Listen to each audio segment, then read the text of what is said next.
stranded on a deserted island with a group of beautiful women. Among them is a domineering female CEO. There is also an elegant, intelligent young woman, and among them is a sheltered young girl. Back in civilization, these aloof women treated you like a nobody. Now, stranded on the island, they have no choice but to rely on you for food. They were pampered and knew almost nothing about surviving in the wild. You grew up in the countryside, so fishing and catching shrimp came naturally to you. You were also skilled at finding food, building shelters, and making use of anything the island provided. Secretly, you smiled to yourself. Maybe this was your chance to put those skills to good use. At that moment, you groggily opened your eyes. You slowly sat up, panting heavily. The scene before us was a messy beach, dense coconut groves, and a vast ocean that looked like a deserted island. I'm not dead yet, and I wonder how the other colleagues are doing. The company's team-building president, Reika Kurokawa, took the whole company on a sea trip. But it didn't work. Beware of running aground and getting killed. You stood up, looked around, and when you saw the seawater touching the beach, you lay down apologizing with a sorry intention. Mr. Shen, you called out and rushed over. The woman lying flat on the beach was none other than Reika Kurokawa. Her pale face was full of pain, and her delicate eyebrows were tightly furrowed. Her two straight snow-white thighs spread slightly, and inside, the depths are as deep as the starry sky, drawing you in. You thought to yourself, bad news, you must have drunk quite a bit of seawater. So you quickly bent down to get ready to give Reika Kurokawa artificial respiration. This kind of low-level employee usually doesn't dare meet Reika Kurokawa's gaze at the company, but on this deserted island, you get the chance to get close to her. Gulu, you swallowed and pressed your mouth close to the chest. The sweet and fragrant taste was wonderful. Doing artificial respiration and inhaling your mind kept ringing. No one knew how much time had passed before Reika Kurokawa slowly opened her eyes. The pervert, Reika Kurokawa, instinctively slapped her across the face. With a loud smack, your face was slapped so hard it tingled a little. You quickly explained, President Kurokawa, I was giving you artificial respiration, I saved you. You, Reika Kurokawa, half finished your sentence and suddenly collapsed onto the beach vomiting. Your face is green. Can you really insult people like this? Tatsuya Kondo was right. You were just a creepy guy. Reika Kurokawa cursed furiously. Tatsuya Kondo, your face turned even greener. Tatsuya Kondo is your supervisor. Originally, your performance in the company improved through hard work, but Tatsuya Kondo openly and secretly suppressed you within the company. Tatsuya Kondo bad-mouthed you in front of Reika Kurokawa, describing you as a disgusting, filthy, sleazy man. What's worse is that your girlfriend of 3 years, Yui Hoshino, was coaxed away by Tatsuya Kondo with sweet words. Stay away from me. After Reika Kurokawa finished speaking, she picked up a stone and put it in her hand. You're angry too. I saved you out of kindness, but you still don't appreciate it. The main thing is, you still want to drag that useless Tatsuya Kondo out here. If it were at the company, you could have endured it. But now on this deserted island, who knows if you'll be able to get out alive, so you can't be bothered to indulge Reika Kurokawa anymore. After saying one word, you sat back down in the coconut grove. Reika Kurokawa hesitated for a moment, then sat down under another coconut tree. The two of them began a cold war 10 meters apart. It was noon, and the scorching heat of sun was severe. After just a short while, Reika Kurokawa was already parched. On top of that, she had lost too much water from her body just now, leaving her dizzy and lightheaded, and you leaned against the coconut tree, closing your eyes as if you were asleep, falling asleep again. After half an hour, Reika Kurokawa finally couldn't hold back and walked toward you step by step. Hey, can you find a way to get some fresh water? Reika Kurokawa quietly asked you. Groggily opening his eyes, he stretched and said, President Kurokawa, didn't you say you wanted to stay far away from me? Why are you thinking of me now? Reika Kurokawa frowned and written, her anger puffed up. She was thirsty and aggrieved, having been a child who had always turned over and opened her mouth. She had never suffered such humiliation before. If only Tatsuya Kondo were here. It said he participated in wilderness survival and even won a championship. You've been smart. Kong kept stomping on the ground on his shoulder. After a while, you heard a wailing sound and thought, could it be that there's a wild beast on a deserted island? However, you saw Reika Kurakawa lying on the ground, clutching her peach-shaped buttocks. It was obvious she had just wanted to climb the tree to pick coconuts, but the coconut tree was straighter than a single tree, not easy to climb. I can't even handle climbing trees. Help me pick a coconut. Reika Kurakawa fell so hard her body was about to fall apart. She turned to look at you said, "Now, be obedient and help me wait. When rescue returns to the company, I won't treat you unfairly. I'll give you a promotion and a raise." You sneered. If Reika Kurakawa spoke to you properly, you wouldn't mind helping pick a coconut. Especially for someone like you who grew up by the sea, climbing trees is a piece of cake. Right now, Reika Kurakawa still acts with a condescending attitude, which makes you uncomfortable. It's one thing to swallow your anger in the company, but now that you're in trouble, who cares about you? But you still said to her, "I'm thirsty too, and this coconut tree isn't tall. Let me step on you and pick a few coconuts." Reika Kurakawa, if you want to step on me, Reika Kurakawa was both embarrassed and angry. That coconut tree is so tall, I can't do anything about it. You helplessly give up your hand. No, if anyone wants to step on you, it's probably me stepping on you. Reika Kurakawa said in a huff. All right, you nod indifferently, looking at Reika Kurakawa's frail frame. If you stepped on it, you'd really worry you'd break a bone. I immediately squatted down and took a horse stance, resting my back against the coconut tree trunk. Remember the steps. First step on my thigh, then on my shoulder. The two of them together are about 3 meters tall. If you stretch your hand straight, it's about 4 meters wide, and you should be able to reach the coconuts below. But Reika Kurakawa hesitated. She was wearing a skirt now, and if her feet were on your shoulders, wouldn't you be shocked by what she saw? Hey, do you want more coconuts? You're getting a bit impatient. All right then, you can't look up later. Got it? Reika Kurakawa said, got it, hurriedly cursed my legs. You said impatiently.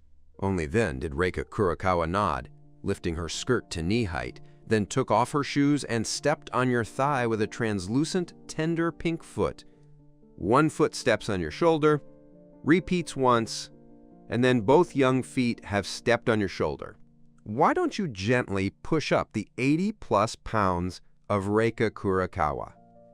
The faint scent of Reika Kurakawa's body will make you feel a bit hot all over. You have to know, Reika Kurakawa is a top-tier, rich, and beautiful woman. Not only is her wealth impressive, but Faye is also more attractive than those popular female celebrities. If she hadn't met you from Okinawa, you'll never have such intimate contact with Reika Kurakawa in your lifetime. The more you think about it, the harder you can control yourself, and you can't help but look up. But before you could lift your head, Reika Kurakawa was already on top, head down, shouting, "You almost did it! You could have lifted your toes!" Startled, he felt embarrassed to look at his feet, lifted them up a bit, and asked if he had reached them. "Just a little more. You need to push a bit harder." Reika Kurakawa's voice was full of surprise. Then a coconut falls from above. Then the second and third are picked 5 in a row, and you start to get tired with a bang. A coconut glistened at your nose tip and landed on your nose. You were startled. If it hit your head, wouldn't it split the flesh and tear the ribbons open? Damn, be careful. You hit me. You looked up and saw the scenery beneath her skirt, her eyes wide open. It was black lace. Not intentionally, Reika Kurakawa said something, then looked down and happened to see you online. She screamed and fell straight off her shoulder. It hurt so much, Reika Kurakawa held her butt, tears streaming down her face. Just as you were about to help her, she slapped your arm. Get lost, a perverted voyeur, disgusting. Your face darkened, you hugged 2 coconuts and left. Cut a piece of sharp glue to cut open the coconut skin. You slowly cut the inner shell of the coconut repeatedly and soon drank milky white coconut juice. In contrast, Reika Kurakawa was clumsily raising the coconut above her head and smashing it hard at the rubber ornament, each strike causing her chest to tremble violently. You stared at the wooden bench in shock. Usually, Reika Kurakawa dresses conservatively, but you didn't expect Shen to look so huge after unbuttoning it. Man has already seen your methods, but her pride is strong, and she refuses to imitate you. Sipping coconut juice, watching coldly, he was already laughing heartily. He hadn't expected the usually capable President Kurokawa to be so childish at times, acting like a child in a sulking whoosh whoosh. Reika Kurokawa wasted another coconut. She panted heavily, glanced quietly at you, and helplessly imitated you, repeatedly cutting with sharp glue trim. She seemed to sense your mocking gaze. She turned her head and glared angrily. "What are you looking at? I wasn't imitating you. Actually, I had already thought of this idea." "You must be out of your mind," you said speechlessly. It was already around 4 or 5 in the afternoon, and the sun was still scorching on you. Both drank coconut juice, resumed their Cold War, and the two of them were separated by 10 meters, ignoring each other and not the others. You rubbed your stomach, thinking about how you hadn't eaten for 2 meals, and now you're a bit hungry. But what are you eating on a deserted island? You stand up and walk east along the coast, seeing you about to disappear from her sight. Reika Kurokawa quickly stood up and said, "Where are you going? I won't let you go. If you leave this desolate wilderness, she'll be left all alone. Where I want to go is none of your business."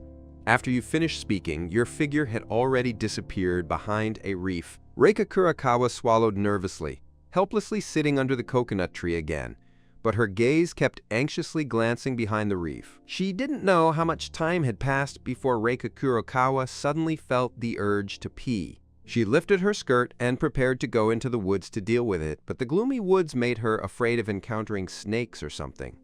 "Forget it. Let's just stay on the beach." Reika Kurokawa hesitated for a few seconds, then slowly lifted her skirt and pulled the triangle down to her knees. But her eyes kept staring at the position of the reef. On one hand, you caught 3 fish in the front sea area behind the reefs.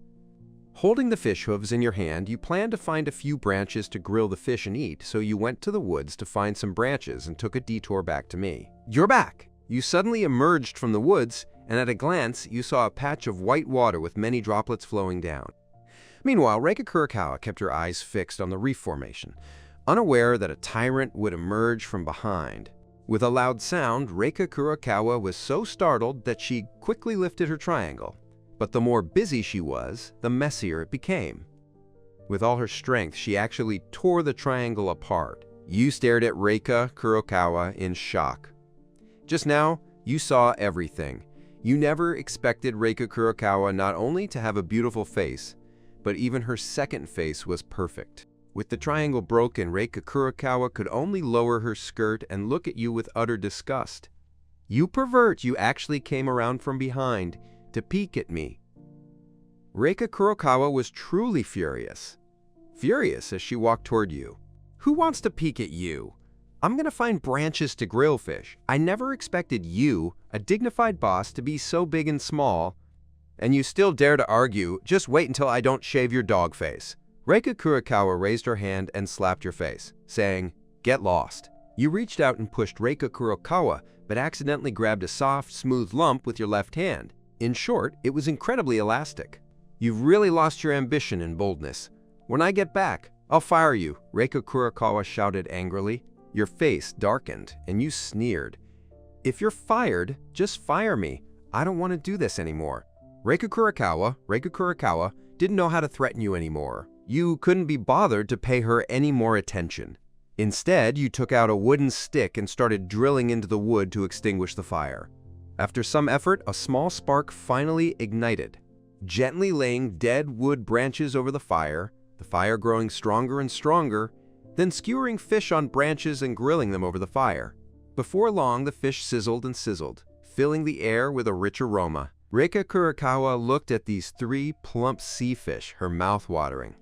She was afraid that after 2 meals without eating, her stomach was already growling with hunger. After hesitating for a moment, he couldn't hold back any longer, so he walked over and said to you, "Haruki Shinoda, I forgive you. Give me a piece of grilled fish, and let's let bygones go by." You sneered and said, "Cut it off. I don't need your forgiveness." Then you started thinking about doing the same trick for me, still acting all high and mighty, thinking you were at the company. "Today, I'm going to teach you a good temper and show you who really is your father on this deserted island." Reika Kurokawa frowned, turned around, and left in a huff. Soon the fish was grilled. You picked one up and started gnawing on it, your mouth dripping with oil. Reika Kurokawa sat not far away, looking even hungrier, her eyes a little blurred. She swallowed hard, stood up, and walked over to you, saying, "Haruki Shinoda, I was wrong before, I misunderstood you, I apologize to you. Sorry, can you give me a fish to eat?" Reika Kurokawa bit him lip and looked at you.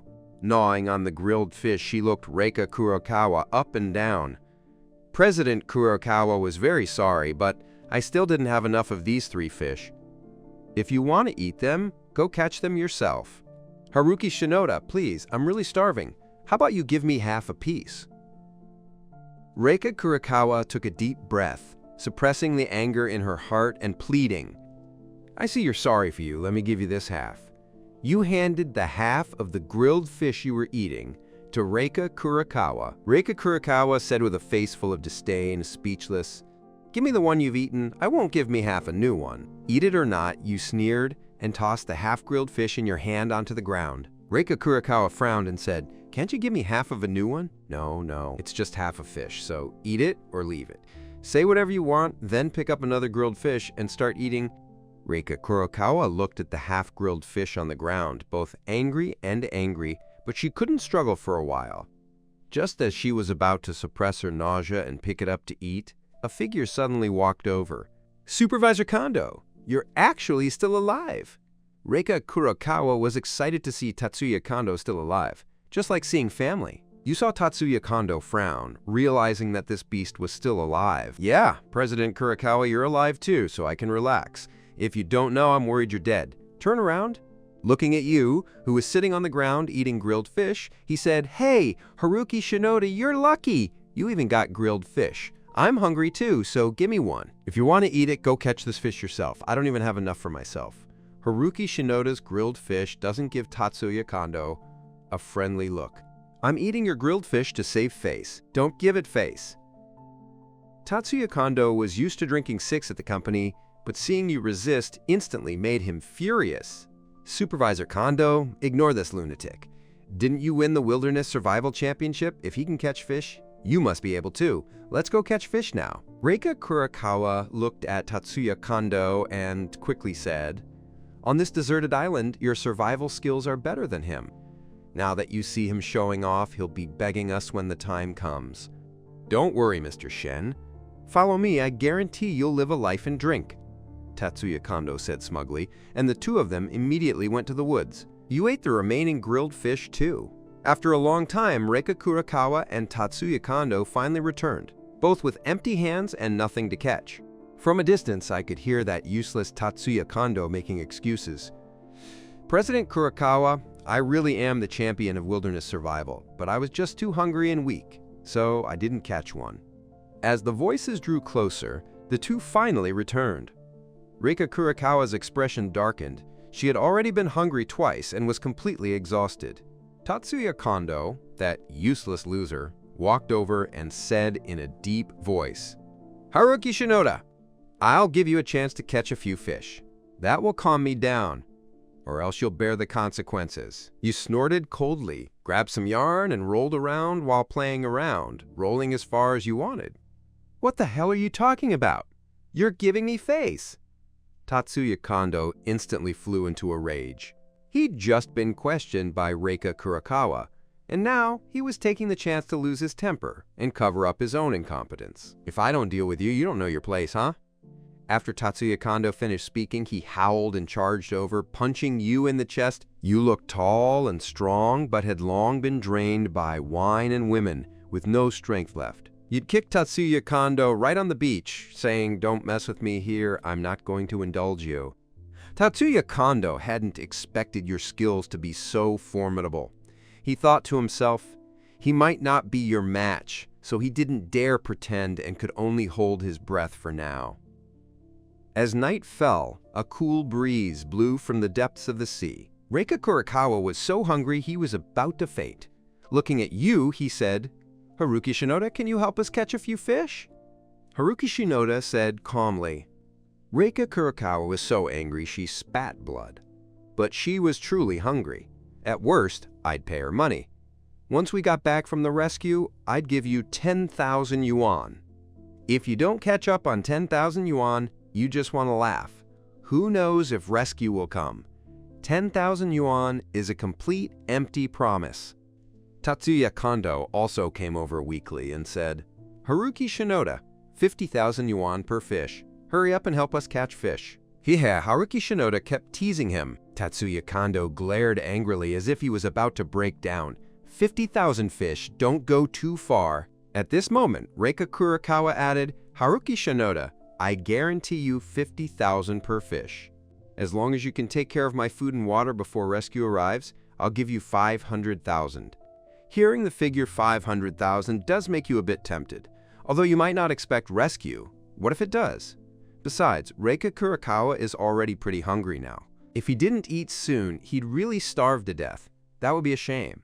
After all, if he were stuck on this island for life, having a woman was still far more comfortable than having none. You say it's fine, but besides money, I want something else from you. What else do you want? Reika Kurakawa's heart skipped a beat. The look she gave her felt something was wrong, frowning deeply and speaking in a low voice. I'm telling you, don't push your luck. I can only offer you money, and don't even think about anything else. And you think money is useless on this deserted island, so you ask for other things?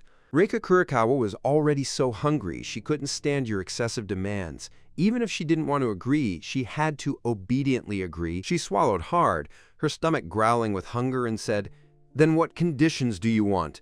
It's simple. Just call me husband, and I'll catch a fish for you. You're shallow-skinned and look very trustworthy. You dream. Reika Kurakawa's face was full of anger. As the high and mighty female CEO, she actually wanted to call this loser her husband, which was even more painful than killing her. You seduced him, saying, Don't do this, just call me husband. Think about it. The fish is delicious, and the ocean here hasn't been polluted. The fish inside are fresh and delicious. Unexpectedly, Tatsuya Kondo walked over expectantly and said, Haruki Shinoda, how about this? I'll imitate a woman's voice and call you husband to satisfy your emptiness. How about you give me a fish too? With a slap, you slapped him back, saying, You're really disgusting.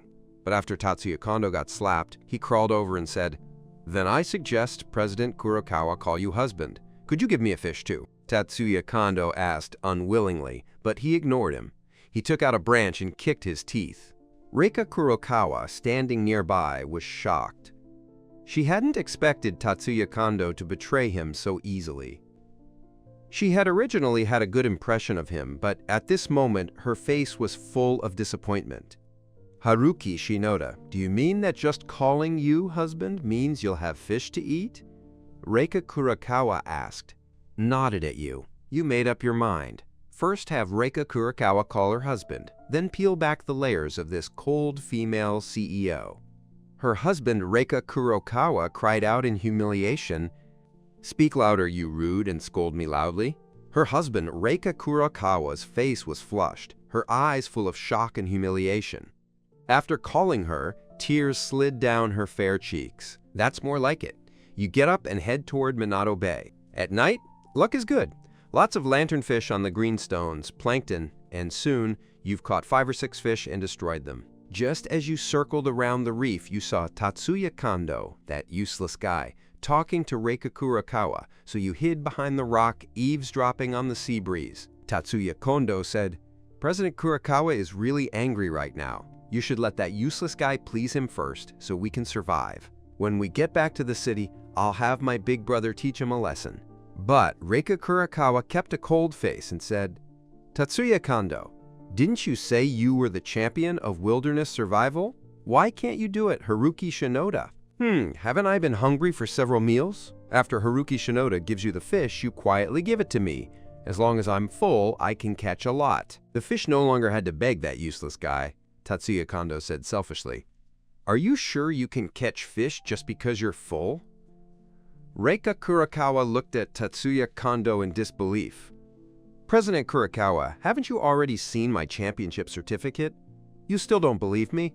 Tatsuya Kondo once issued a fake championship certificate online, which is why Reika Kurakawa trusted him so deeply. All right, I'll trust you one more time. Reika Kurakawa nodded at you. Sensing the moment was right, he deliberately walked over with loud footsteps and walked over to the campfire, saying, President Kurakawa, this fish is yours, and the rest is mine. After saying this, she tossed a small fish to Reika Kurokawa. Reika Kurokawa picked up the fish and exchanged an eye mark with Tatsuya Kondo. You've long noticed their little moves, but you still haven't pointed them out. You just want this spoiled, naive sweetheart to see through Tatsuya Kondo's useless face. Soon, Reika Kurokawa finished grilling the fish and said to you, "Haruki Shinoda, I want to go eat over at the reef, is that okay?" You nodded indifferently and said, "Do as you please." Although Reika Kurokawa was so hungry he felt dizzy and lightheaded, he still gave Tatsuya Kondo the already grilled small fish not to be upset by you. Then Tatsuya Kondo, that useless loser, finished the fish in no time. "Supervisor Kondo, can you catch fish now?" Reika Kurokawa asked. "President Kurokawa, I'm full and strong now, so why bother catching fish?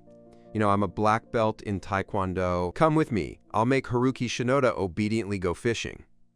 Tatsuya Kondo's intention was clear. He wanted to use force to force you to help him catch fish. Come on, if you can catch fish, catch it yourself. Why do you have to resort to violence? Reika Kurokawa was a bit unhappy, feeling too vague that she was being played. "Come on, you can watch the show from behind." Tatsuya Kondo patted his chest, then tore off a black cloth strap and tied it around his waist. As a Taekwondo expert, the sense of ceremony still needed to be restored. You were napping when the princess saw Tatsuya Kondo and the other approaching, but Tatsuya Kondo, this useless guy, had a different aura. He looked fiercely fierce. "What are you doing?" You looked at Tatsuya Kondo warily and asked, "According to the rules, shouldn't this useless guy go catch fish?" "Haruki Shinoda, I'm laying my cards on the table. I'm a black belt in Taekwondo. Now I order you to catch 50 fish and bring them back." After Tatsuya Kondo finished speaking, he struck a Taekwondo opening pose with a proper attitude, but his feet were a bit hollow and empty, with no decorative frame. "If you want to hit me, then come on. You almost got laughed at to death, but you're from Takamori Village, a village where everyone practices martial arts. So just by looking at Tatsuya Kondo's attitude, you can tell he doesn't have much strength.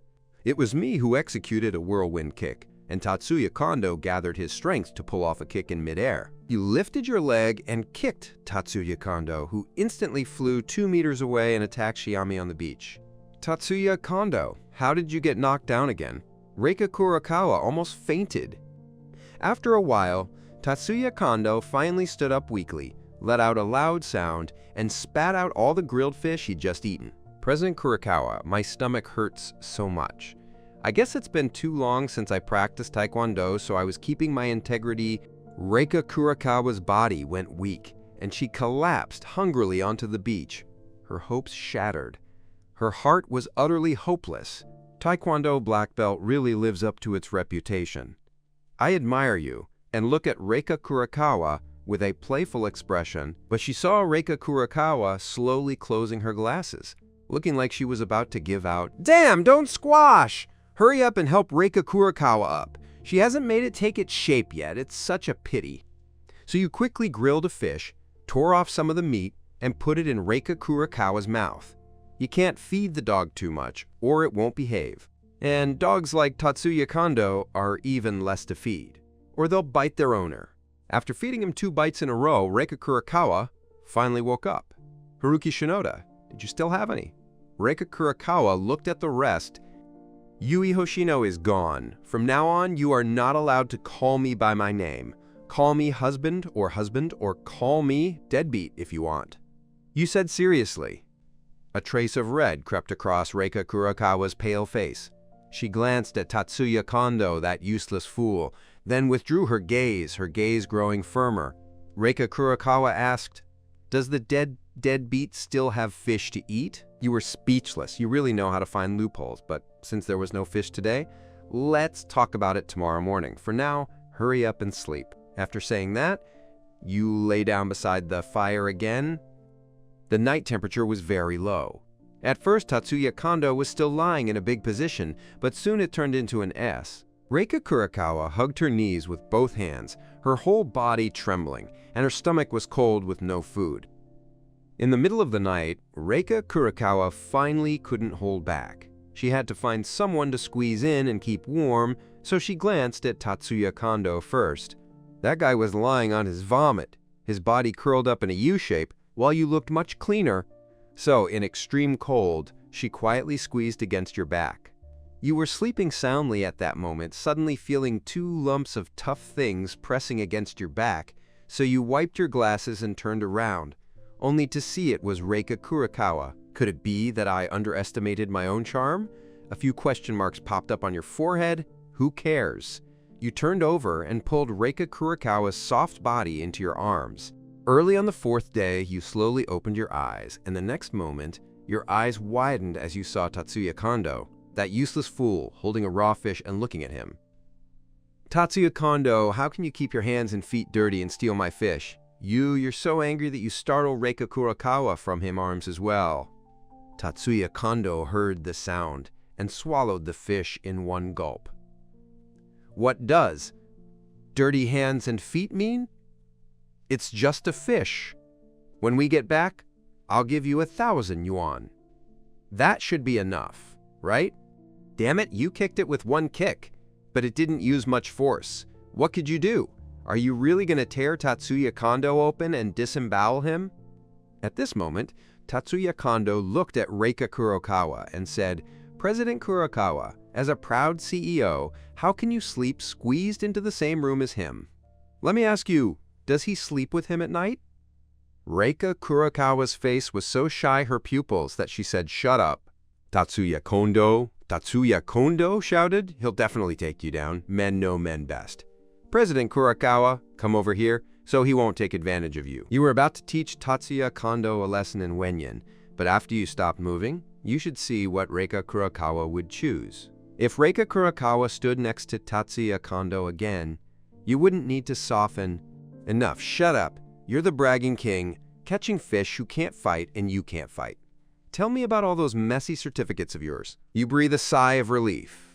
Reika Kurakawa's intelligence as a CEO finally kicks in, so he simply sits down to see how Tatsuya Kondo, that useless guy, is explaining, I really am the champion of wilderness survival, and I really am a black belt in Taekwondo. Tatsuya Kondo is still stubbornly talking about it. This loser likes to brag about being omnipotent to attract the attention of the opposite sex. You liar, bragging king. I won't listen to you again. Reika Kurakawa cursed Tatsuya Kondo and looked at you again, saying, Haruki Shinoda, from now on the fish you catch will be eaten by the two of us, and we will never let him eat it again. Seriously, Shen, President Kurakawa, don't be like this. No matter what, I'm still your trusted confidant. Tatsuya Kondo was dumbfounded, yet your expression turned cold and said, Haruki Shinoda, are you calling me husband? And I gave you the fish I caught, so you can eat it. If I don't, you won't get anything to eat. Reika Kurakawa fell silent and obediently lowered her head. All right, honey.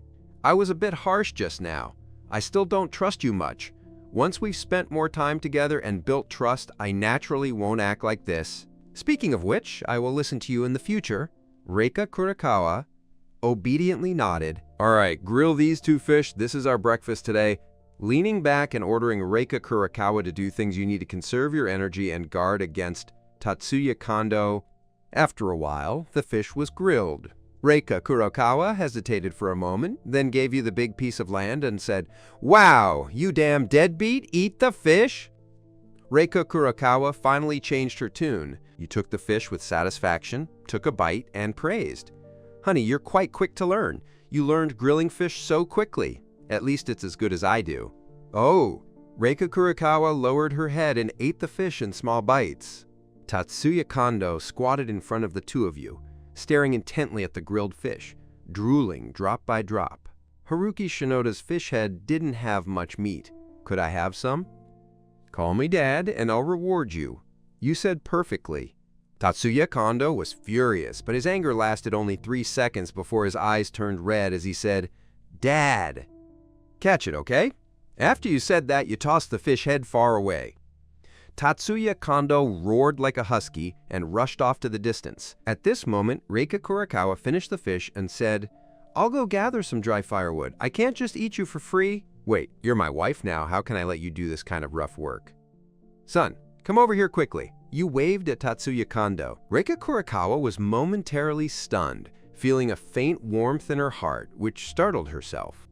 In the past, many rich second-generation kids gave her luxury cars worth millions, but she never felt a trace of spiritual insight in her heart. Why did she feel warmth on a deserted island just because of a fish? Tatsuya Kondo's eyes lit up and he hurried over, because Reika Kurokawa still had a fish head over there. Go to the woods to gather some dry firewood, and the rest of the fish head will be yours to eat. All right, I'll go right away, Tatsuya Kondo howled as he rushed into the woods. A satisfied smile appeared on your face. Back in the company, Tatsuya Kondo often bossed you around, and now you've finally gotten your revenge. After a while, Tatsuya Kondo came back carrying a big pile of dry firewood, then looked at you expectantly. Can the fish head I picked up be given to me? Tatsuya Kondo asked. Haruki Shinoda said calmly, Why did you break your word? Tatsuya Kondo was furious, but couldn't beat you, so he could only glare at you with bloodshot eyes. I'm just not keeping my word. What can you do? You're greedy and greedy. Angry, Tatsuya Kondo shrank to the side, muttering under his breath. After a while, the sun slowly rose, and Reika Kurokawa suddenly picked up a wooden stick and walked toward the open beach. What are you going to do? You frowned and asked. I want to write SOS on the beach. When the rescue plane passes by, Reika Kurokawa replies, I told you, you're my wife. Let Tatsuya Kondo do the rough work. After saying that, you waved at Tatsuya Kondo and said, Come here. Go to the beach and write a very large SOS covering at least 200 square meters. As long as it's well prepared, the leftover fish head at lunch will be frozen. Tatsuya Kondo quickly stood up, but immediately shrank back to the ground and said, What if you break your word again? If you do it, do you want to write a straightforward rhetorical question? Tatsuya Kondo hesitated again. If you don't write something, you'll starve to death. Writing it is easy to be fooled, so dizzy, Tatsuya Kondo picked up a wooden stick and walked toward the beach. Inside Reika Kurokawa, she was deeply conflicted, hating your current domineering and rude manners, but deep down, she actually felt a trace of superiority. At least she wasn't as miserable as Tatsuya Kondo, and she was enjoying the treatment of the lady of the house. Thinking of this, Reika Kurokawa sat down next to you, gradually becoming more obedient. Honey, last night to keep you from freezing, you pressed your head down on your arm. Now your arm is sore, so you pretended to massage your own shoulder. Let me massage it for you, Reika Kurokawa said, but immediately regretted it. How could I be embarrassed? Come on, turn your back to Reika Kurokawa, and Reika Kurokawa started massaging your shoulders. Tatsuya Kondo wrote SOS under the scorching sun. Seeing the intimate interaction between you two under the shade, she shuddered all over and quickly turned her head away. I thought to myself, I can't let Haruki Shinoda see the hatred on my face, or I won't have lunch at all. When I get back, I'll definitely find someone to break her dog leg. Then, watching her commute to and from work in a wheelchair, I deliberately tease her. Haha, it must be very enjoyable. Thinking about it, Tatsuya Kondo smiled. If there's any physical work in the future, let Tatsuya Kondo do it. We can save enough energy. You pointed to Tatsuya Kondo, who was grinning foolishly in the distance. Isn't this a bit too cruel? Reika Kurokawa felt a bit uneasy. Are you really cruel? You sneer inwardly, thinking you've had a girlfriend named Yui Hoshino at work, and they've been together for over a year. But Tatsuya Kondo, that useless loser, parachuted into the company and managed to win Yui Hoshino over with sweet talk in just 3 days. Not only did Tatsuya Kondo steal his girlfriend, but he also showed off their affection with Yui Hoshino in front of him every day. Don't care how cruel I am, now my legs are a bit sore. You said calmly, it seems Reika Kurokawa hasn't been fully tamed yet, and still needs a bit of skill. Reika Kurokawa actually felt a hint of sympathy. After all, ever since she arrived on the deserted island, she had been busy nonstop. This high and mighty female CEO finally developed empathy for ordinary people. At that moment, a scream came from the woods and all three looked toward the woods at the same time. Soon, a beautiful girl came running out, hugging her leg. Help! I've been bitten by a venomous snake! Seeing this girl, Reika Kurokawa ran over with a look of delight. Ruyen, you're actually still alive. That's great. Reika Kurokawa grabbed Yui Hoshino tightly. President Kurokawa, you're really glad you're alive, but I doubt I will live much longer. Just now, while I was using the toilet, I was bitten by a venomous snake. Yui Hoshino started to sob. At first, Reika Kurakawa didn't know what to do, but as soon as she thought of something, she called out to Tatsuya Kondo in the distance. "Tatsuya Kondo, come here quickly. Your girlfriend was bitten by a venomous snake. You just need to help her suck out the poison." At this point, Yui Hoshino finally noticed Tatsuya Kondo, who had been sunburned and looked like a dark figure. "Tatsuya Kondo, you're so good. Hurry and help me suck out the poison. Maybe I wouldn't have to die." Yui Hoshino seemed to have grabbed Tatsuya Kondo. Ben looked pleasantly surprised, but upon hearing this, he was so frightened he stepped back a few paces and said, "If the poison inhales my mouth, I'm doomed. I'm not going to take it." Tatsuya Kondo shook his head vigorously. "What should I do?" Yui Hoshino started crying again. At this moment, Tatsuya Kondo, that useless guy, rolled his eyes and said, "Honey, haven't you practiced yoga? You can bend down and breathe in by yourself." "Ah, but I didn't practice yoga properly. I can't absorb it at all." "Tatsuya, do you remember when you chased me? You said you would never change until the seas ran dry and rocks crumbled, until death. Now you won't even help me take some poison?" Yui Hoshino sobbed as Yanyan spoke. Dao King Tatsuya Kondo looked embarrassed, but this useless brat's skills had no excuses. "Ruyen, if you got bitten, I'd be really sad, but sometimes dying alone is better than dying with two, right? Besides, I have to protect President Kurokawa. You and President Kurokawa are good friends, so you probably don't want to watch her get bullied." After saying that, Tatsuya Kondo even showed tears to Reika Kurokawa, giving a suggestive smile. This guy knew Yui Hoshino was dying and started looking for a new partner. Reika Kurokawa's face was expressionless, almost vomiting. She suddenly leaned toward Haruki Shinoda's husband, Ruyen, who had been bitten by a venomous snake. "You're so capable, you should have a way to save him. After all, you and Yui Hoshino had a relationship before, so after hesitating for a moment, she said, 'Let's gather more dry firewood, otherwise it won't burn clean during the cremation.'" Haruki Shinoda, you stingy, useless Yui Hoshino, didn't cry anymore. She pointed at you and gave him a scolding. You couldn't be bothered to pay him any attention, and instead sat down to grill the fish. "Oh my God, I'm so unlucky." Seeing you ignore her, Yui Hoshino burst into tears. "Honey, you're a great person, so help Ruyan. We're all from the same company." Reika Kurokawa walked over and actually leaned against you, softly touching your strong arm. "How do you help him?" "The bite is a sensitive spot. I'm not her boyfriend." Slowly flip over the grilled fish, Reika Kurokawa said helplessly, then looked at Tatsuya Kondo. "Tatsuya Kondo, are you really not interested?" "President Kurokawa, I don't want to die either. Besides, to be honest, when I first joined the company, the person I liked wasn't him. As for who I truly like, President Kurokawa should be able to sense." Tatsuya Kondo looked at Reika Kurokawa with deep affection, startling him so much that goosebumps broke out all over him. "Haruki Shinoda, help me suck out the poison. Even if you don't consider that I'm your ex-girlfriend, at least for the sake of letting you play for a whole year," Yui Hoshino said. "I play with you, but you didn't play with me?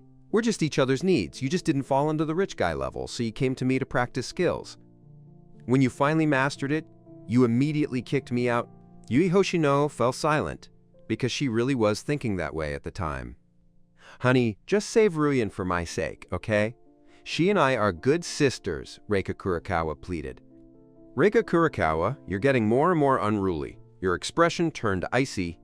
Come on, as long as you save Ruyen, I can agree to one request." Reika Kurokawa blushed slightly as she spoke. Hearing this, your heart warmed. You asked, "Can you ask for anything?" You looked at Reika Kurokawa's figure. After breaking up with Yui Hoshino, your nightly fantasy was Shen. Manmian couldn't help but press her legs together at the sight of your knowing gaze. Yui Hoshino cried and urged, "President Kurokawa, just agree to her request, or I'll die." So Reika Kurokawa nodded heavily. "Haruki Shinoda, as long as you save Ruyen, I'll agree to any request." Seeing Reika Kurokawa's reluctant expression, it seemed as if she was disgusted. You leaned back and said calmly, "Don't make things to yourself. If you don't want to, don't make things to yourself. Reika Kurakawa was speechless, gritting him teeth and gritting him teeth. Haruki Shinoda, I'm not making things difficult for myself. Please save Ruyan, where the poison will attack your heart. You changed to a more relaxed posture and said, I think it's better to forget it. It's not like you were willing to do it. Next to her, Yui Hoshino was so angry she spat blood. She really wanted to rush over and beat you to death. Honey, I really am willing. Actually, you're very handsome and capable. I sincerely want Reika Kurakawa to do her best to put on a very happy face. In fact, she hates you to death in her heart, yet she makes her a dignified female CEO humbly beg you without any dignity, because Ruyan is her best friend. You said seriously, if you're willing, I'm not. You know, I'm a proud and upright person. You scoundrel, hurry up and save Ruyan. I really want to beat you to death. Reika Kurakawa was furious, waving her little fists. Hey, stop hitting. I'll go, isn't that okay? Even jokes between husband and wife aren't allowed. You burst out laughing and finally walked over to Yui Hoshino. Where did your tongue bite? You asked Yui Hoshino coldly with your eyes. At the base of my thigh, Yui Hoshino blushed as she spoke. She really knows how to pick places.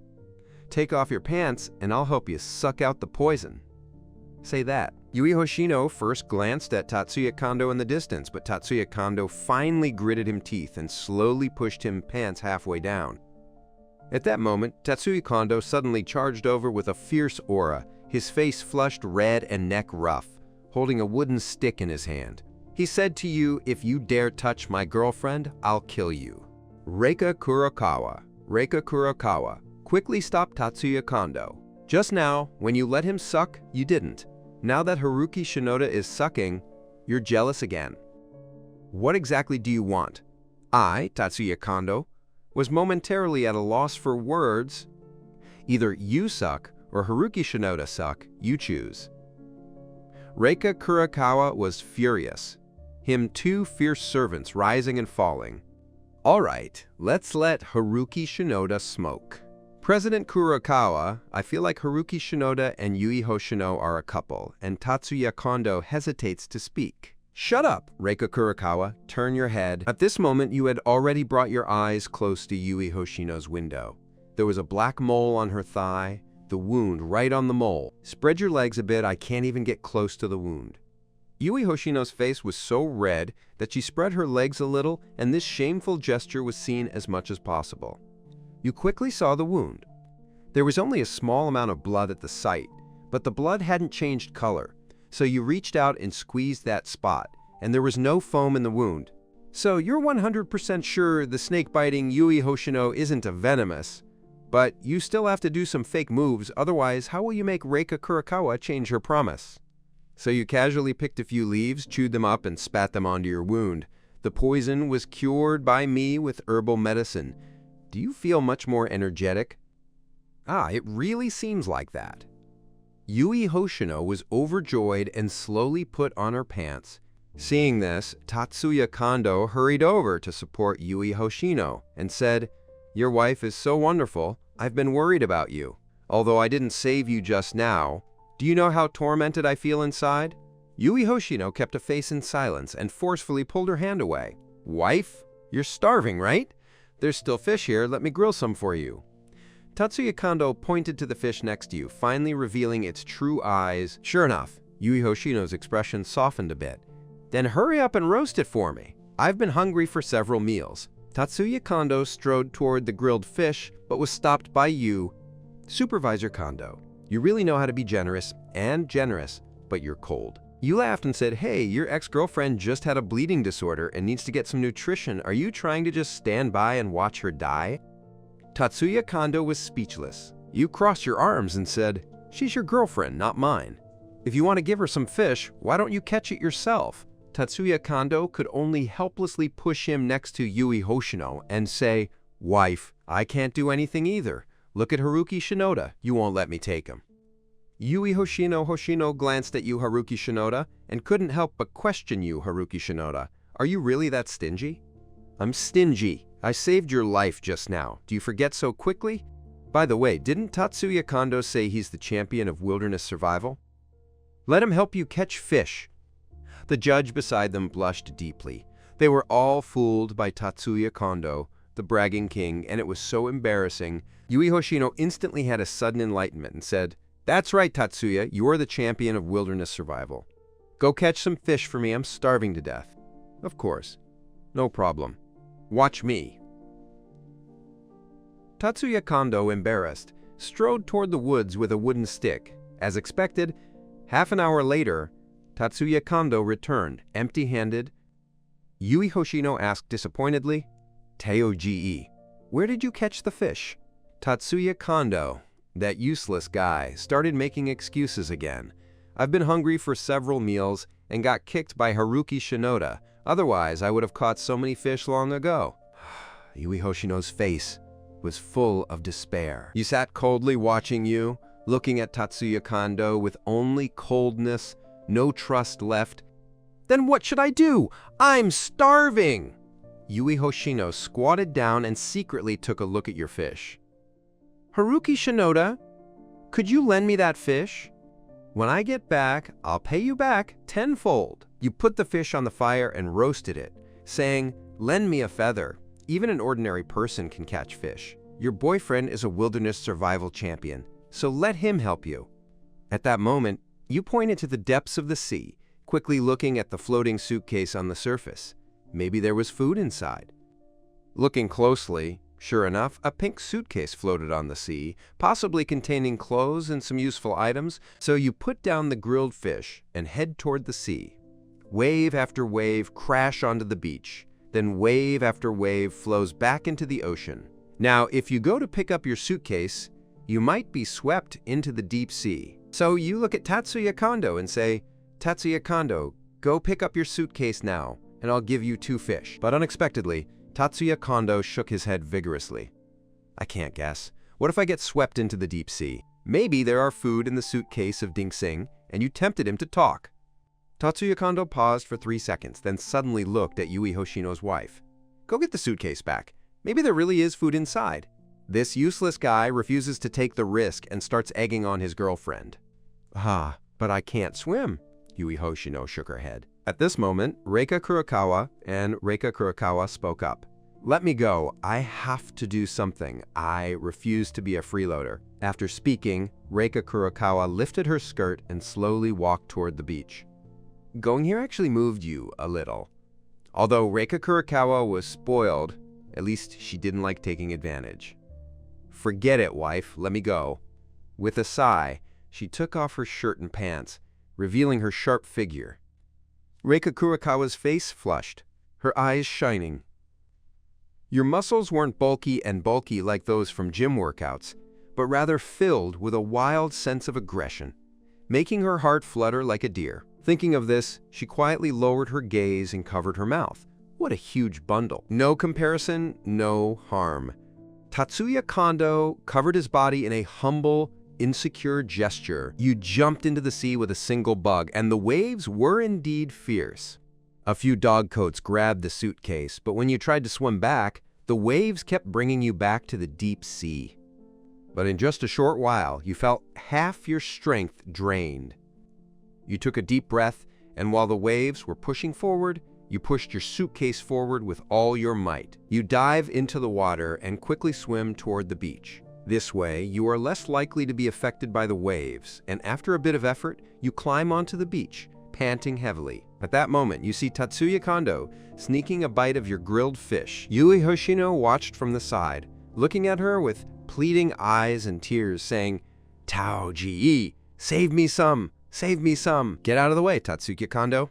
Tatsuya Kondo pushed Yui Hoshino down in one swift motion, and in just a few moves, he finished the fish. At that moment, Reika Kurokawa ran over anxiously and said, Haruki Shinoda, you're finally back. Just now, I tried to stop Tatsuya Kondo, but he pushed her down. You nodded a little, placed his suitcase on the beach, and strode toward Tatsuya Kondo. Tatsuya Kondo swallowed the last bite, slowly stood up, and met your gaze without fear. "You coldly said, Tatsuya Kondo, you useless piece of trash. You really need to be dealt with. Spit the fish out for me. Ha ha ha. Haruki Shinoda, I couldn't beat you earlier because I wasn't full, but now it's different. If you've got the guts, come at me."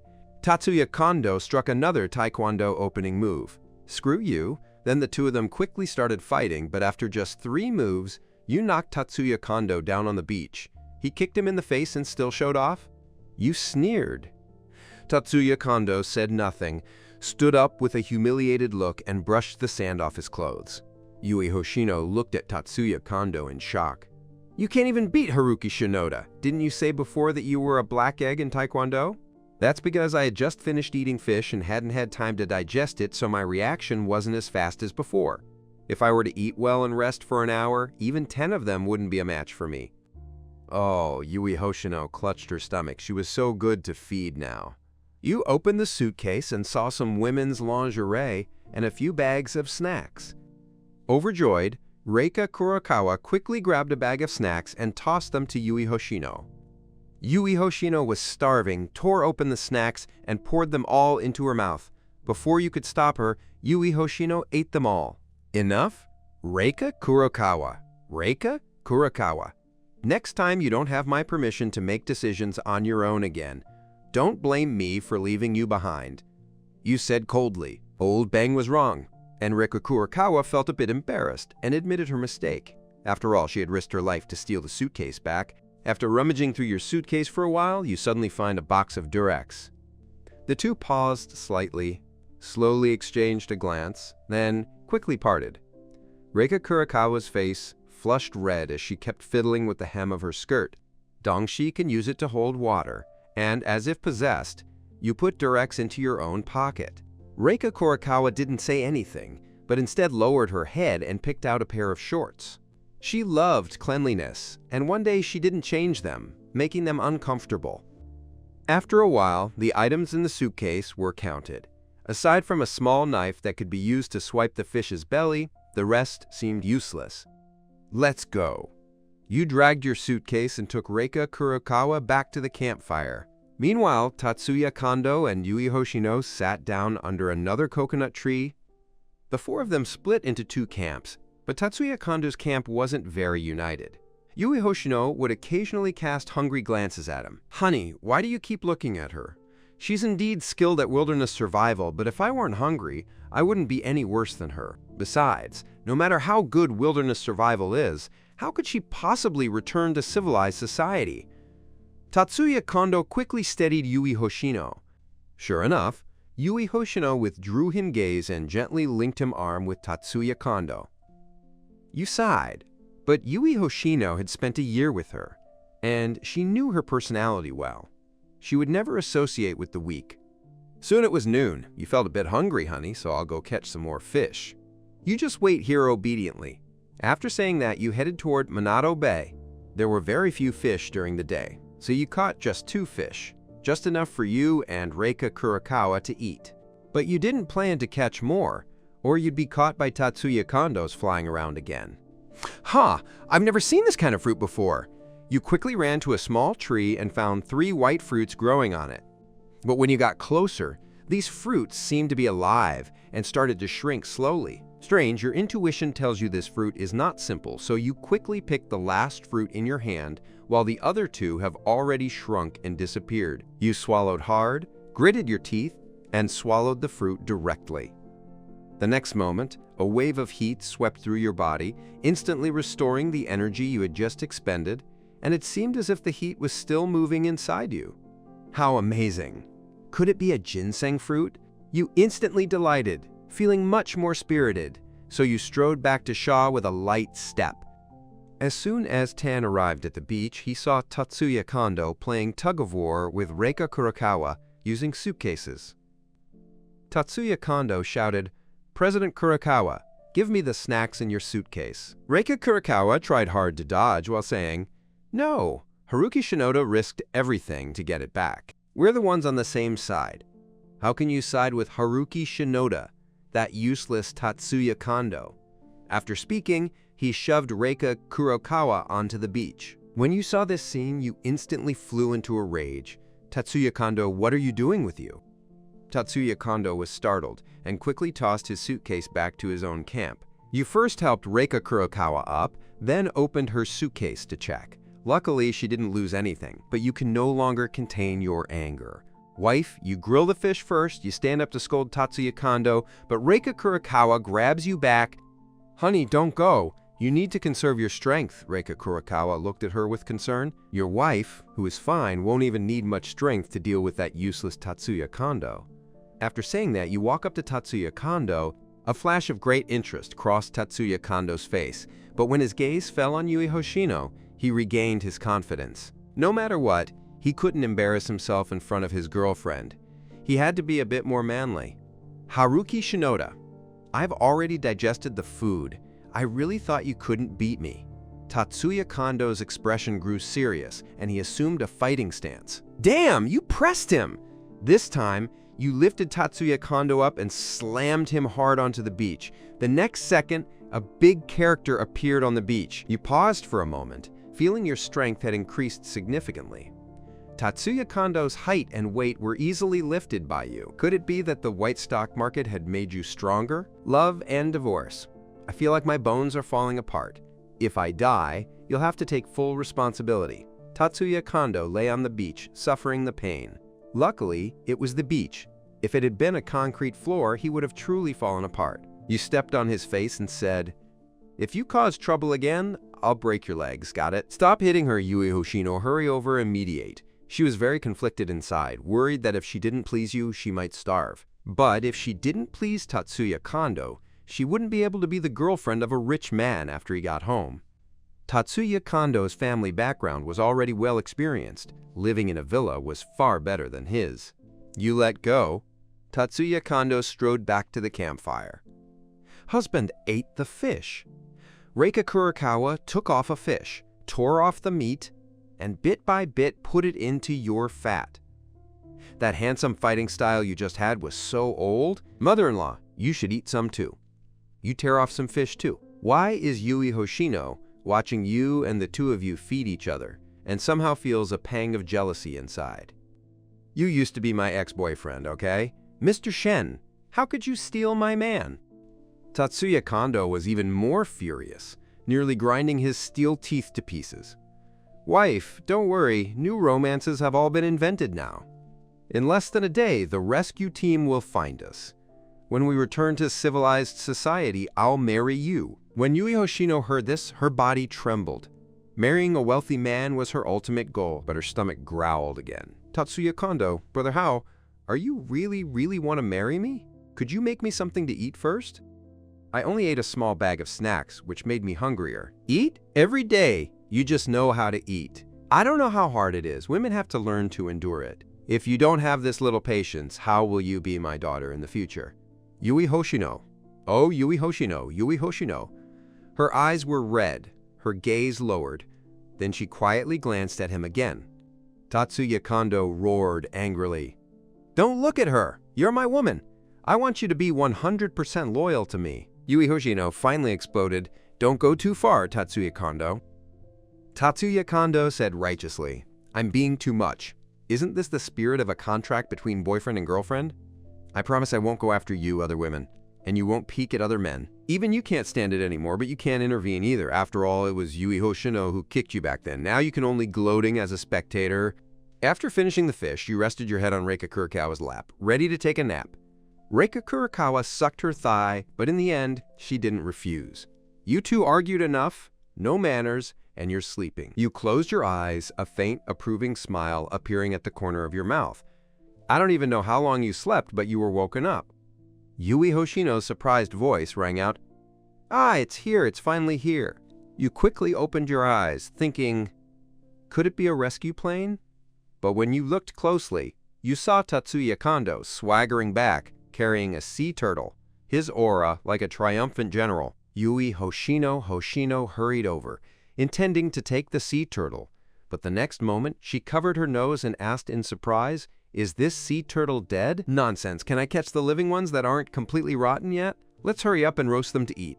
After Tatsuya Kondo finished speaking, he swaggered over with Yui Hoshino and said to you, Haruki Shinoda, don't think you're the only one who can do it.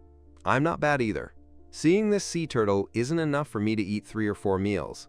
Holding out until rescue arrives is no problem. Tatsuya Kondo said this and couldn't help but glance at something. "Congratulations," you said calmly. "Congratulations. If you don't have it, I won't share it with you." After saying that, Tatsuya Kondo naturally sat down by the fire, ready to roast the sea turtle. You looked down at Tatsuya Kondo. "Get lost. Get away. This fire was started by me. I'll start it myself." Tatsuya Kondo's face flushed and his neck thickened as he said, "Just use your fire for a bit. You won't lose anything, and you're so stingy." At this moment, Yui Hoshino spoke up. "How GE, you're the champion of wilderness survival. Let's go make fire by drilling wood ourselves. Don't rely on others for everything." "All right, I just wanted some convenience. Just watch me." Tatsuya Kondo reluctantly returned to their camp. He first carefully recalled how he made the fire, then took out a wooden stick and started rubbing it. "Come on, you watch this useless thing coldly and don't know to place some flammable wood shavings on top. Like him, you could rub it for 10,000 years without getting a fire." Sure enough, after an hour, Tatsuya Kondo's palms were covered in blisters, and he was sweating profusely. "Aya, my hand was sore." After saying that, I threw the stick until it was old. Yui Hoshino asked disappointedly, "How GE? Why can't you even make a fire?" Tatsuya Kondo sat crying on the floor. I didn't know why, but suddenly I couldn't get angry anymore. Yui Hoshino, helpless, could only walk toward you, lowering him posture and saying, "Haruki Shinoda, can you lend me a spark? If you get angry, I'll help you gather some dry firewood." You put your hand on Reika Kurokawa's thigh with a look of contentment and said, "Borrow some hair to have your champion at home start a fire." Reika Kurokawa's face flushed bright red as she quickly pressed down on your hand, or else it wouldn't obediently probe deeper. You, Yui Hoshino, are glaring at you with anger. At this moment, Tatsuya Kondo walked over and said, "Haruki Shinoda, I'll pick you up a bundle of dry firewood. At least it should be enough to exchange for a little spark." You thought it over for a moment, nodded, and said, "That's fine too." So Tatsuya Kondo and the others slipped into the woods, and soon they came back carrying a bundle of dry firewood. Seeing that there wasn't enough firewood, it would last a day or two. After saying that, he crouched down to borrow a fire, but suddenly you kicked at him, extinguishing Tatsuya Kondo's spark. Tatsuya Kondo was furious. You don't keep your word. If he had a knife now, he would really dare to kill you. You sneered and said, "No, this pile of dry wood of yours just happens to offset the fish you stole from me at noon. It's not that I don't hold it. I remember the taste very clearly." At this moment, Yoshino suddenly cleverly said, "Then I'll go pick up a pile of dry firewood. Maybe I can trade it for your spark." You pointed to the dry firewood next to Tatsuya Kondo and said, "I'm not short of firewood anymore. Didn't Tatsuya Kondo carry a bundle for me?" Ah! Tatsuya Kondo's helpless roar echoed across the beach, and a flock of seabirds hurriedly flew into the sky. Reika Kurokawa glanced at Yui Hoshino, feeling a bit reluctant, but she didn't speak. You ask, "Wife, are you trying to plead for Yui Hoshino?" Reika Kurokawa said, "No, but we're all in the same company, and I still feel a bit reluctant." "All right, Yui Hoshino, my wife has already spoken, so I'll agree to lend you your fire seed, but we'll have to lend it tonight." Yui Hoshino held her stomach and said, "Then we'll have to wait several more hours." However, Tatsuya Kondo perked up, because he had secretly eaten a few fish at noon and was now fully able to endure. Could his wife really not be able to resist a single meal? After saying that, he pulled Yui Hoshino away. You sniff and faintly smell the rotting scent of the sea turtle growing stronger and stronger. Finally, it was nighttime, and Yui Hoshino hurried over. "Take this torch and give him a fire seed." Just as Yui Hoshino happily started the fire, she noticed a lot of maggots sprouting from the turtle's mouth. Yui Hoshino exclaimed, "Even with fire now, it's useless. The turtle has grown back." Tatsuya Kondo frowned deeply, and the next second, he stormed over angrily. "Hey, Haruki Shinoda, you deliberately waited until nightfall, until the turtle rotted before lending me the fire. How am I supposed to eat now?" you said with a rough face. "This has nothing to do with me. Rotten things can be eaten too. I've never seen anyone eat them even when driven by wild scales." Tatsuya Kondo thought that what he said made sense, so he ran back to continue roasting the sea turtle, but the taste was really harsh on the eyes. Yui Hoshino quickly took shelter upwind. Soon, Tatsuya Kondo finished grilling the sea turtle. He pulled its head off, forced himself to hold back his nausea, put it in his mouth, and shouted, Oh, oh, oh! After just a few bites, he clutched his stomach and started vomiting.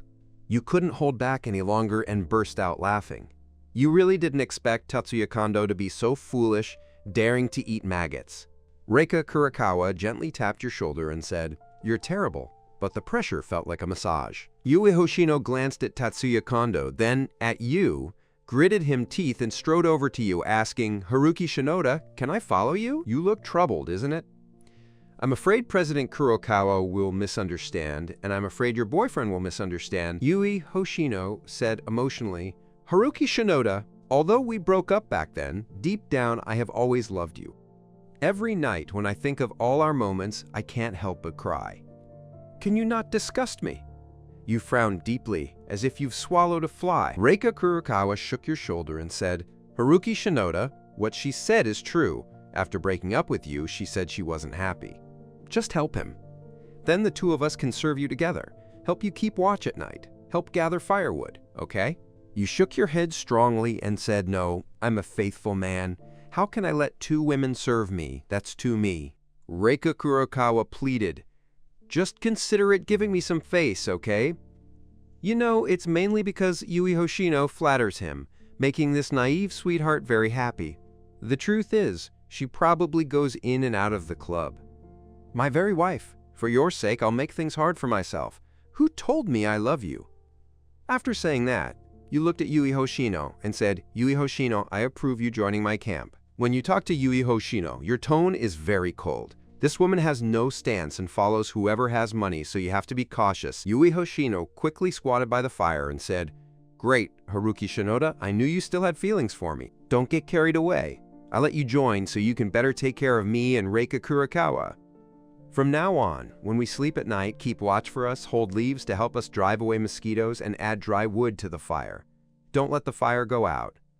Most importantly, if you have any odd jobs in the future, you have to force yourself to do them. Don't make me say it, because I don't like to talk. When one day I can't help but say you, that's when you're kicked out. Do you understand?" By the end, you got more serious, and your tone turned serious. Yui Hoshino's smile gradually faded, looking at you in disbelief. "I was sick before, and you rode 10 kilometers to see me, even holding me and coaxing me to sleep. Once, I wanted to drink Bingchu Bing Chang in the middle of the night, and you rode more than 10 kilometers to buy it for me. But why have you turned out like this now? You said bluntly, I used to be foolish, but now I'm not, so now I want you to return it? Don't bring it up, but at least when you mention it, you feel like you've turned into a sweet dog, which puts you in a bad mood." Yui Hoshino stubbornly asked, "Haruki Shinoda, don't be like this. I know your heart is still close to mine, right?" You pointed to Tatsuya Kondo's position. "If you want to hang out with me, just follow the instructions and do as you say, otherwise you can leave now." Tatsuya Kondo was that useless thing, forcing himself to suppress his nausea and put the not yet rotted flesh into his mouth. Yui Hoshino looked at it for a moment, feeling nauseous, then finally nodded humiliatingly. "Haruki Shinoda, from now on, I'll listen to you." "Hey, you rude and loudly scolded top brother Lee Haruki Shinoda. Is that you, your name?" All right. Yui Hoshino's older brother, Yui Hoshino's dignity was crushed and rubbed on the ground. She felt worse than death, and resentment welled up inside her. Seeing Yui Hoshino back down, you switched to a gentler tone and offered some sweetness. "As long as you behave well and earn my trust, you don't have to be mediocre. You can enjoy equal treatment with me, but you don't necessarily have to be a master." Yui Hoshino wiped away her tears, her eyes turning resolute, as if she'd just eaten a big pancake from a capitalist, full of fighting spirit, thinking that as long as she took good care of Haruki Shinoda and President Kurokawa on the deserted island, she wouldn't go hungry. Back in civilized society, President Kurokawa would surely trust her even more. As a life-and-death companion, she could get promoted and raise at the peak of her life. No matter how you count it, this business wouldn't be a loss. Thinking about it, Yui Hoshino smiled again. You glanced at Yui Hoshino strangely, then moved against Reika Kurokawa again, both hands mischievously chatting with Reika Kurokawa, almost losing control. No, if this continues, Haruki Shinoda will have to go deep inside. So Reika Kurokawa suddenly acted coquettishly and said, "Honey, you're so good at catching fish. Can you teach me in Ruyan?" You close your eyes and sneer inwardly. All right, let's go to Minato Bay District. I'll teach you how to fish. By the way, carry your previous gear with you so you don't get snatched away by stray dogs. After you finish speaking, you forgot to glance at Tatsuya Kondo, who was eavesdropping in the distance. Next, the three of you arrived at Minato Bay District. You picked up one of the fish Mumao was aiming at, calculated its swimming path, then thrust your spear at the head and pounced. With a thud, you lifted a 2-pound fish. Amazing, honey. You're amazing. Reika Kurokawa clapped her hands. Yui Hoshino was also delighted, trying hard to recall your posture and movements. At the disappearing gap, Tatsuya Kondo was stealing some tricks, but all of this was already in your cave system. If you could learn it after watching a few times, it would be very simple, because each fish has different habits, and you just showed you the first trick. After demonstrating a few more times, Reika Kurokawa started to get tempted. She wanted to try it out herself.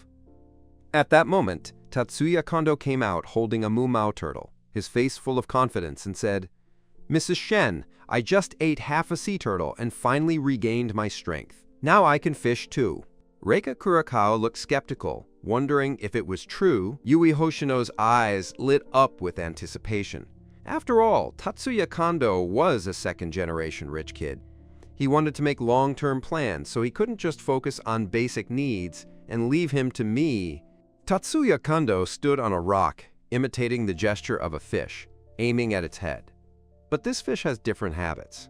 When startled, they scatter and flee, not swimming forward. It's just a dime of mine. With a splash, not a single fart was made. Instead, most of the fish were scared back to the deep sea. Tatsuya Kondo, why does Reika Kurokawa hesitate to speak? Tatsuya Kondo's face flushed as he said, "My hands are a bit unfamiliar. After all, the last time I participated in wilderness survival was 3 years ago. Just practice a few more times." After that, Tatsuya Kondo failed more than 10 times in a row. In contrast, you've already inserted 5 fish, which is more than enough for 3 people. Yui Hoshino hurried over, her softness gently pressed against you, and said, "Auntie, you're amazing." Am I really that impressive? Well, just a little bit better than the wilderness champion. But Tatsuya Kondo was furious, slamming his staff hard against the reef. You smiled and said, "Let's go home and grill some fish. Don't disturb the wild champion fishing, suddenly eating." Reika Kurokawa couldn't help but chuckle softly. The 3 of them walked toward the beach, quickly disappearing into the reef area. Tatsuya Kondo gritted his teeth and sat on the rock. His gaze swept over and saw a fruit not far away. He swallowed nervously and ran over, only to see it was a fruit box. The fruit had been eaten, but there was still a bit of fruit flesh left on the box. Better than being hungry. He didn't care about anything else. He just bit into his mouth. The next second, a wave of heat surged through Tatsuya Kondo's body, and the half-dead man instantly became radiant. Could it be that I, Tatsuya Kondo, have some kind of luck and eaten some kind of immortal fruit? Thinking of this, Tatsuya Kondo punched the air, his fist full of vigor and energy, a third stronger than before. At that moment, Tatsuya Kondo's eyes narrowed. A hint of sound flickered across his face. "You're really tough, aren't you? Now I want you to be my slave." With that thought, Tatsuya Kondo strode toward the beach. As soon as he reached the beach, he saw Uashino feeding you. Seeing you like that, he reluctantly said, "I'll clean the door first." Take a deep breath and walk step by step to Yui Hoshino's side, like a boy who has learned peerless martial arts from the edge of a cliff. "You're my girlfriend, yet you went to please her. You scoundrel, you sneaky slut," then slapped Yui Hoshino hard across the face, almost making her face distorted. Yui Hoshino collapsed onto the beach. Tatsuya Kondo recalled that the field just now was indeed much better than before. You pulled Reika Kurokawa to stand up and said, "Tatsuya Kondo still has to look at the master to beat a dog. Yui Hoshino is at least working for me now." "What do you mean by that?" "This is my family matter. Don't worry about it." After saying that, Tatsuya Kondo grabbed Yui Hoshino's hair and kicked her until she became a shrimp. You crossed your arms and looked at Tatsuya Kondo, who was struggling in his nest. "Ha ha ha, I really mastered a peerless martial art. President Kurokawa, I know you've been enduring all this time. Now I can do it. I'm fine. Reika Kurokawa shook her head and said, I feel like you're even more disgusting than Haruki Shinoda right now. No, that's not the case. Husband, listen to me. Reika Kurokawa's flustered look is so cute. You stroked her hair and said, it's nothing. I get it. Tatsuya Kondo used to badmouth you in front of Reika Kurokawa, describing you as disgusting. Reika Kurokawa's preconceived notions were normal. Haruki Shinoda stopped pretending. Let's have a duel between men. Pretty much so, Tatsuya Kondo struck a taekwondo pose again. Tatsuya Kondo then struck a taekwondo pose. You agreed, and the two started fighting again. This time, you felt Tatsuya Kondo was indeed stronger, but still far from it. After 3 more moves, Tatsuya Kondo struck a big X on the beach, his front teeth knocked out in a moment. You clapped your hands and said, losers will always be useless, wasting my time. After saying that, you went back and sat down next to Reika Kurokawa. Tatsuya Kondo struggled to get up, but unexpectedly, a graceful figure flashed ahead, and Yui Hoshino kicked him family heirloom with 1 foot. Ah, my egg, Tatsuya Kondo writhed on the ground in pain. I'm not someone to be bullied either. After saying this, Yui Hoshino walked back to your camp. Tatsuya Kondo weakly returned to another campfire, wiped the blood from the corner of his mouth, and watched you flirting with 2 beautiful women. He could only swallow his bitterness in loneliness. When I got back, I insisted that someone from the street would break your legs. After a while, Reika Kurokawa and Yui Hoshino held hands and went to the woods to drain water. When they returned, Reika Kurokawa looked at you mysteriously and said, Honey, guess what I just found? Have you found Yui Hoshino's parents' bodies? You asked with a serious expression, and Yui Hoshino's face beside her darkened. No, I found some chili peppers. Normally, fish doesn't taste good, but having chili makes it much better. After saying that, Reika Kurokawa opened her palm. You were taken aback and said, this isn't an ordinary chili pepper, it's clearly the devil's chili pepper from England. Isn't the devil's chili pepper still a chili pepper? Reika Kurokawa greeted her with a smile. Honey, you don't know that our constitution can't compare to the 3 virtues. People who drink Ganges water for a long time are already immune to all poisons. But our constitution can take a little, and we can ascend on the spot. That's such a pity. Reika Kurokawa was ready to throw away the devilish spicy food. Wait, better put it away. Maybe it will come in handy later. After you finished speaking, you looked at the useless Tatsuya Kondo in the distance with a mischievous grin, wearing a mischievous grin. Tomorrow morning, I'll pretend to please a fish, then add all the devil's spiciness, then leave with the 2 women to wait for that guy to sneak a bite. I have to teach him a lesson. Just then, a voice like smoke came from the woods. Was it a sound of you? As the sound fell, a pair of middle-aged men and women walked out. Mom and Dad are so wonderful. You are alive too. Yui Hoshino was so excited that she rushed over and hugged the middle-aged man. Your face darkened, because right in front of you were your former father-in-law Masato Hoshino and former mother-in-law Keiko Hoshino. That's wonderful, my precious daughter. As long as you're alive, your father and I can rest easy. Keiko Hoshino gently patted Yui Hoshino's back. At that moment, her gaze swept over and she saw Reika Kurokawa. She said, President Kurokawa, you're alive too. Heaven has seen better. Good people are alive, and the old couple came over to Reika Kurokawa, showering her with concern and care. Not just me, but Haruki Shinoda was alive too. Reika Kurokawa pointed to the one beside him. The 2 glances you cast were directed at you, and Keiko Hoshino's old face instantly darkened. HMPH, this useless person is still alive. Looks like fate has only half an eye open. Then, say less of it. Actually, Haruki Shinoda is actually quite good. Yui Hoshino whispered. Yui Hoshino's father, Masato Hoshino, said, a poor loser who doesn't understand social etiquette or Kyushu culture. What future does such a person have? My silly daughter, choosing Tatsuya Kondo is the right choice. I just wonder how Ahao is doing now. Uncle Lyo, I'm still alive. Tatsuya Kondo hurried over. Oh dear, kid, you don't know. I've been worrying about you 2 these past few days. As long as you're alive, that's enough. Masato Hoshino and Tatsuya Kondo hugged for a moment, and suddenly their stomachs started growling. Your face immediately flushed red, and she said, "Uncle and Auntie are both hungry. You're the champion of wilderness survival. Can you help us get something to eat?" Keiko Hoshino, standing nearby, also looked over expectantly. Tetsuya Kondo's mood darkened, while Yui Hoshino stood nearby, looking embarrassed. "Of course, no problem, just watch me." Tatsuya Kondo couldn't save face, so he grabbed his spear and led the two old guys toward Minato Bay. But Yui Hoshino was still standing next to you. Masato Hoshino immediately turned around and said, "Ruyan, why are you still standing there foolishly? Hurry up and follow me. Don't hang around with that useless Haruki Shinoda, or Ahao might misunderstand." In the end, Yui Hoshino couldn't help but walk toward her parents every few steps, looking back every few steps. At this moment, Masato Hoshino looked at Reika Kurakawa again. "President Kurakawa, come over too.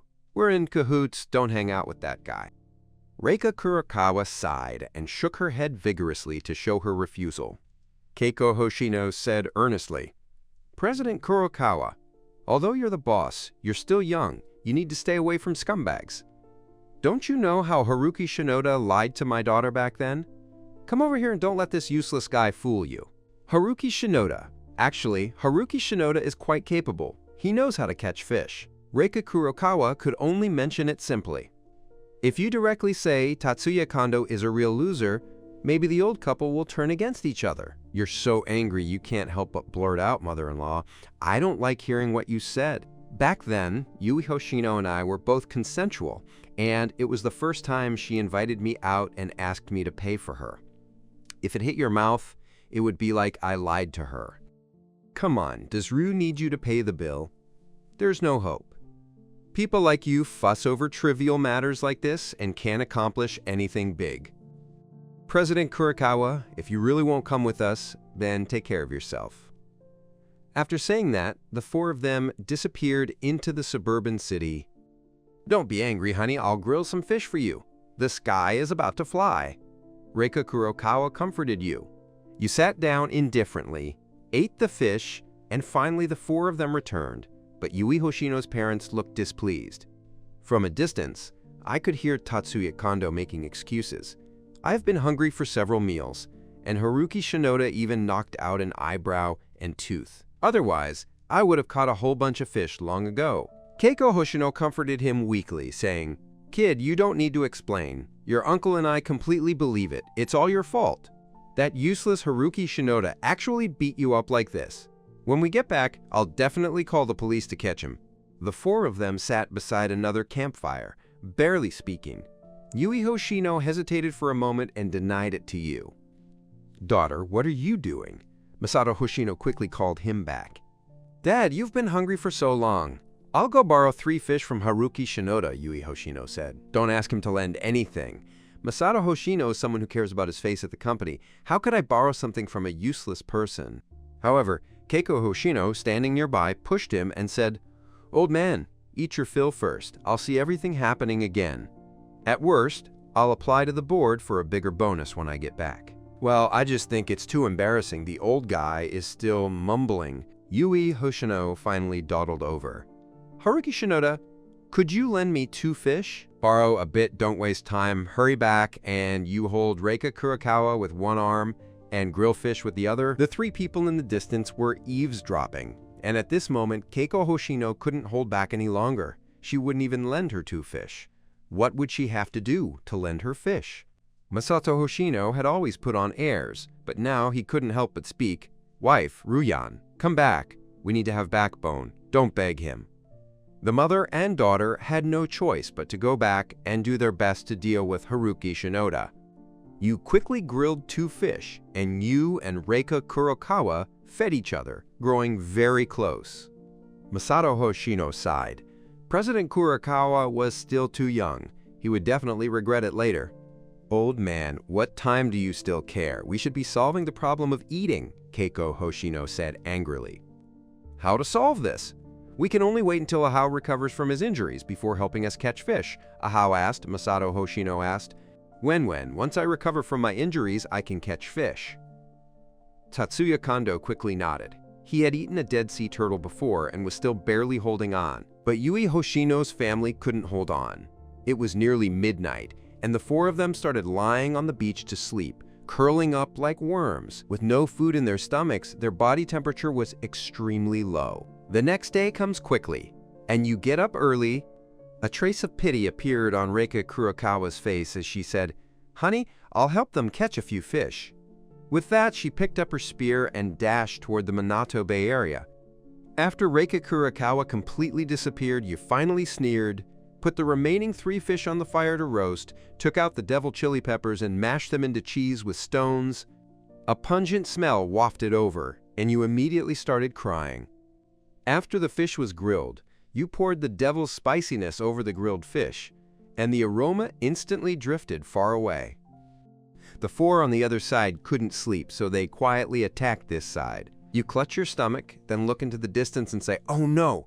My stomach suddenly hurts so much, I have to go to the woods to relieve Tatsuya Kondo. When I'm not around, you're not allowed to steal my grilled fish, okay? Who stole your grilled fish?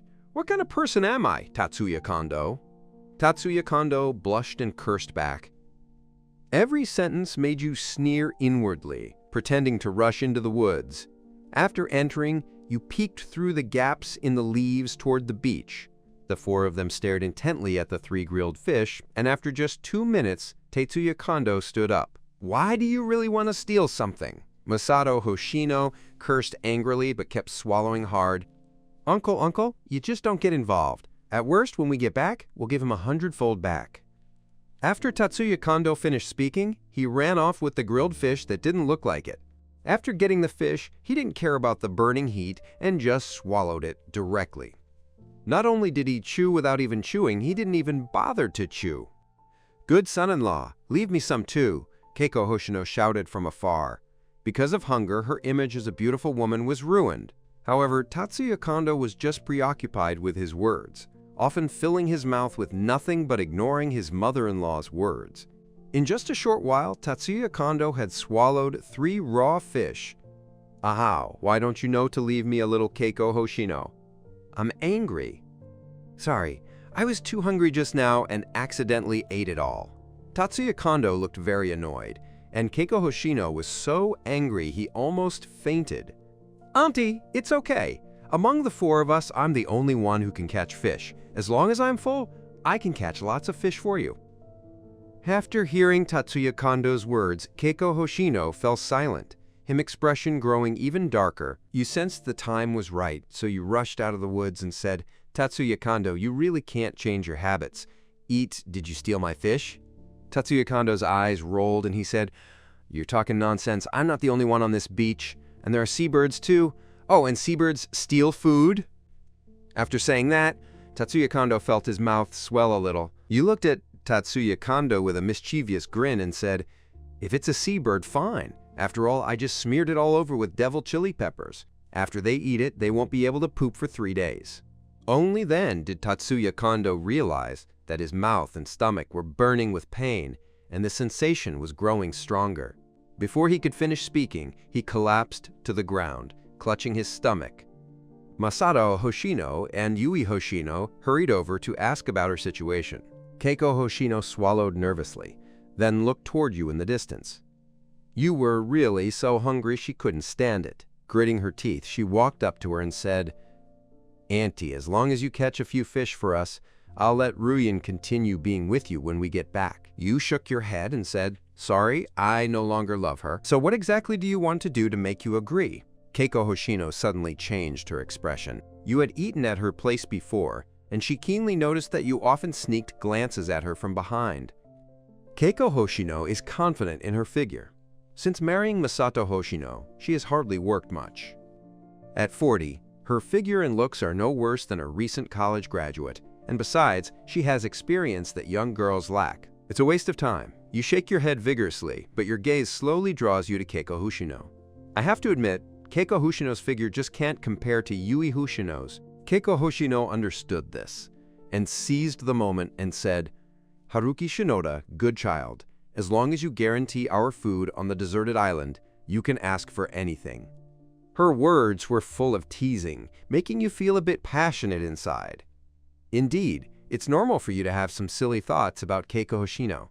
After all, you're a normal man. Keiko Hoshino is considered a golden flower in the finance department. Although usually cold and harsh, she inspires a strong desire to conquer, and her figure is very charming. So, Keiko Hoshino secretly flirted with you behind her husband's back. Just as you were about to speak, Reika Kurakawa appeared in the area. She was holding a fish in her hand and said with a big smile, "I'm back." Reika Kurakawa caught a fish for the first time, so she's very happy. Keiko Hoshino glanced at the little fish, feeling a bit disappointed, so she said mysteriously, "How about this, Auntie? We'll go to the woods tonight. When they're all asleep, then we can negotiate terms." After saying that, she suddenly bit her lip and left. Actually, Keiko Hoshino had her own difficulties. If her husband were tough, her temper wouldn't be so hot. Fine, after all, this deal could satisfy both the stomach and the needs. Why not? At worst, he'd be stuck with it forever after he got back. Reika Kurakawa was still unaware of Keiko Hoshino's scheme. She took the initiative to hand over the fish and said, Aunt Keiko continued, "Although the fish is a bit small, it's fine to fill your stomach." "Thank you, President Kurokawa." Keiko Hoshino took the fish. Tatsuya Kondo, who was sprawled on the ground, shouted, "Auntie, give me some food. My stomach feels so uncomfortable, burning and burning like I'm dying. Please let me eat a normal fish to relieve it, or I'm really going to die." "No, if I don't eat now, I'm going to starve," Keiko Hoshino said with a frown. Masato Hoshino quickly said, "Honey, let Ahao eat. He really looks terrible looking at him. If you treat him well now, he'll be filial to us in the future." Tatsuya Kondo swallowed hard and said, "Auntie, Uncle is right. You've helped me during my toughest times. From now on, I will treat you and Uncle like my own son." Keiko Hoshino was also a bit hesitant, but who can be sure when the rescue team will arrive? What if they can't arrive anytime soon? Yu was just struggling with this, and Masato Hoshino snatched it over to test Tatsuya Kondo, who took it and swallowed it whole. Not only was Keiko Hoshino so angry him face turned green, but Reika Kurakawa was speechless too. He had gone through all the hardships of catching a fish out of kindness, only to be eaten by Tatsuya Kondo again. Seeing this, you sneer inwardly and pull Reika Kurakawa back to sit beside you. As soon as Reika Kurakawa sat down, she immediately stood up and pointed at you, asking, "Why are you reacting so strongly?" Your face flushed red as you said, "I've always reacted this strongly. Honey, you caught a fish just now. You learned so fast. Hurry and change the subject to cover your embarrassment." Of course, I'm not to be underestimated. Reika Kurakawa looked proud. This was her first time catching a fish in her life, and she felt like she'd improved a lot. Still far from it. "How about this? I'll teach you how to catch fish." After saying that, she pulled Reika Kurakawa to the Minato Bay area, teaching and catching fish at the same time. Soon she caught more than a dozen fish. But for some reason, you keep recalling what Keiko Hoshino once said. You shake your head hard, trying to shake off that voice, but the more you try, the worse you feel. In the end, you actually start to look forward to it. After catching the fish, you and Reika Kurakawa walk hand in hand back to the beach. When you pass by Keiko Hoshino's campfire, your heart softens. After all, as your former mother-in-law, you can't be too cruel. So you threw 3 fish next to Keiko Hoshino and said, "These 3 fish are for you to eat, but if you share them with Tatsuya Kondo, you'll be embarrassed. Even if you starve to death in the future, I won't soften." Keiko Hoshino picked up 3 fish, glanced meaningfully at your back, and a flirtatious smile appeared on her face. Just now, you had soaked your clothes from fishing, revealing a strong physique which made her heart burn with excitement. In contrast, Tatsuya Kondo was a bit taller, but his body was covered in fat. Just looking at it was disgusting. As for his own husband, who was screwed down by a needle, what could that old bastard possibly do? "Honey, hurry up and grill the fish. We're all starving." Masato Hoshino's voice spread. Lai Keiko Hoshino panicked and hurried back to the campfire. After all, it was the first time in her life she had ever done something like this, and her heart was pounding non-stop. These 3 fish were small, barely enough to squeeze them into a gap between their teeth. And even hungrier, time passes, night falls quickly, you lean against the coconut tree to rest, but your squinting gaze doesn't sweep past Keiko Hoshino's formation. Shadow Tatsuya Kondo curled up into a ball, looking half dead. Masato Hoshino and Yui Hoshino were captivated by the big pancake Tatsuya Kondo had drawn, serving him wholeheartedly from the side. Keiko Hoshino sits nearby, always making faces and winking at you, intentionally or not. Time passed again, and it was midnight. A snoring sound came from the beach. You leaned against the sleeping Reika Kurokawa but couldn't fall asleep. You felt a burning heat all over, and in a daze you suddenly opened your eyes. Keiko Hoshino stood up from afar and pointed a finger into the woods. You took a deep breath, closed your eyes again, out of sight, out of mind, and now had Reika Kurokawa with you. But after just 2 seconds, you opened your eyes again. But under the moonlight, Keiko Hoshino suddenly made a move that made her blood race. Damn it, who cares about her? Anyway, Keiko Hoshino took the initiative. You swallowed hard and thought, Keiko Hoshino wouldn't dare say something like this. Keiko Hoshino breathed a sigh of relief and strode into the woods. The moonlight in the woods grew even dimmer, and you noticed Keiko Hoshino gradually approaching you. Haruki Shinoda, tell me, what price will I have to pay to get you to provide food for the long term? Keiko Hoshino whispered, speaking while glancing at the beach as if she were a thief. But weren't you mean-spirited before? Now you've learned to humble yourself. Suddenly, you said coldly, although your body is honest, you still feel a bit annoyed inside, wanting to get back the pain you endured. Auntie, I really was too much before. I apologize to you, Keiko Hoshino said with difficulty. Deo. Now you're only apologizing because you're in trouble. You just snorted coldly. A trace of humiliation flashed across Keiko Hoshino's face, but she still smiled slightly. Auntie, let's not talk about the past. It's all in the past. Now, whatever you ask for, just say it freely. Hearing that, your hair stood on end with excitement. Doesn't that mean you can really do whatever you want? Seeing you still hesitating, Keiko Hoshino leaned against a tree and closed her eyes. Just as you couldn't help but want to pounce, the next moment, all the hair on your body stood on end. Deep in the forest, pairs of green eyes appeared, and when they came out, there were wolves. You shouted and grabbed Keiko Hoshino, turning her head. The wind is strong on the beach, so the judges haven't woken up yet. Wake up, the wolf is coming. Shout loudly and wake everyone up. Is there really a wolf? You grabs your back. Don't hold on to my wolf on the back. Your face was grave as you picked up the wooden cat from the wood, while Reika Kurokawa took out her eyebrow knife for protection. Meanwhile, Masato Hoshino and the other three woke up and hid behind Tatsuya Kondo together. Why are you hiding behind me? Tatsuya Kondo turned around and hid behind Masato Hoshino. Roars rang out as 6 or 7 spotted animals emerged from the jungle. Spotted hound, you widened your eyes, thinking, how could there be a spotted hunting dog in the tropical rainforest? You don't have time to think about approaching Tatsuya Kondo and the other three with its long fur. There are hundreds of millions of people, and the spotted hound might give up. Will they eat people? Yui Hoshino's voice trembled. Tatsuya Kondo, you're the champion of wilderness survival.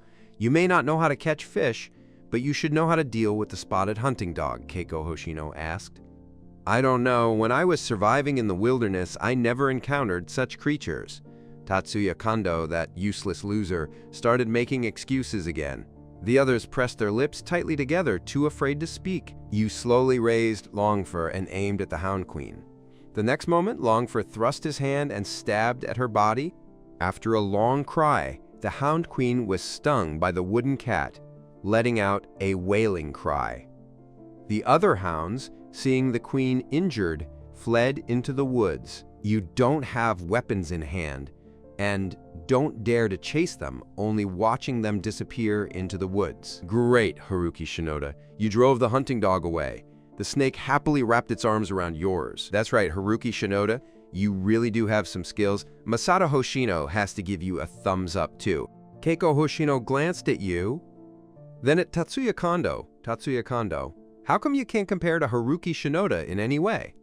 Tatsuya Kondo, that useless guy, glanced around and started making excuses again. Who said I couldn't compare? Do you know the momentum? Just now, I locked eyes with those hunting dogs, using human aura to subdue them, so they would flee in panic. Shut up. Benny and Yui Hoshino couldn't hold back any longer. And you look at the spot where the hunting dog disappeared, your face full of worry. They've all run away. What are you still worried about? Takuma Hoshina helped you sit down. Dogs hold grudges.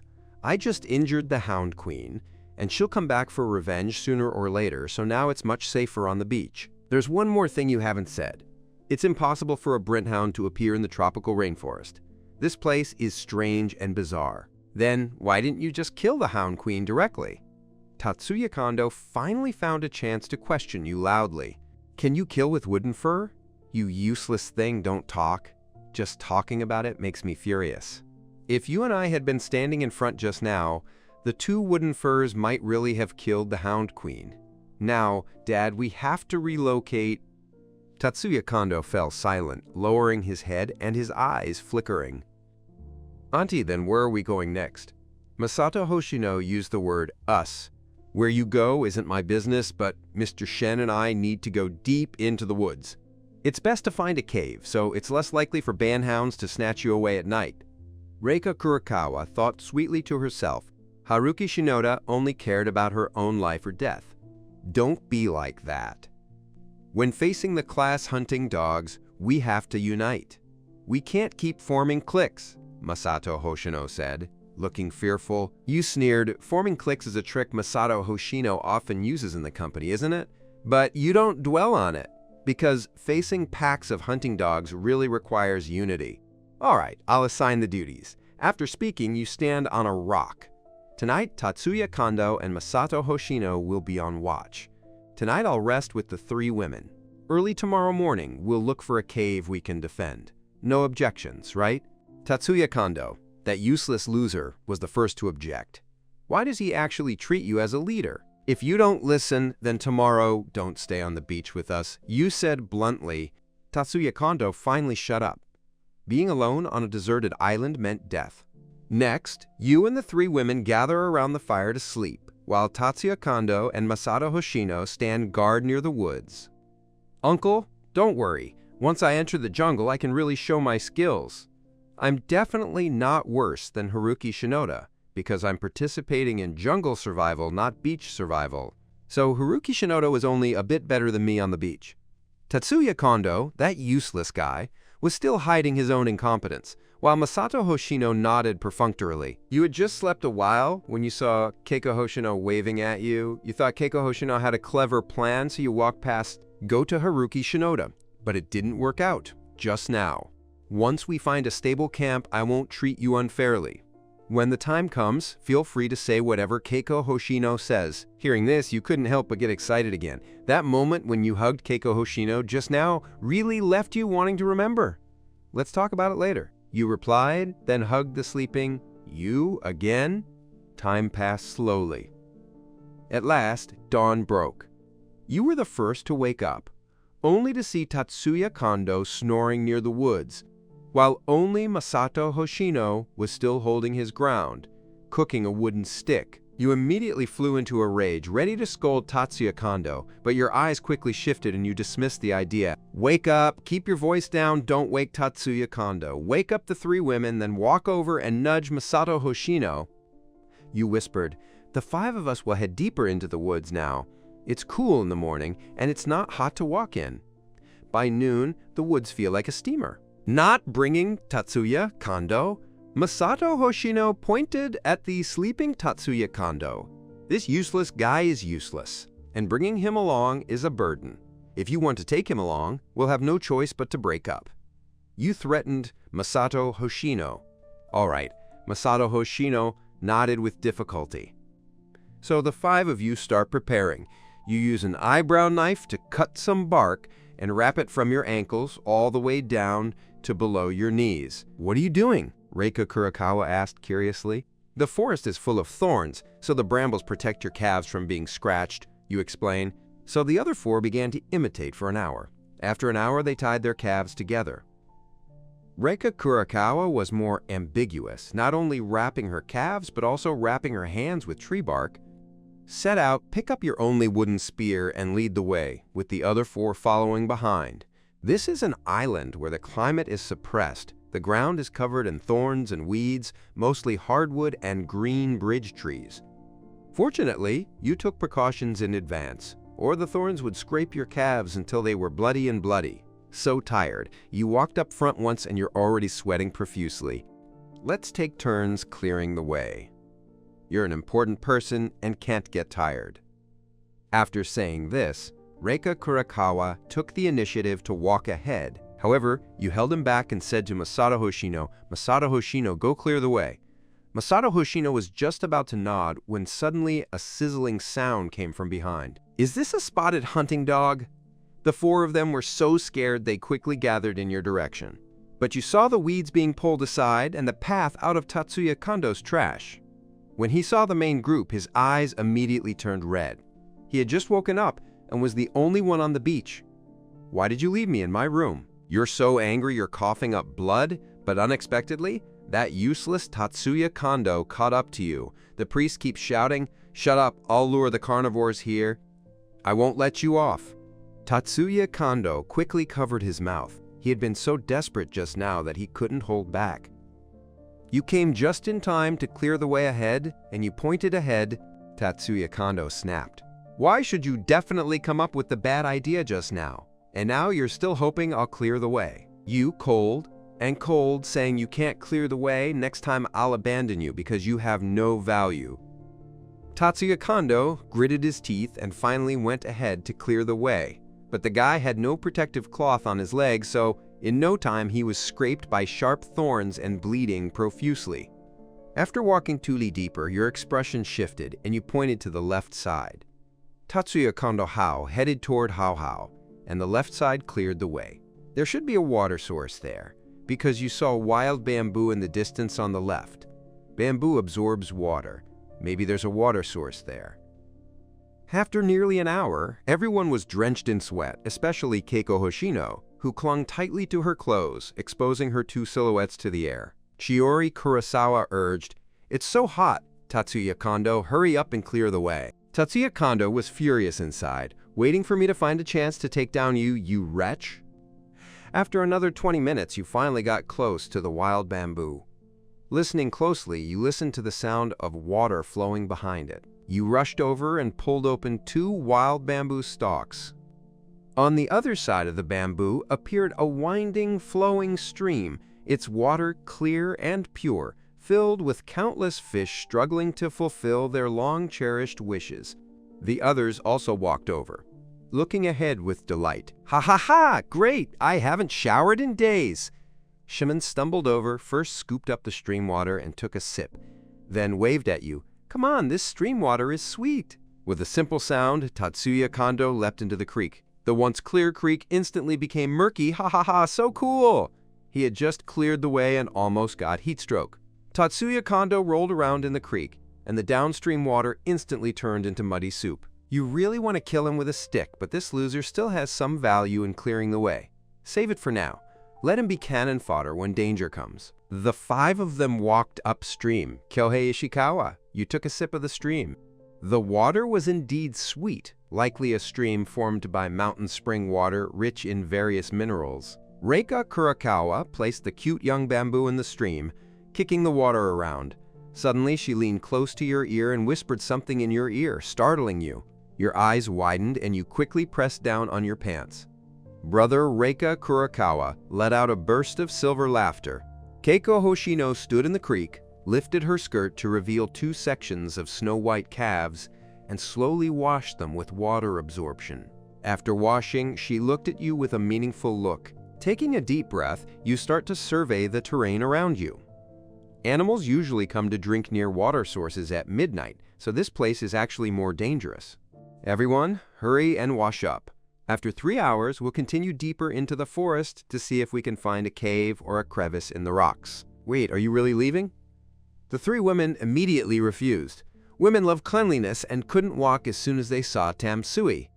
Tatsuya Kondo sneered and walked up from downstream. "Haruki Shinoda, are you crazy? You finally found the water source, and now you're causing trouble again. I think you're addicted to being a leader. You might say it's unsafe near a water source, and finding a cave is necessary to keep the spotted hunting dog away, But sometimes professional explanations are rather weak. Fine, go find your cave, but I'm staying here. Tatsuya Kondo painted Reika Kurokawa and the other 4 under his own name, hoping to isolate you with his own methods. At this moment, Reika Kurokawa also looked unwilling and asked, Yui Hoshino, you finally found a water source. How about we settle down here? You may not know. Some carnivores like to come to drink near water sources at midnight, so places with water sources are even more dangerous. Upon hearing this, the 3 women shuddered all over and looked around in terror. Tatsuya Kondo, that useless fool, immediately fell silent and quickly moved closer to the crowd. Then, let's go take a bath behind that rock. After Reika Kurokawa finished speaking, she and Yui Hoshino, mother and daughter, went behind the rock. You also sat in the creek and started scrubbing dirt, haven't bathed for days, and your body is indeed dirty. Masato Hoshino took the initiative to come over and help you scrub your back. Only now did he realize Tatsuya Kondo was just a braggart. You were the more reliable one. Uncle, can you help me scrub too? Tatsuya Kondo called out from the side. Isn't there a tree here? Just rub it with its bark yourself, Masato Hoshino said calmly. I, Tatsuya Kondo, have no choice but to comply. You enjoy the back scrub service, but your gaze turns to the back of the stone, imagining 3 women bathing naked, your heart full of longing. From behind the stone, Reika Kurokawa and Yui Hoshino's eternal laughter could be heard. Then 3 pieces of freshly washed clothes were tossed onto the stone to dry. Masato Hoshino, let's wash our shirts and pants too. Just wear your underwear. After saying that, put your shirts and pants in water and tap them with a wooden stick. Reika Kurokawa and the other 2 women were still behind the rocks, waiting for their clothes to dry. They couldn't just run out naked. Your mind stirred. I really hope that, with the ranks of dogs popping up now, the 3 women behind the rock will definitely gather around you. Ah, just then, a scream came from behind the rock. You were startled, didn't care about anything else, and rushed over to ask, Is your wife okay? Dad, don't come any closer. Too bad you're too late. You've already walked around the stone and are now looking at the 3 girls with a green gaze. They all squatted in the water with only one head exposed. The rest of the area was covered by water. You're still looking at Reika Kurokawa, softly scolding. But Keiko Hoshino just glanced over, shifted her body upward, and the stream was already very clear. You could almost see all 3 pairs of shapes clearly. Close your eyes quickly. I heard you scream just now and thought I encountered a hunting dog? As you explained, you quickly covered your lower abdomen with both hands. Not at all. Just now, a yellow fan suddenly swam over. We thought it was a snake and almost crawled in. What are you talking about? When I got there, I was relieved. Then I'm leaving. After you said that, you prepared to turn and leave. Wait, go get that suitcase. Isn't there clothes inside? Reika Kurokawa suddenly called out. Your heart skipped a beat. There really were clothes inside, but all sexy outfits. Are 3 women really gonna wear them? You stride downstairs, dragging your pink suitcase and pushing it aside. Then you hear the sound of a suitcase being opened behind the rock, along with a woman's exclamation. What can this little fabric possibly cover? Yui Hoshino complained, and Keiko Hoshino's voice came through. Better not to wear it at all. You secretly feel a surge of satisfaction. Head downstream and get ready to enjoy the fashion show. At that moment, you notice Tatsuya Kondo was also sneaking around behind the rocks. Tatsuya Kondo, go to the bamboo grove to gather some dry firewood. When you come back, I'll use it to grill fish. You pointed to the bamboo grove, not wanting Tatsuya Kondo, that useless fool, to pass by. A trace of resentment flashed in Tatsuya Kondo's eyes, but he still obediently went into the bamboo grove. Auntie, what's the name of the fish here? It's so plump and beautiful. Masato Hoshino pointed to the fish in the water. This fish, called the fish, traces its source every year to the inland river tide, you said. I didn't expect you to know so much. Masato Hoshino praised. I'm not as knowledgeable as your good son-in-law, but he's Guanjun. Enough talk. You go put out the fire by drilling wood. I'll catch fish. Tatsuya Kondo will gather dry wood. We'll split the work and work together. After saying that, you picked up a long spear and started aiming at the fish in the water. Masato Hoshino looked embarrassed and could only stand awkwardly to the side. While catching fish, you mutter to yourself, if I remember correctly, the Zunyu lives in the cold zone, but this is clearly a tropical rainforest. After catching 6 fish and bringing them back, Masato Hoshino indeed caught no fire without a sound. Helpless, you had to operate it yourself, but the next second, your hand stirring the fire suddenly stopped. Keiko Hoshino was dressed in white, and she walked out in a thin gauze. She came out looking somewhat like a sniper, her perfect figure faintly visible through the sheer fabric. Masato Hoshino couldn't hold back at all. His face flushed red, and he shouted loudly, "Who told you to come out wearing this? Hurry up and change it back!" Keiko Hoshino had been a bit shy at first, but upon hearing this, she immediately got angry. "What did you trade for those few pieces of clothing? You haven't even dried, haven't you dried? Let's talk about it once it's dry. But if you come out dressed like this, aren't you making Auntie laugh?" Masato Hoshino stomped him foot in anger. You awkwardly quickly look away, realizing you were too focused just now. What is there to fear? I'm his elder, and he wouldn't have any ill intentions toward me. Keiko Hoshino didn't care about all that and sat down next to you on her own. A scent of mature female hormones washed over you, and you instantly blushed and quickened your hands to stir the fire. The small flame finally appeared, and you quickly used a branch to start the fire. "Auntie, you're amazing," Keiko Hoshino said with a smile. Deo, you squatted on the ground, afraid to get up, or else the small tent would be seen, and it would be too embarrassing. Behind the stone, Reika Kurokawa and Yui Hoshino exchanged glances, both too embarrassed to leave. If they went out, wouldn't they just look at everything? What would I do? Should I just stay soaked in water the whole time? Yui Hoshino shouted, "Dao, daughter, you decide for yourself. If you want to come out, come out. If you don't, wait until your clothes are dry before coming out." Keiko Hoshino has now relaxed her mindset and handed over her freedom to her daughter. In the end, the two girls still couldn't save face and could only stay in the water. Fortunately, the sun had already risen, and in less than 2 hours, the clothes would dry. Right now, by the fire, only you, Keiko Hoshino, and Masato Hoshino are left. Suddenly, Keiko Hoshino had an idea. Old man Tatsuya Kondo has been picking up dry wood and hasn't come back yet. Could something unexpected happen? You can go check on me and Auntie? Just grill fish here? Oh, right, I'll go check on Masato Hoshino. Masato Hoshino slapped his forehead, grabbed the wooden fur, and dashed into the bamboo grove. Now, only you and Keiko Hoshino were left. Keiko Hoshino secretly glanced behind the stone, and after making sure no one was there, she sat down right next to you, her moist eyes looking at your pants and saying, "Aunt Lei, thank you for providing us with food. Auntie has nothing to repay you with. If you want, find a chance to take me upstream." After Keiko Hoshino spoke, she exhaled the breath of a mature woman. You grunted, feeling like your pants were about to burst. "Stop doing this, okay?" You swallowed and broke the ink as you spoke. "What are you afraid of? I know you used to spy on me from behind the company before. Do you think I don't know? On this deserted island, don't be so polite," Keiko Hoshino said, then gave you a flirtatious wink. "Auntie, let's talk about this after we finish eating the fish.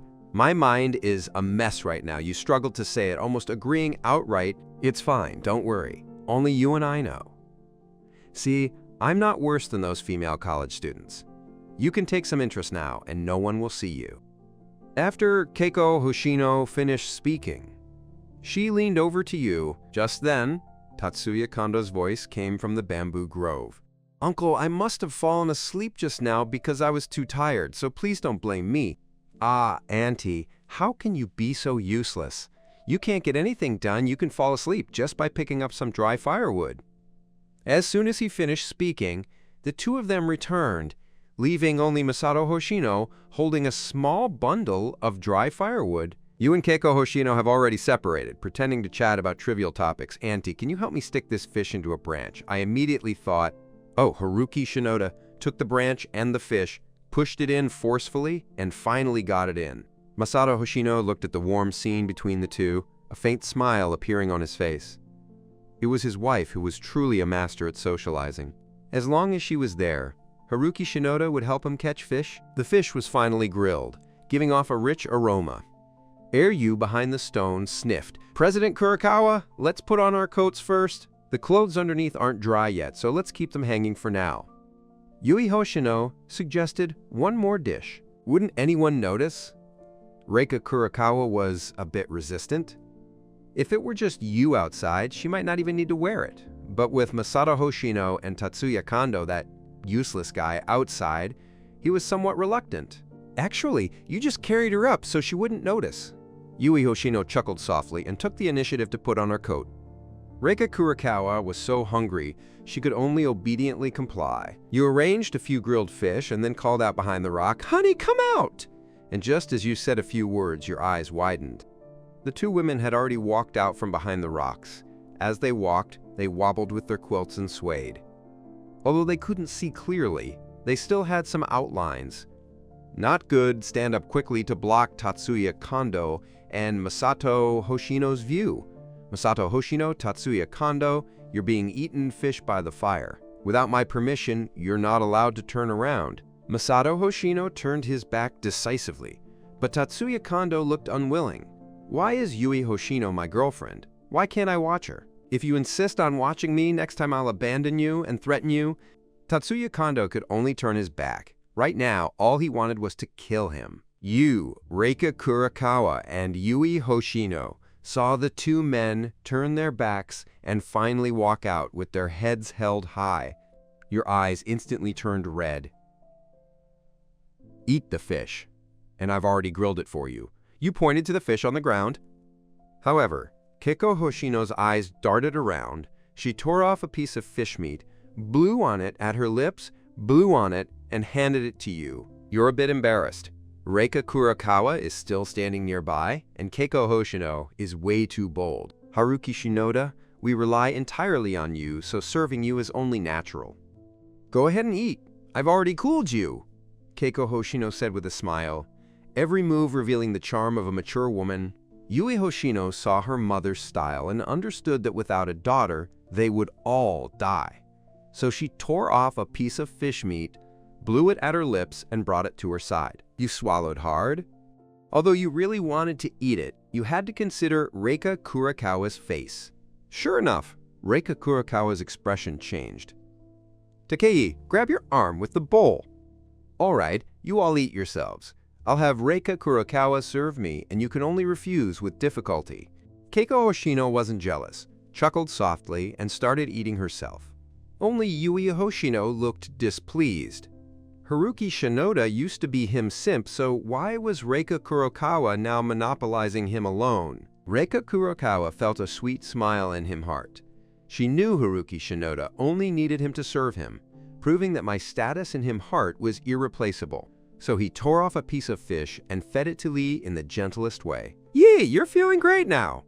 I never expected that after being stranded on a deserted island, the spoiled female CEO would also compete to serve you. Tatsuya Kondo was eating fish with his back to the table, but overheard their conversation. He was furious.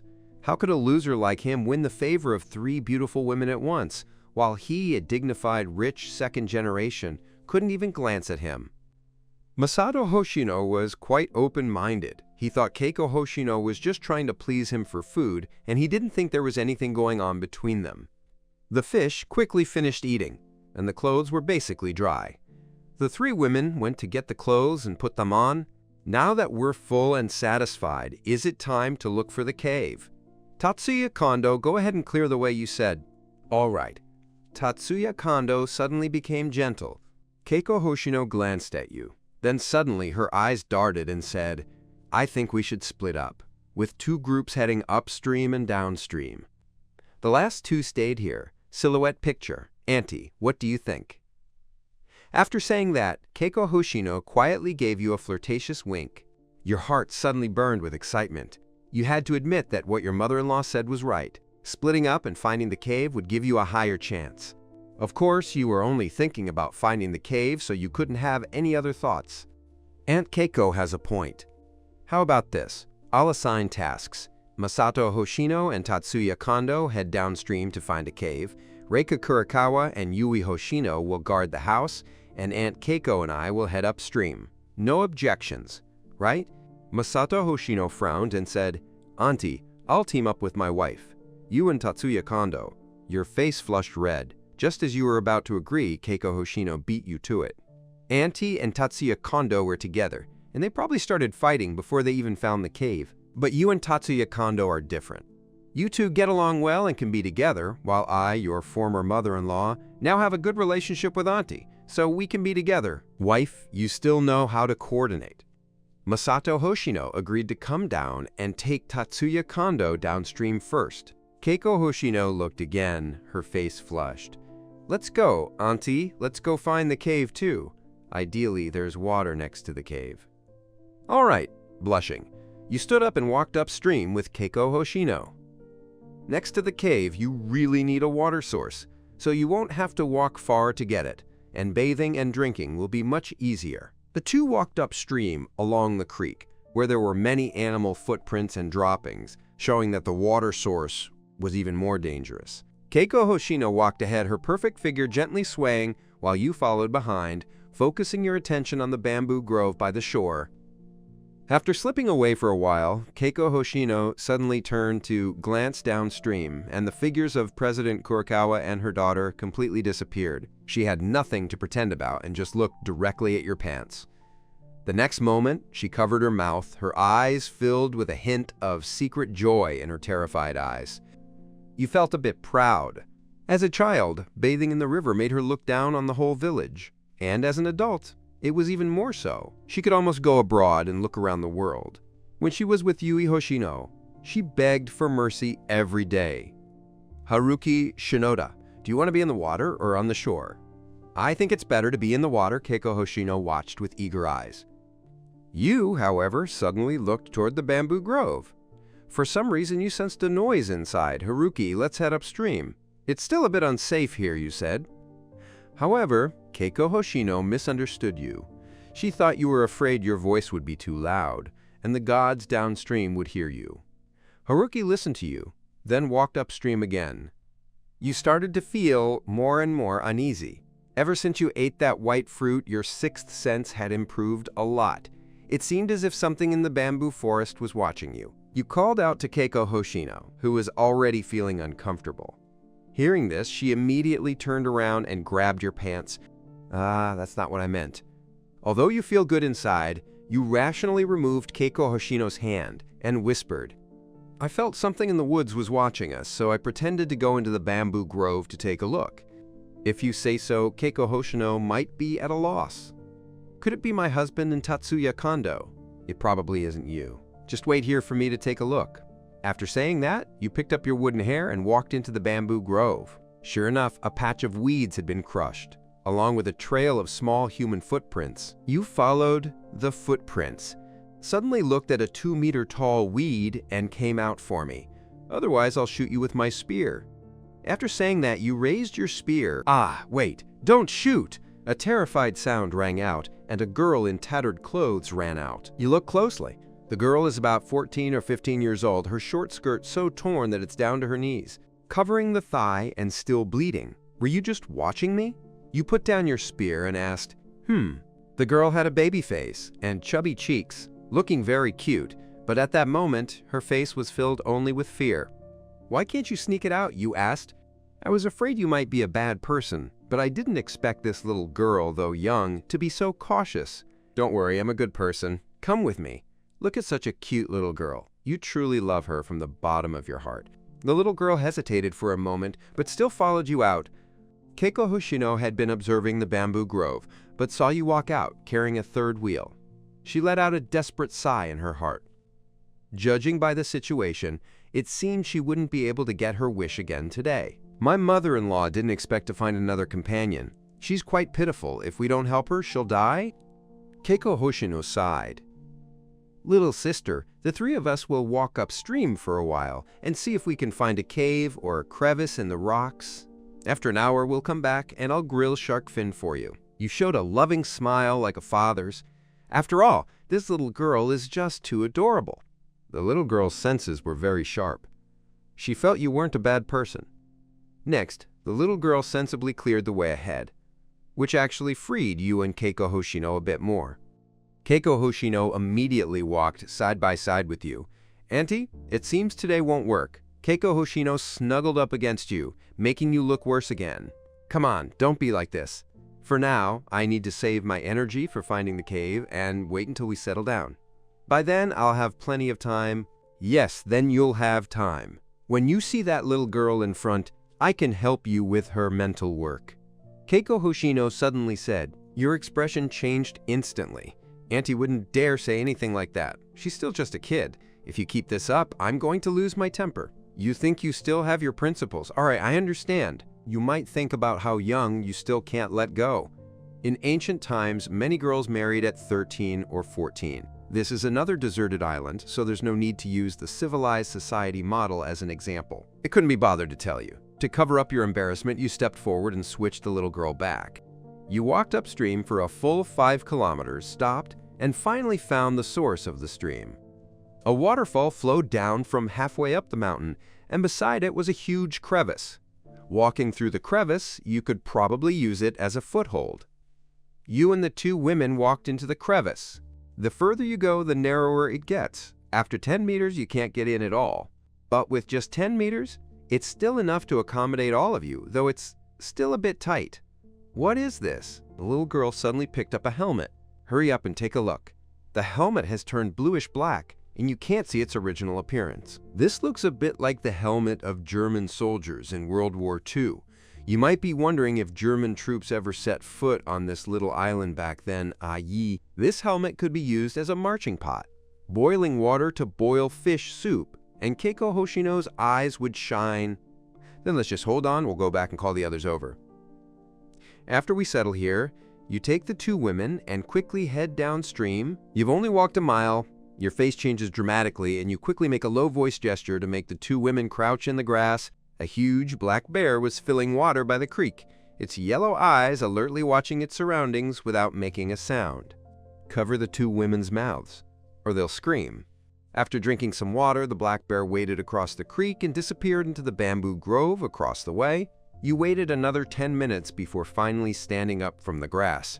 From that moment, you realized the danger on the deserted island. The 3 of them looked grim. You continued downward, but not as bold as before, and finally made it back. Seeing that Tatsuya Kondo and Masato Hoshino had already returned, and that useless Tatsuya Kondo was there gritting his teeth, saying something clearly bad at eating shit. "Haruki Shinoda, you're finally back!" Reika Kurokawa threw herself into your arms. "Honey, you're so good, you worried me sick just now." Masato Hoshino wanted to hug Keiko Hoshino too, but he pushed him away. I was so tired, told me to rest for a while, and then sat down by the fire. At that moment, Tatsuya Kondo's eyes suddenly lit up, and he walked toward the little girl. The little girl looked familiar. Tatsuya Kondo, that useless loser with him green eyes shining, hid behind Keiko Hoshino. A few people sat around the fire, and you told everything about the black bear. People should understand their situation now, right? So from now on, stop scheming and scheming, especially Tatsuya Kondo. No matter what, the war between us is settled. At least on the deserted island, we must work together. You said sincerely. Tatsuya Kondo's eyes darted around. Then he pretended to look at him sincerely.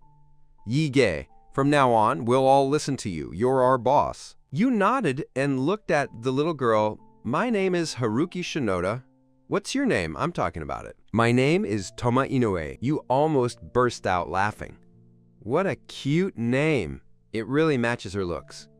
She has a baby face, 2 chubby bumps on her cheeks. Haruki Shinoda? Are we going to that cave now? Reika Kurokawa. Ask and wait before we set off? Let's make some weapons. After saying that, you get busy.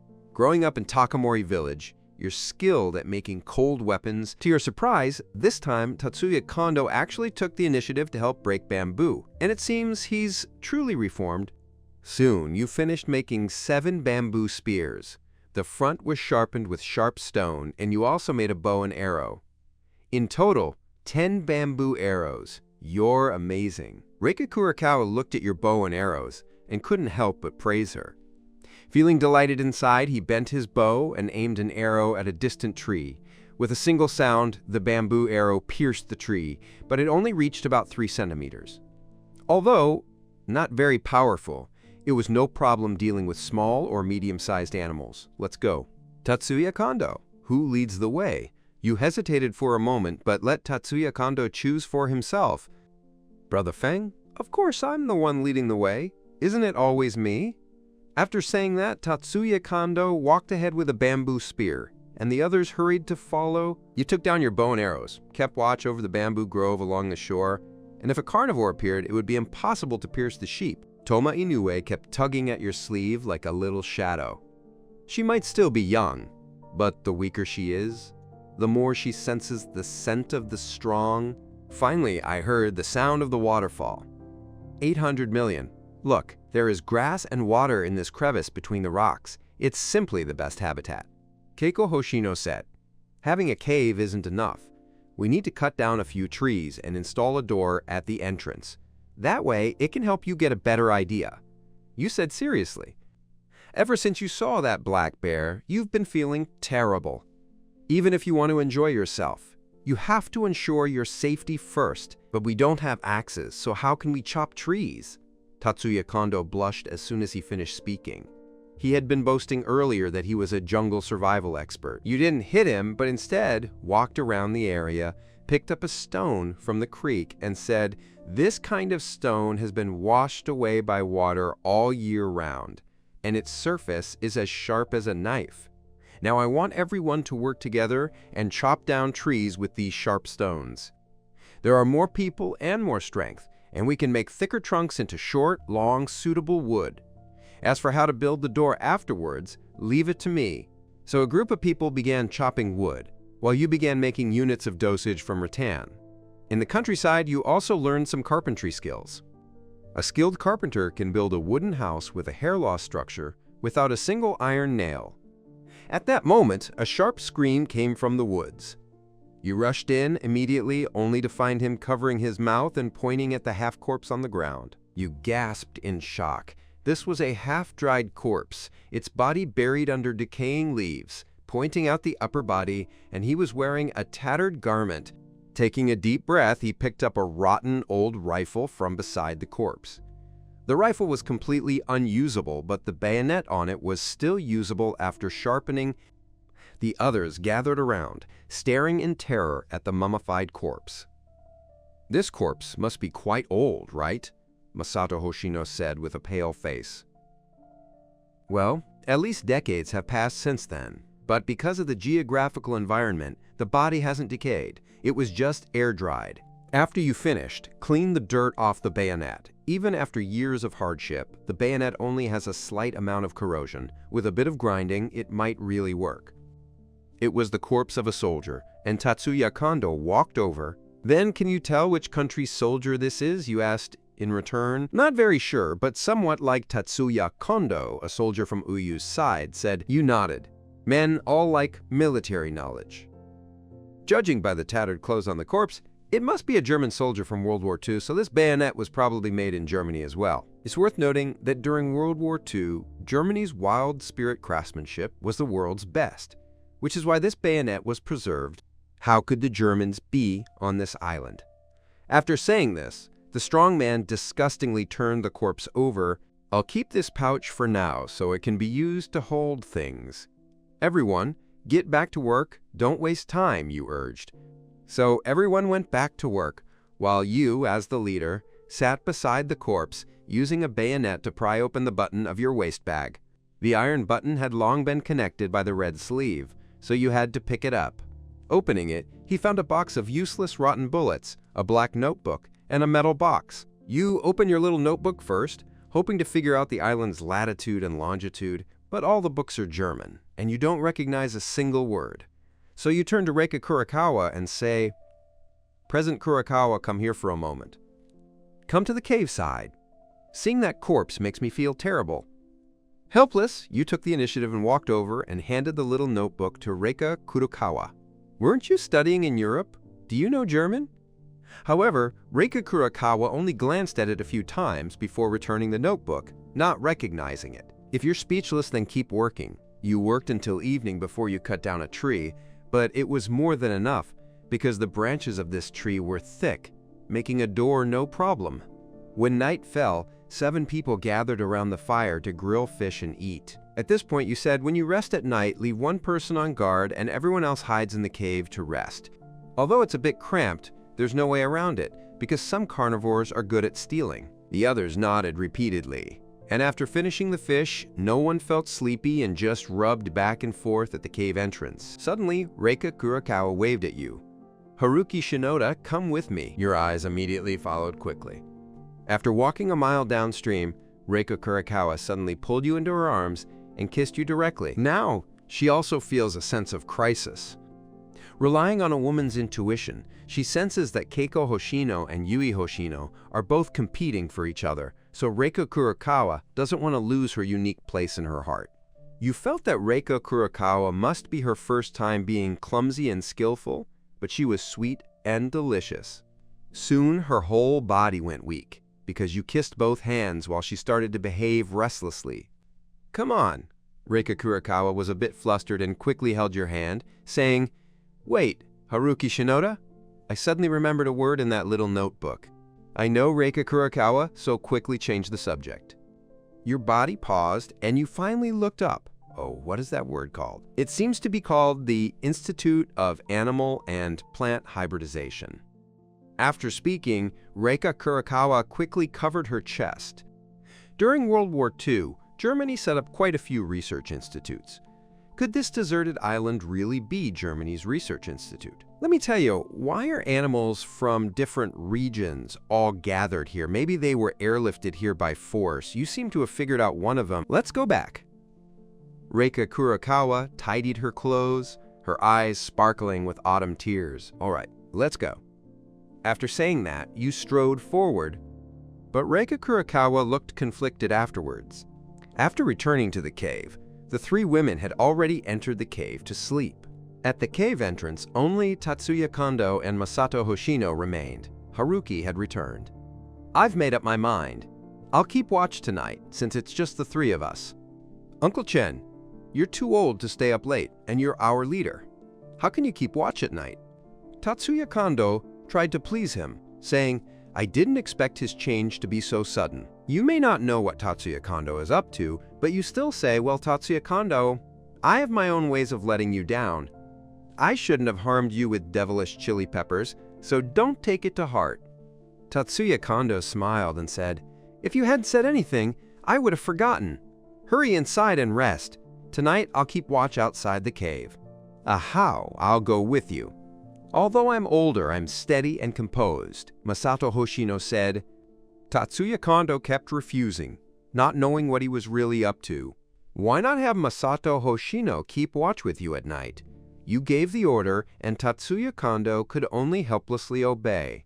As for you, of course you had to go into the cave to rest. It must be said that women love cleanliness. The cave had been thoroughly cleaned, and the floor was covered with dry grass, but the area covered with dry grass was just a tiny, tiny bit.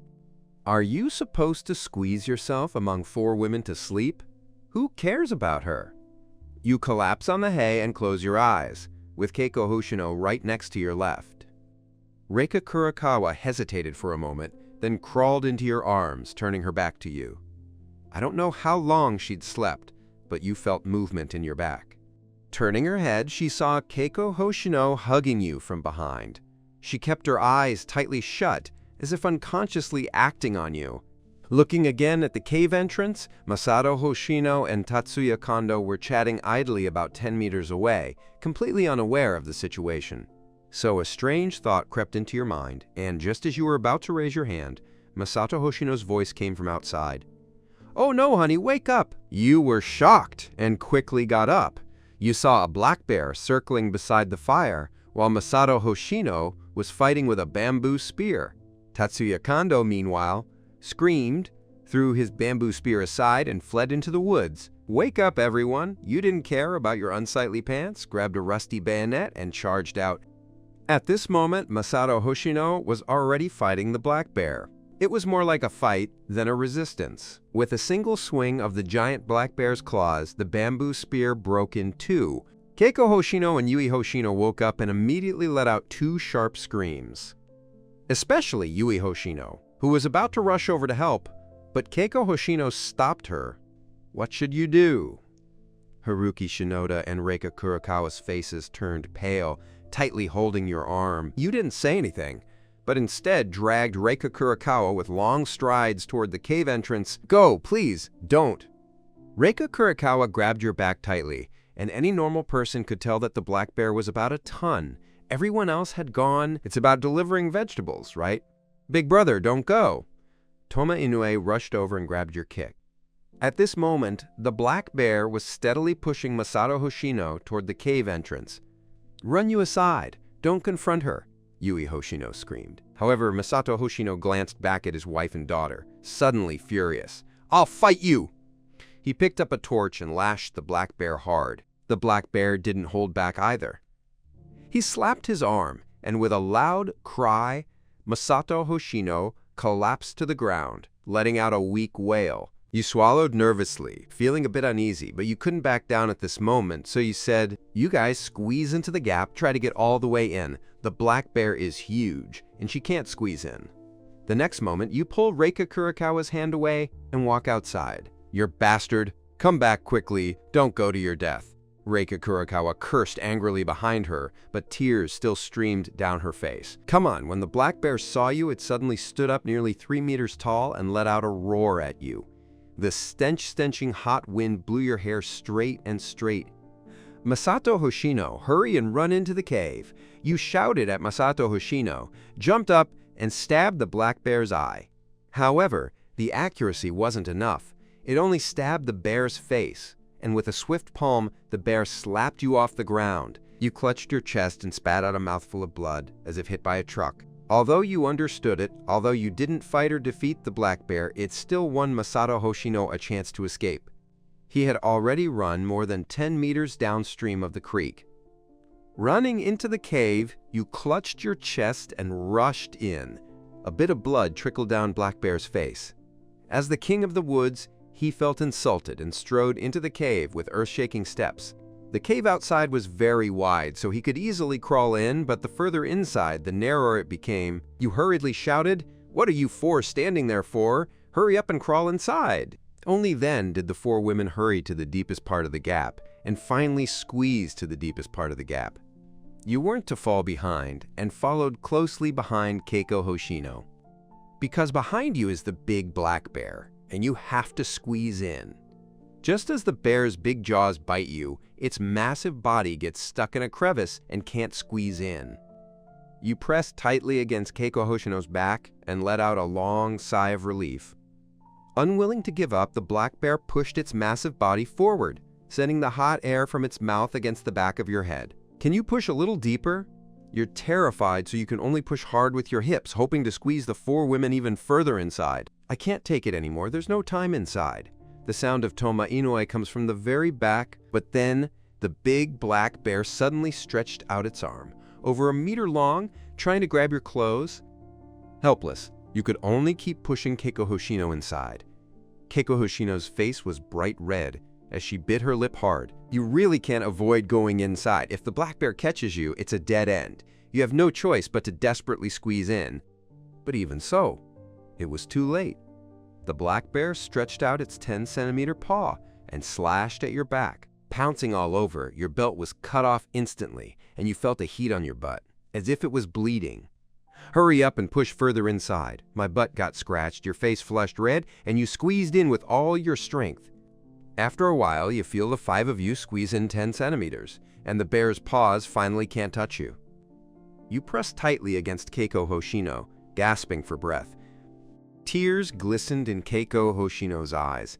She felt like she was about to be shattered by your collision. At that moment, a deep roar came from deep within the deserted island. Rubble from above the cave clattered down, and upon hearing the roar, the black bear actually fled, with its tail tucked. Only after you were sure the black bear had gone far did you finally breathe a long sigh of relief and collapse weakly to the ground. The other women were all in a bad mood, collapsing to the ground and gasping for breath. You felt a tight pain in your chest, blood still flowing from behind your buttocks. Exhausted and in pain, you tilted your head back and fainted. You didn't know how much time had passed. You finally woke up, only to find yourself lying at the cave entrance. "You're awake!" Keiko Hoshino walked over, her eyes full of thoughtfulness. When Reika Kurokawa saw you wake up, she suddenly shoved Keiko Hoshino away, resting your head on her own lap, a trace of anger in her eyes. Yui Hoshino said nothing, hugging her knees and sulking, so you look at Toma Inoue, the cutie, as if she's paying attention to herself. When your gaze meets her, she quickly covers her eyes like a child. Shingni smiled and was about to get up, but a dull pain shot through your left chest even more than when you hit the target. Did you get an internal injury? A flash of panic crossed your face. Getting hurt on a deserted island is deadly. Where are your wife Masato Hoshino and Tatsuya Kondo? You asked. Reika Kurokawa was about to answer when Tatsuya Kondo's arrogant voice came from downstream. Ha ha ha! Now your arm is broken and your inner body is injured, so now I'm your boss. Tatsuya Kondo. Come on, when the black bear came earlier, if you had stood next to me, maybe you could have scared it off. Why did you just run away? As he said this, the two of them revealed themselves. Tatsuya Kondo was holding a very small dead fish in his hand. Clearly, he hadn't gained much. How dare you say I ran away? I clearly wanted to use my own body to lure the black bear away, but the black bear wouldn't chase me. What could I do? After Tatsuya Kondo finished speaking, he saw you awakening. A trace of mockery flashed across his face, and he put the dead fish on the fire to roast. In an instant, the four women began to swallow hard. Tatsuya Kondo, how did you catch a fish? What do you want us to eat? Reika Kurokawa questioned, all you do is eat every day. But you don't know I'm tired from catching fish. Right now, I'm the only complete man, so if I eat this fish alone, you won't die if you go hungry a few times. Reika Kurokawa bit him lip tightly and suddenly looked at Hina Kisaragi. Help me take care of Haruki Shinoda, Haruki Shinoda. Haruki Shinoda, don't let other women run into me and go fishing. Ah, I'll take care of him. Toma Inoue's face instantly turned red from the pain. Yes, only when Haruki Shinoda recovers will we have a chance to survive, Reika Kurokawa said. All right then. Toma Inoue walked over and sat down next to you. Reika Kurokawa rested your head on her slender leg as a pillow. Be good. Oh, I'll catch fish for you later. Toma Inoue doesn't know how to take care of people, so she can only recall how her mother looked after her as a child, coaxing you like a cat and tiger. At this moment, Tatsuya Kondo finished the fish, glanced at you, and a hint of jealousy flashed in his eyes. Little sister, don't let a pervert fool you. That guy is a pervert. You actually had feelings for his ex-mother-in-law? Did he think I didn't know? Tatsuya Kondo said coldly. Shut up! Masato Hoshino immediately shouted angrily. I won't shut up, I want to say. Haruki Shinoda, feel your conscience and ask if you have feelings for Keiko Hoshino. Tatsuya Kondo continued. Tatsuya Kondo, don't talk nonsense. I'm so much older than Auntie, and he only respects me. Keiko Hoshino, embarrassed, also started scolding him. Aunt Keiko, you really know a person by their face, but not their heart. This kid is always misbehaving, often sneaking glances at President Kurokawa's back, and pretending I don't know, so you all need to be on guard against him. Don't let him catch your chance. Tatsuya Kondo put on a sincere and earnest look again. Stop talking. Auntie isn't that kind of person. Masato Hoshino was red-faced and had a thick neck.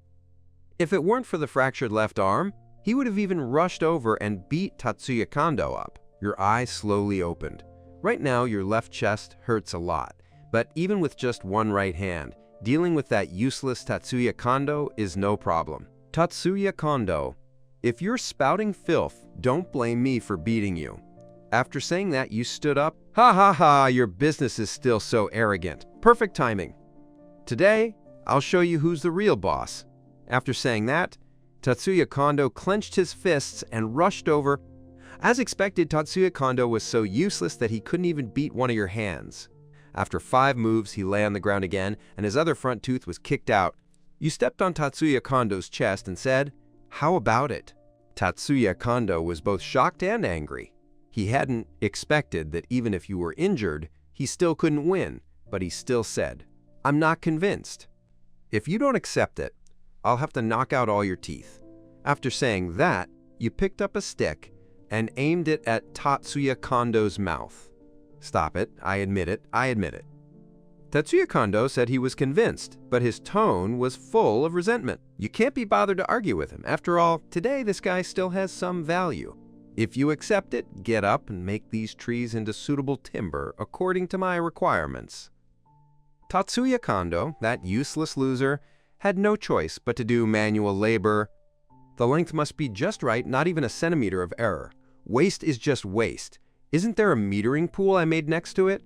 You hold one hand, and the other pointing at Tatsuya Kondo's nose, cursing at him. Wow, Big Brother is amazing. Toma Inoue stared at you in shock, eyes wide open.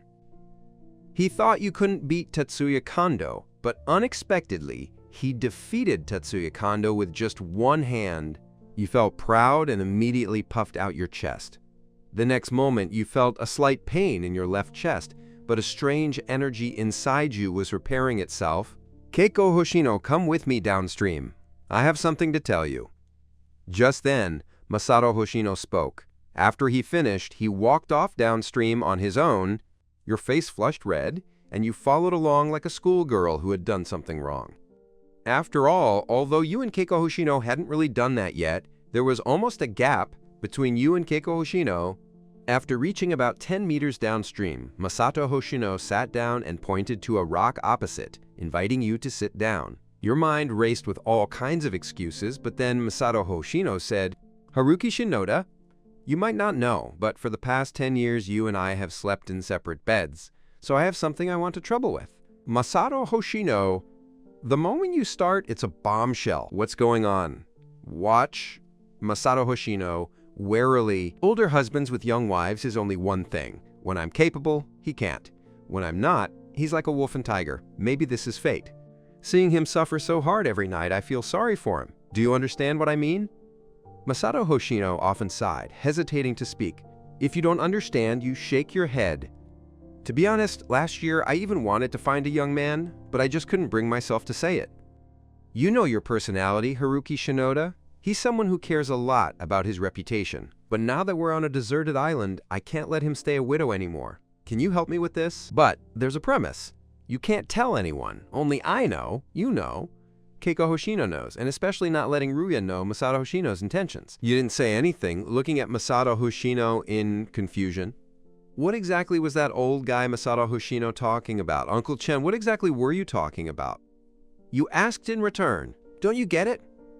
I want you to find a chance to help me take care of you, Keiko Hoshino. Look, just as you said this, your pants have already turned out like this. Masato Hoshino pointed at your pants. Uncle Z wouldn't dare to talk nonsense. I'll just treat this as a joke. Hurry up and cover your pants. This is way too embarrassing. All right, don't be shy. I know what you're thinking, but the only trouble is you. Keiko Hoshino definitely won't agree. After all, she's a truly fierce woman, and I understand her. I almost died laughing. Are you sure you know your own wife? So I've made up my mind. Tonight, when you, Keiko Hoshino, fall asleep, I'll lure the others away so you can have some time together. Masato Hoshino said seriously. Of course he understood that his wife had been living alone all along, but he couldn't get up himself. Come on, uncle, don't say it. If you keep talking, I'm gonna get angry. You look so embarrassed. Hearing that coming from Masato Hoshino just feels strange. Haruki, don't be embarrassed. I thought this through carefully. I originally wanted Tatsuya Kondo to help, but that useless guy ran away as soon as he encountered the black bear yesterday. Only you bravely rushed out to save me. This is what you deserve, and you, Keiko Hoshino, just happen to need you to kowtow a bit? What kind of effort is this? Masato Hoshino shook his head. Uncle Chen, I still can't quite accept it. You have some resistance in your heart. Masato Hoshino doesn't know about this, but maybe you can accept it. But if Masato Hoshino finds out, that would be a bit tough. Masato Hoshino pointed upstream at Keiko Hoshino and said with a worried tone, Look, Keiko Hoshino may be almost 40, but him figure is no different from a female college student. I guarantee I won't let you down. If you lower your head in silence, it's a sign of acknowledgement. Haha, that's more like it. But there's a problem. Keiko Hoshino will definitely resist. So tonight, while she's asleep, I'll lure the others away. When it turns out, even if she finds out it's not me, there's nothing she can do, you often exhale a sigh of hot air. Uncle Chen, the door isn't finished yet. It's too early to talk about this now. We should first fix the door and secure it before we can figure out how to get home. 80. I understand the affairs of life. I'll wait until the door is finished before talking. Masato Hoshino smiled meaningfully. Men understand men best. He believes you have that idea. By the way, uncle, is your arm fractured or misaligned? You suddenly asked. You feel like Masato Hoshino's arm isn't fractured, but somewhat misaligned. I don't know if you'll watch it either, Masato Hoshino asked. Let me give it a try. After some effort, you endured the pain in your left chest and reattached Masato Hoshino's displaced bone. Then you fixed his left hand with 3 branches. After 3 days, once the bone was fully aligned, it could be removed. After returning, Tatsuya Kondo, who had been dawdling, sped up again.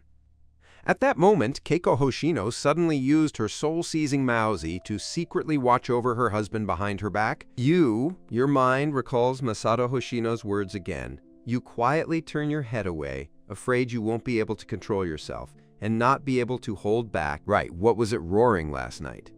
That sound seemed to come from more than 10 miles away, like a dinosaur. At this moment, Yui Hoshino spoke. Everyone's attitude immediately straightened. The roar last night was terrifying. Was it an elephant? Toma Inu A said. Wait, the sound of the big elephant isn't exactly like that? It kind of looks a bit like a tiger, but the tiger's roar can't scare off a black bear. It must be a different kind of creature. You're getting obsessed? You originally wanted to live as a local tyrant on the island, living a life of 3 palaces and 6 courts. But now he gave up that idea and decided it was better to return home safely. Just then, Reika Kurakawa returned, carrying 2 zunfish in her hands, but her whole body was trembling. Clearly, catching both had taken her quite a bit of effort. Annoyed that Ayi, you have injuries, I'll help you roast the fish and eat it. Reika Kurakawa said, her face pale. No need, your wife is tired. I'll grill it myself. You took the fish with a heart and tears. If you're not tired, you don't know what I saw downstream just now. Reika Kurakawa's face turned even paler as she spoke. A single hunting dog? You almost forgot that besides the black bear, the single hunting dog is also a formidable rival. It's not that I can't say anything. Forget it, you eat the fish first. Reika Kurakawa sat down for a moment, then sat down. Her eyes flickered deep with fear. Just now, while he was fishing in the water, a strange snake suddenly appeared. It was about as thick as his thigh, but strangely, a red mechanism had grown from its head. Soon, the fish was grilled. You worried about your own internal injuries, so one person ate it all. The others were sensible. Even if they were hungry, no one came to share a bite. It was almost noon. Tatsuya Kondo was sweating profusely from exhaustion. Haruki, I'm so tired. Can you let me rest for a while? Tatsuya Kondo asked. No, you must get the wood before dark or the black bear will definitely come. Their memory is very strong and you won't show them any respect. The other few people's expressions changed. Let's go help too, or else we won't dare sleep at night. Say whatever you say and hurry over to help. You didn't stop him, so the 4 women joined the labor. Time passed again, and you felt less pain in your left chest. Strangely enough, with such a serious injury, you should rest for at least 3 days, but after just 1 day, you're almost fully healed. So you slung your bow and arrows and swam down for more than 10 meters. 3 arrows shot out rapidly, one of which was killing 2 birds with 1 stone, and then you returned carrying 4 plump fish. After grilling the fish, Masato Hoshino and the 4 women gathered around, gnawing on the fish with smiles all over their faces. Tatsuya Kondo could only sit nearby, swallowing hard. You thought this useless person would have to do hard work, so you threw half a fish on the ground and said, "Here for you." Thanks, Haruki, you're still the best. Tatsuya Kondo didn't care about the dirt and picked up the fish. He started gnawing on his originally fat body, which had been thin and thin these past few days on the deserted island. After finishing the fish, you start building the wooden door. Using the principle of loss of the wood, you tightly fasten a dozen pieces of wood together, but this method isn't safe. Tatsuya Kondo, there are some stinky spring trees in the forest. Go scrape some spring tree oil and bring it back. I want it for watering. Also, if you run into thorns, pull a few back too. You ordered. Well, the top brother, Tatsuya Kondo, seemed completely conquered and obediently went to the woods. But you can see that Tatsuya Kondo's eyes are filled with resentment. If there's a chance, he'll definitely be the first to strike at him. Several women immediately gathered around, looking at his masterpiece, so impressive that he didn't use a single nail to finish the door. Reika Kurakawa touched the wooden door, her face full of surprise. "Big brother is so great," Ding Tuan also called out in admiration.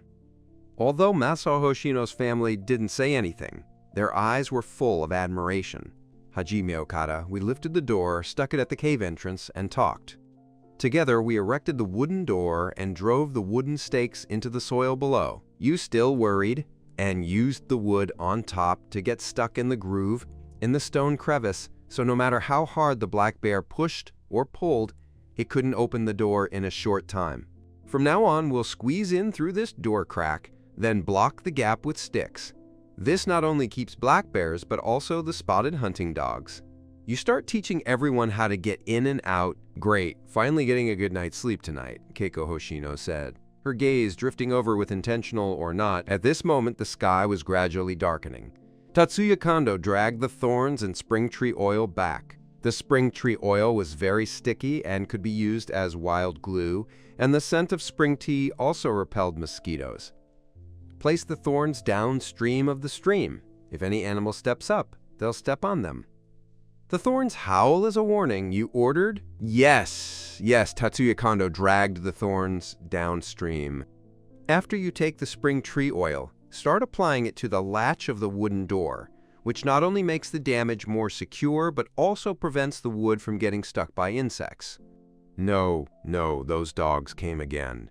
Tatsuya Kondo let out a donkey bray downstream and ran back in a dripping manner, still bleeding from his calf. Then, the sound of dogs barking came from behind him. The spotted hunting dogs that had appeared on the beach last time had appeared, but this time, more than a dozen hunting dog queens had called all their subordinates along, hurry into the cave, and after saying that, a group of people crawled into the wooden door. You used a stick to lock the 30-centimeter gap again. "Hey, I haven't come in yet," Tatsuya Kondo called anxiously from outside the door. "Tatsuya Kondo, run to the side and see if you can lure them away," you said coldly. "The gate is already built. Tatsuya Kondo is fickle and can't be left here. It's about time to abandon him." I'm begging you, I don't want to die, and I can't escape these dogs." Tatsuya Kondo was anxiously jumping around outside. "You can climb the tree, hurry up and leave, or they'll chase you." You pointed behind you. Tatsuya Kondo turned around and saw that the spotted hunting dogs had already surrounded him. "Damn you, you bastard! If I die and become a deadbeat, I won't let you go." After cursing, Tatsuya Kondo chose to escape into the Kuroshima forest. However, only 3 spotted hunting dogs chased after them. The rest gathered around the wooden door, making intimidating growls. At this moment, Reika Kurakawa hugged your arm. "What should you do? If they keep guarding here, we'll be trapped to death." Hearing this, the others' faces lit up with intense expressions. As the saying goes, if you hold out too long, you'll lose. Sooner or later, they'd have to go out to eat. You peered through the gap to observe the spotted hunting dogs, now counting them clearly. There were 12 in total, 3 of which were chasing Tatsuya Kondo. That meant you had to deal with 9 of them, including the strongest hound queen. Don't worry, I'll say everything. After you finish speaking, take out your bow and arrow, and the nearest hunting dog you've been aiming for gradually hits his butt. The dog is still about to enjoy its food when it suddenly jumps up. The other hounds, startled, all step back a few paces, but only the hounds wanted to bend and draw their swords for you. Your face was full of murderous intent, and he drew another sword. The second hunting dog was shot in the side, but unfortunately, its lethality gradually diminished. It only penetrated a few centimeters deep into the skin before being caught by their muscles. Only then did they realize how terrifying you were. They fled downstream but refused to leave. Great, Haruki Shinoda. Your swordsmanship is so precise, so accurate, and so much joy. You look serious, then draw your third sword and draw your bow to its maximum. This time, luck is on your side, hitting a hound in the eye. The hound immediately collapses to the ground, twitching. Finally, the hound queen escaped with her companions and completely disappeared downstream. At the same time, the bowstring made a pop and snapped immediately. Throw the corpse far away, or it will trigger the surrounding area. Defeat your food chain. You strode out through the wooden door. At this moment, your figure gradually grew taller among the four women. Keiko Hoshino's eyes sparkled as she looked at you, growing more and more fond of you. Suddenly, a hooked body blocked him view. "Honey, you weren't scared, right? If you're scared, I can hold you," Masato Hoshino said gently. Keiko Hoshino's face instantly turned cold. You walk up to the spotted hunting dog where the beast isn't dead yet, still twitching and struggling. "What? All of you, come over here. Each of you stab him with a bamboo spear until he dies. You ordered..." I've never even killed a chicken before, so what do you mean by looking so resistant?" "That's exactly why I want you to train your courage," you said calmly. So several women gathered around and fired at the spotted hunting dog. Soon, the beast was completely dead. You grabbed his hind leg and threw him straight into the stream. "Let's go. Sit down by the campfire. I think I should teach you some skills, or if one day I collapse, you won't have any survival skills left." After saying that, you sat down by the campfire, with a few women obediently standing and listening to the lesson. The hound's corpse quickly rushed downstream. In an area covered with aquatic plants, a huge creature suddenly shot up from inside, dragging the dog's corpse to the bottom. Now, have you learned it? You thrust your spear forward with all your might, thrusting it with force, creating a burst of force. I understood that body coordination was very important. After all, Reika Kurikawa had received higher education. You hold spears and stab the straw dolls I made for you, treating them as enemies. So the women started training again, and after just half an hour, they were exhausted and screaming loudly. That's all for today. You called out to a few women. Training should be gradual. You can't make them feel tired of it on the very first day. Keiko Hoshino suddenly glanced back. "I want to go downstream and take a bath."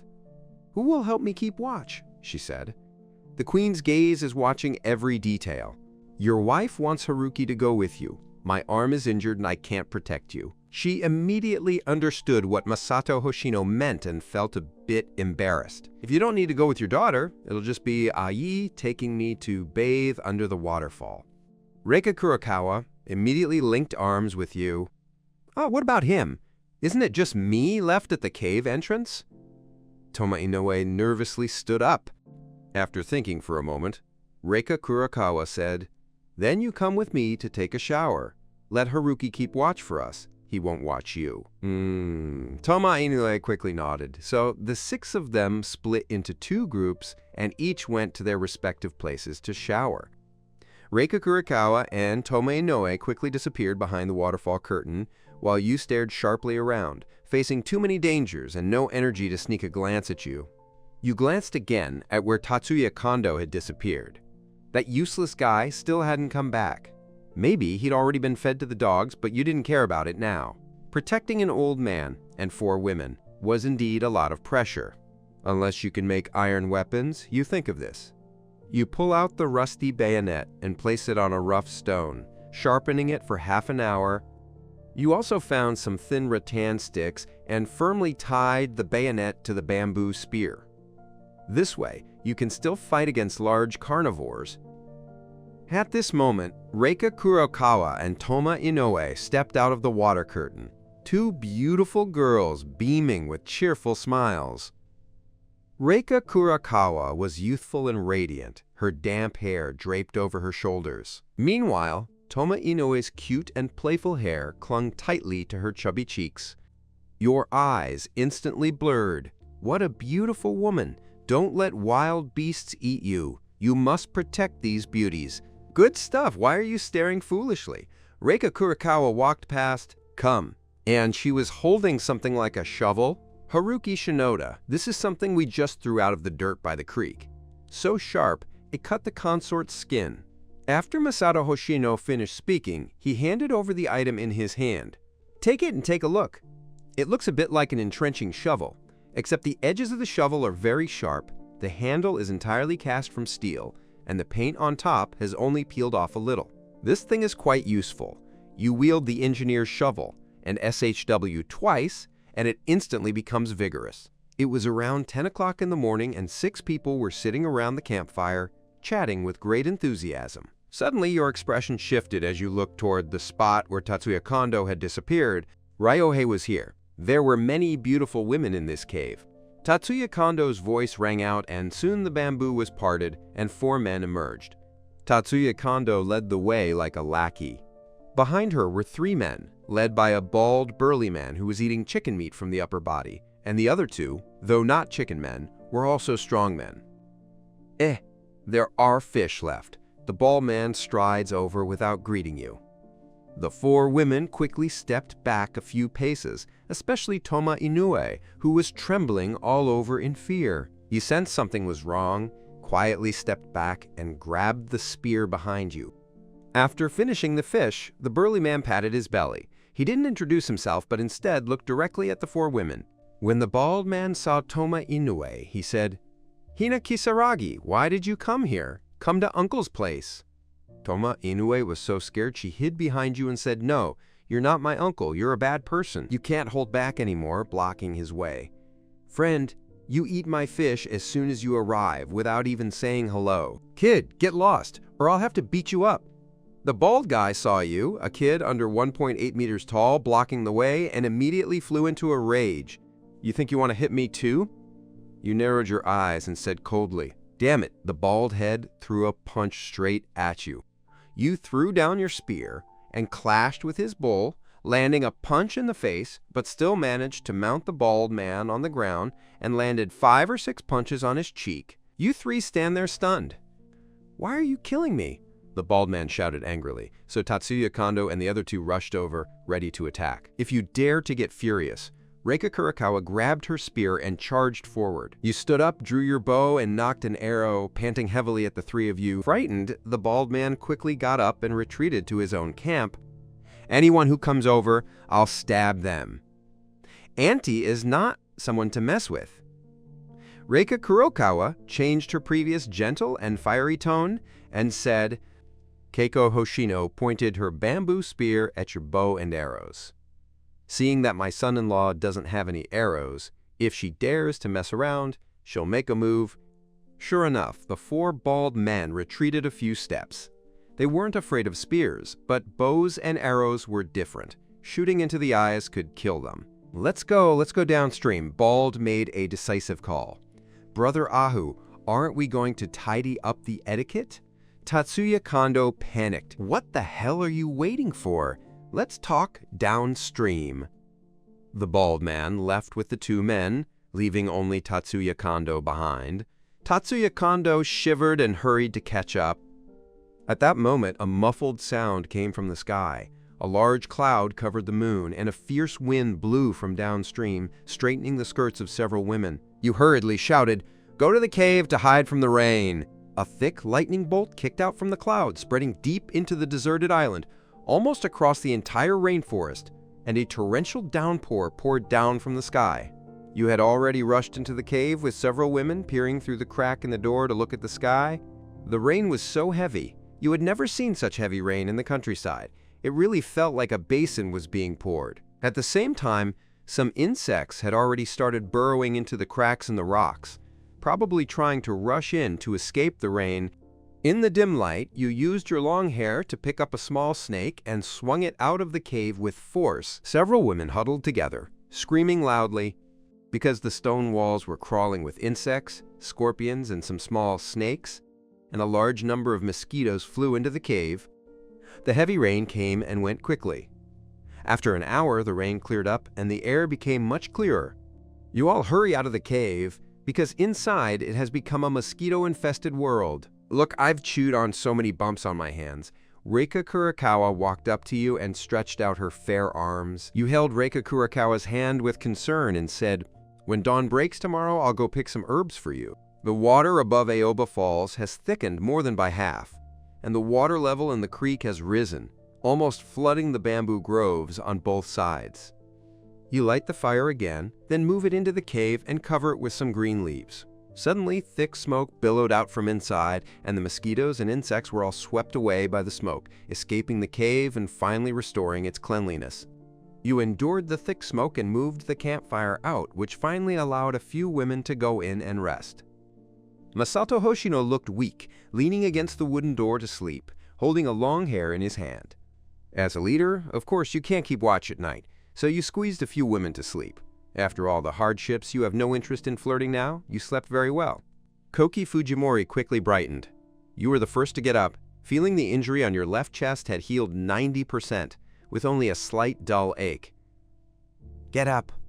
Get up. You woke everyone up, but Masato Hoshino stayed up last night, so you let him keep sleeping. A few girls, sleepy-eyed, sat outside the cave, waiting for you to assign tasks. Today, I will search along the foot of the mountain for sulfur or some limestone, twisting the entire cave over and over to prevent poisonous snakes and insects from crawling in. At the same time, we also picked some herbs to apply to your body to treat mosquito bites. Toma Inoue was startled. What if that bald, strange uncle comes back? Several women also stood up, not wanting you to leave. You pointed to the bow and arrows on the ground and said, "Here's what I'll do. I'll leave the bows and arrows for them. If they return, shoot them with your bows and arrows." Next, you helped them catch 5 or 6 jars of fish and prepared to step into the woods. Keiko Hoshino suddenly said, "Haruki Shinoda, wait a moment, you go into the woods alone. It's dangerous, I'll go with you." You nodded and said, "That's good, the two can look out for each other. If you step into the swamp, someone will be there to lend you a hand." Reika Kurakawa glanced at Keiko Hoshino, but ultimately said nothing. She believed that in this situation, everyone felt a sense of crisis and wouldn't dwell on the things between men and women. After saying goodbye to Reika Kurakawa and the others, you and Keiko Hoshino walked into the woods. Keiko Hoshino stayed behind, her gaze constantly shining on your broad silhouette. The fire in her heart that had just been extinguished flared up again. Keiko Hoshino suddenly said, "Haruki Shinoda, I feel so itchy here. I must have been bitten by mosquitoes last night. The swelling hasn't gone down yet. Can you help me take a look?" You calmly turned around. "Aunt Keiko, do you think now is the right time?" Tatsuya Kondo and the other 4 are still downstream, eyeing each other like hungry tigers. We should speed up our main business, instead of thinking about these matters between men and women. Keiko Hoshino wore a seductive expression, stuck out her tongue and licked her sweet lips. What was there to fear? It wouldn't waste much time. You feel your hair standing on end? Maybe it's better not to do it. Now is not the time. Let's wait until we've fully built the camp before making any decisions. Only then did Keiko Hoshino smile and walk side by side with you. But the fire in her heart hadn't completely died down, and she teased her with words from time to time. After walking for a while, your gaze suddenly caught a shadow, and deep in the rain-covered forest appeared a small tree with 3 white fruits growing on it. You made a quiet gesture and quietly approached the little tree. Just as the gloss fruit was about to withdraw, you wielded your bow shovel to the limit. 2 ginkgo nuts fell to the ground, while the remaining ones quickly retracted. You picked up the nuts and put them in your mouth. 2 powerful waves of heat began to surge, surging through the 400 nautical miles, but it was just an instant. In an instant, you felt your whole body burning with heat. Oh my God, Keiko Hoshino couldn't help but cover her mouth. Ah, help! Just then, a woman suddenly stumbled and ran toward you. "Come on, hey, little beauty, let us guys have some fun," and then 4 more people rushed out from behind. It was Tatsuya Kondo and the 4-person team. Oh my God, they looked all sleazy. The woman glanced at the 4 people behind her, then at you, finally gritting her teeth and hiding behind you. Her clothes were already mostly torn apart. You bastard, Tatsuya Kondo saw it at a glance. You, the bald man, narrowed his eyes and pulled out a dagger from his pocket. This time, there were only 2 of us. Let's go ahead and do it directly. By the way, I need to ask the woman beside him. After speaking, the bald man walked toward you. What should I do? Keiko Hoshino tightly grabbed your arm. You gripped the bowman's shovel tightly, feeling a bit inwardly covering up. That bald guy was very strong, and you only had a 70% chance of handling it, but with the other 3 added, it was hard to say. Whoever comes over, I'll strike them with an archer shovel. you say coldly and then assume a fighting stance. However, the bald man shook his dagger. Is that so? Then let's do it!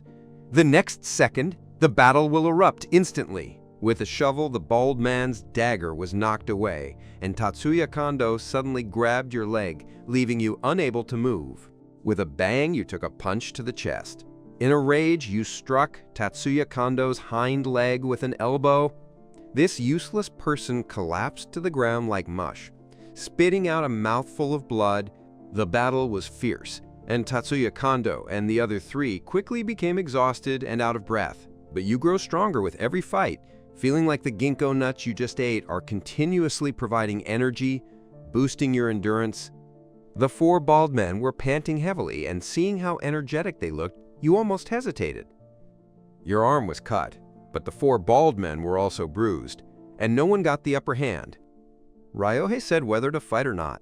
As Tatsuya Kondo wiped the blood from the corner of his mouth, the bald man looked at the woman beside you, a sinister smile suddenly appearing on his face. Brother, you're strong, so why insist on opposing us? As long as you join us, our strength will only grow. The women in your cave are all top beauties. When we return to civilized society, losers like you and I won't even be able to drink their foot-washing water. But on this deserted island, we should act quickly. Once the rescue plane arrives and we take care of them all, no one will go back and call the police. What do you think? Shut up, Keiko Hoshino was startled. If you agreed to this bald guy, wouldn't that mean their whole family would die? After all, the choice is in your hands. Saki Moriyama also quietly left, her face full of terror. You waved the bowman shovel in your hand and said, "What you're doing is worse than beasts. Get lost quickly, or I'm confident I'll deal with you all first." The bald man's expression changed. Okay, I hope one day you won't fall into my hands. After saying this, the bald man and the other four had no choice but to leave. Otherwise, if the fight continued, it would be a lose-lose situation. The handsome young tutor breathed a sigh of relief and moved closer to you again, but the fear in his eyes had not yet faded. Thank you, brother. You're welcome. My name is Haruki Shinoda. This is Keiko Hoshino. What's your name? You said calmly, "My name is Momo Mizutani, and my child is missing." Woo, she's still so young. As Momo Mizutani spoke, she couldn't control her emotions and started crying. Only then did you notice she seemed to be still breastfeeding. After the shipwreck, it seemed the baby would have a hard time surviving. Keiko Hoshino quickly went over, put her arm around her shoulder, and gently comforted her. After a while, Momo Mizutani finally calmed down and looked pitifully. Now let's look for limestone or sulfur stones to prevent mosquito bites. Take the bowman and shovel ahead. Momo Mizutani suddenly said, "Wait, you mean limestone?" I remembered. When I was running away just now, I saw a pile of white stones that still emitted a pungent smell. Where is it? Take me to your big joy, so Momo Mizutani can catch a glimpse ahead. Finally arrived, you looked at a pile of white stones and was overjoyed. This was limestone. You took off your coat, wrapped 3 stones, and carried them on your shoulders. Let's go back. At least this trip wasn't in vain. You smiled and cleared the way ahead, and soon we returned to the cave entrance. Reika Kurokawa and the others chased after you from afar, surrounding you completely. You finally made it back. This is limestone. Boil it to boiling lime water, then pour it over the entire cave. This way the bugs won't dare to enter again. Reika Kurokawa nodded and took Yui Hoshino to get busy. They were too worried and didn't notice that there was a woman by their side. Who is this sister? Toma Inoue looked at Momo Mizutani. Hello everyone, my name is Chiharu Mizuno. Chiharu Mizuno introduced herself to everyone, a little shyly. Aunt Keiko introduced them to each other. I'll go downstream and catch more crabs and fish. After all, new people are joining, so we need to welcome them and cleanse the dust. You're also very happy. Now that there are 5 women, the team has grown a bit, and in the future, night watches can be paired up, and as the boss, life will be much easier. Once downstream, you use your skills and easily catch more than a dozen plump fish. I don't know if it's just my imagination, but I feel my power has greatly increased, and my strength and speed have also improved to some extent. It seems that ginkgo fruit really is a miraculous remedy. When you return carrying the fish, you see several women taking turns rushing into the cave and then quickly escaping. It turns out they are pouring wet lime water inside, but the smell is too pungent. All right, I'll grill the fish. Keiko Hoshino took the fish and started grilling. Come on, big brother, come here, Toma Inoue suddenly called out from the side. What's going on? Hurry up and go over and ask.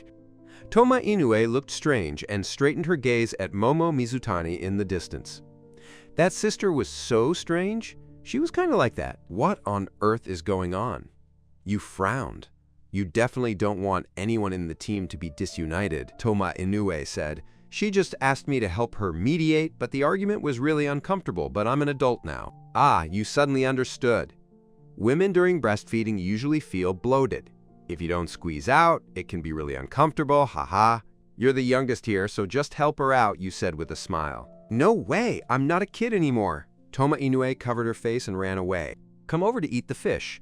Keiko Hoshino had finished grilling the fish. You took a deep breath, sat down by the fire, and began distributing fish to everyone. You especially gave Momo Mizutani an extra one, since breastfeeding women need fish to supplement nutrition. Momo Mizutani also felt your kindness and received a grateful glance. After eating the fish, you begin assigning your duties. Now we are moving from a civilized society into a barbaric era, so you must learn skills too. For example, how to make dried fish and store food. Otherwise, if a black bear corners us in a cave, we might starve to death. Also, everyone needs to learn to use bows and spears. I can train you slowly. I agree. I want to be the queen of the jungle. Toma Inoue raises both hands in agreement. You first guarantee you won't be eaten. You sigh and gently pat her little head. The women exchanged glances and covered their mouths and laughed. Come on. Reika Kurokawa stood up, took out her bow and arrow, aimed at a small tree in the distance. With a thud, the arrow shot off the target, and at the same time, Reika Kurokawa cried out in pain. The bowstring bounced right on me. Honey, let me take a look for you. Hurry over and help Reika Kurokawa check. However, in the next moment, Toma Inoue bent her bow and nocked an arrow, and with a thud, the arrow plunged into the tree, while she was completely unharmed. Haha, I'm not hurt. I'm a bit stronger than Sister Reika Kurokawa, Toma Inoue said proudly. However, the women glanced at her shy chest, their expressions a bit strange. Only then did Toma Inoue realize something and immediately lowered her head with a look of inferiority. From noon until evening, several women practiced spear swordsmanship. Toma Inoue's swordsmanship improved rapidly, almost catching up to 30% of yours. Kokoro Fujisawa's spear was well practiced and could throw a spear 10 meters away, giving it considerable lethality. The other two women were just average, but at least somewhat effective. Bi-Uni, you hold the bamboo strips nearby, casually pointing and whispering to help them progress even faster. He believed that in a few days, even if he wasn't around, these women would be able to beat Tatsuya Kondo and the other three into a panic. At the same time, the bald four people sitting downstream sat together, and Tatsuya Kondo became a slave to the three. The bald man cursed fiercely. Tatsuya Kondo, you really don't put in a little effort, don't put in any effort, don't know how to catch fish, don't make fire, don't get your brain sick, keep catching fish, but if you can't catch any, don't come back. Tatsuya Kondo also regretted it. Although he was a bit tired following you, at least he could eat his fill. But now, following the three bald men, he was not only tired but also not full. Luckily, he still has some fat stored in civilized society, otherwise he would have collapsed by now. Give it a try, Ryohei. I'll help you catch fish right away. Tatsuya Kondo quietly ran upstream with his stick. Before long, he heard the laughter of women coming from below the waterfall. You sat on a rock, training a few women, the atmosphere relaxed and relaxed. Occasional laughter could be heard, and by the fire, a few uneaten fish were still on the table. Tatsuya Kondo swallowed nervously, feeling envious to death. Finally, gritting his teeth, steeling himself, he's striding over. You spotted Tatsuya Kondo at a glance. Tatsuya Kondo, you useless guy, why did you come here for that bald guy? Tatsuya Kondo knelt down and said, Haruki, I'm sorry. Please take me in, please. I'm really starving. That bald guy is a beast. I eat their leftover fish bones every day, and now there's no food left in my stomach. You lifted Chang Mao up and said, "What does this have to do with me? Hurry up and leave, or I'll treat you like a sitting duck." Tatsuya Kondo was startled, him gaze sweeping over Yui Hoshino and saying, "Ruyen, you're my girlfriend. Can you help me plead with Yige?"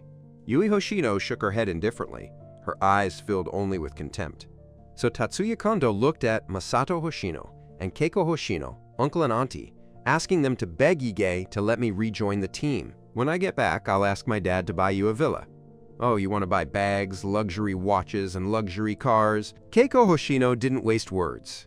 She picked up a long hair and aimed at Tatsuya Kondo, though him accuracy was still a bit lacking. It only stuck in him's side. Tatsuya Kondo was terrified and could only flee in panic. Shocked and furious, he ran 2 kilometers downstream, but suddenly his expression changed. A black bear stood up, its red pupils fixed on him. With no other choice, Tatsuya Kondo could only tear up his band and flee toward your camp. Black Bear was not to fall behind, stomping toward Tatsuya Kondo with earth-shaking strides. "Ouch, help!" Suddenly, Tatsuya Kondo's screams rang out outside. At this moment, you were resting on a rock behind the waterfall. Hearing the voice, you looked at that useless Tatsuya Kondo. As soon as that guy rushed into the camp, he hurriedly ran into the cave. The women all looked fierce, and no one knew what Tatsuya Kondo was up to. However, the next downstream weeds parted aside, and the fat black bear emerged. Its fat flesh rose and fell as it charged into the camp with earth-shaking steps.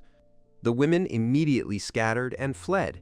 Some fled into the woods, some fled to your side, but no one entered the cave because boiling lime water had just been poured inside, and it smelled especially foul. Black Bear didn't change his target and headed straight for the cave. As soon as Tatsuya Kondo crawled into the cave, he couldn't stand the smell and almost choked. He quickly turned around and saw the big black bear clinging to the wooden door. "Oh heavens, are you trying to kill me?" The big black bear was too strong. When it pushed forward slightly, the sturdy wooden door made a screeching sound, as if it was about to... "Broken frame? Broken bear? Don't eat me? I'm so dirty. You should go somewhere else." Tatsuya Kondo knelt in the cave, bowing repeatedly.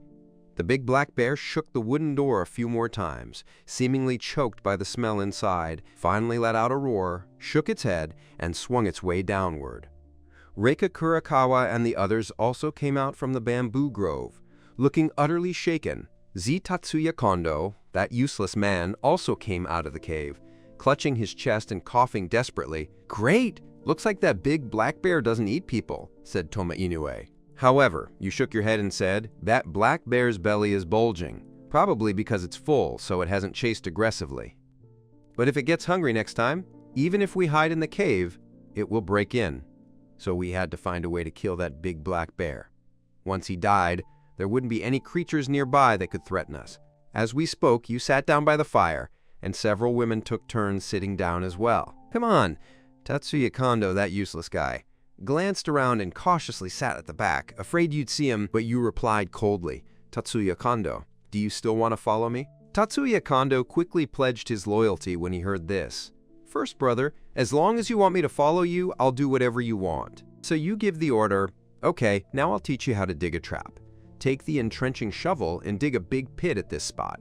Start working now." Tatsuya Kondo was overjoyed to receive this and immediately got busy with the entrenching shovel. And you didn't just go into the bamboo grove, chopping down more than a dozen bamboo stalks with bayonets and sharpening their edges, then setting them at the top of the trap. Tatsuya Kondo worked very hard this time, for 2 hours straight, never complaining about being tired. You thought it over, tossed him a grilled fish, and after finishing the fish, Tatsuya Kondo continued working. Time passed slowly, the trap and pit slowly expanded, and you also made a dozen pointed bamboo shoots. Meanwhile, on the other side 5 kilometers downstream, 3 bald men waited and waited, but Tatsuya Kondo still hadn't returned. The bald man stood up with 2 of his men, about to go look for Tatsuya Kondo, but suddenly his eyes lit up. You saw 3 men and 2 women walking downstream. One of the men was tall and somewhat resembled the useless Tatsuya Kondo, resembling a middle-aged version of Tatsuya Kondo, while the man was accompanied by a stunning woman. Ryohei Kuroda immediately spotted the bald trio, but his expression remained calm. Instead, he took out a photograph of his son, Tatsuya Kondo. "Have any of you seen my son? This is his photo." As a major client of the interrogation company, he was invited to participate in the company's team-building event. He had almost drowned before he and his little lover survived. The stunning woman beside her was none other than her little lover, Ririko Aizawa. The bald man immediately recognized Tatsuya Kondo in the photo. Of course he saw him. Ryohei Kuroda was overjoyed and immediately asked, "Where is my son?" The bald guy clearly knew, yet he refused to answer why he wanted to tell you, "Sue me, and I can give you money." "I don't want money. This beauty next to you lets the three of us have some fun, then we'll tell you when we're done." Tatsuya Kondo narrowed his eyes, slowly reached for his waist, and found a homemade small pistol with 7 rounds left inside. In the end, Tatsuya Kondo didn't draw his gun, but gave a signal to the bodyguard behind him. A bodyguard with dark skin stepped forward and said, "If you know what's good for you, say it, or I'll beat you to death." The black bodyguard's tone clearly didn't sound like a joke. "Ha ha ha, if you beat me to death, then come on." Meanwhile, after some effort, Tatsuya Kondo finally dug the trap to 2 meters deep. You told him to rest on top and jumped into the pit to dig himself. Your speed was much faster. In just 3 hours, you piled up 2 meters of loose soil on top, then shouted from 5 meters deep, "Now throw the bamboo from your waist." Tatsuya Kondo picked up the bamboo from his waist, ready to throw it down, but in the next moment a flicker of struggle flashed in his eyes, and in the end he tossed the bamboo beside him.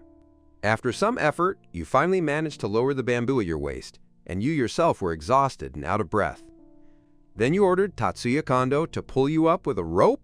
After you get up, Reika Kurokawa rushes over to wipe your sweat, while Keiko Hoshino fans you with her sleeve. Tatsuya Kondo was also behind him, smiling but feeling both grief and anger inside. "I dug for a long time just now, and no one cared about me. Now that etiquette is up, you all surrounded me. Tatsuya Kondo, go get some leaves to cover the horse trap and camouflage it well, otherwise the black bear won't fall for it." "All right." Tatsuya Kondo quickly gathered a pile of branches and started camouflaging the trap. Keiko Hoshino slowly asked, "Haruki Shinoda's road is so wide. What if Black Bear doesn't take it from here?" Toma Inoue cleverly said, putting some fish on the trap so the black bear could come and eat the meat and naturally fall in.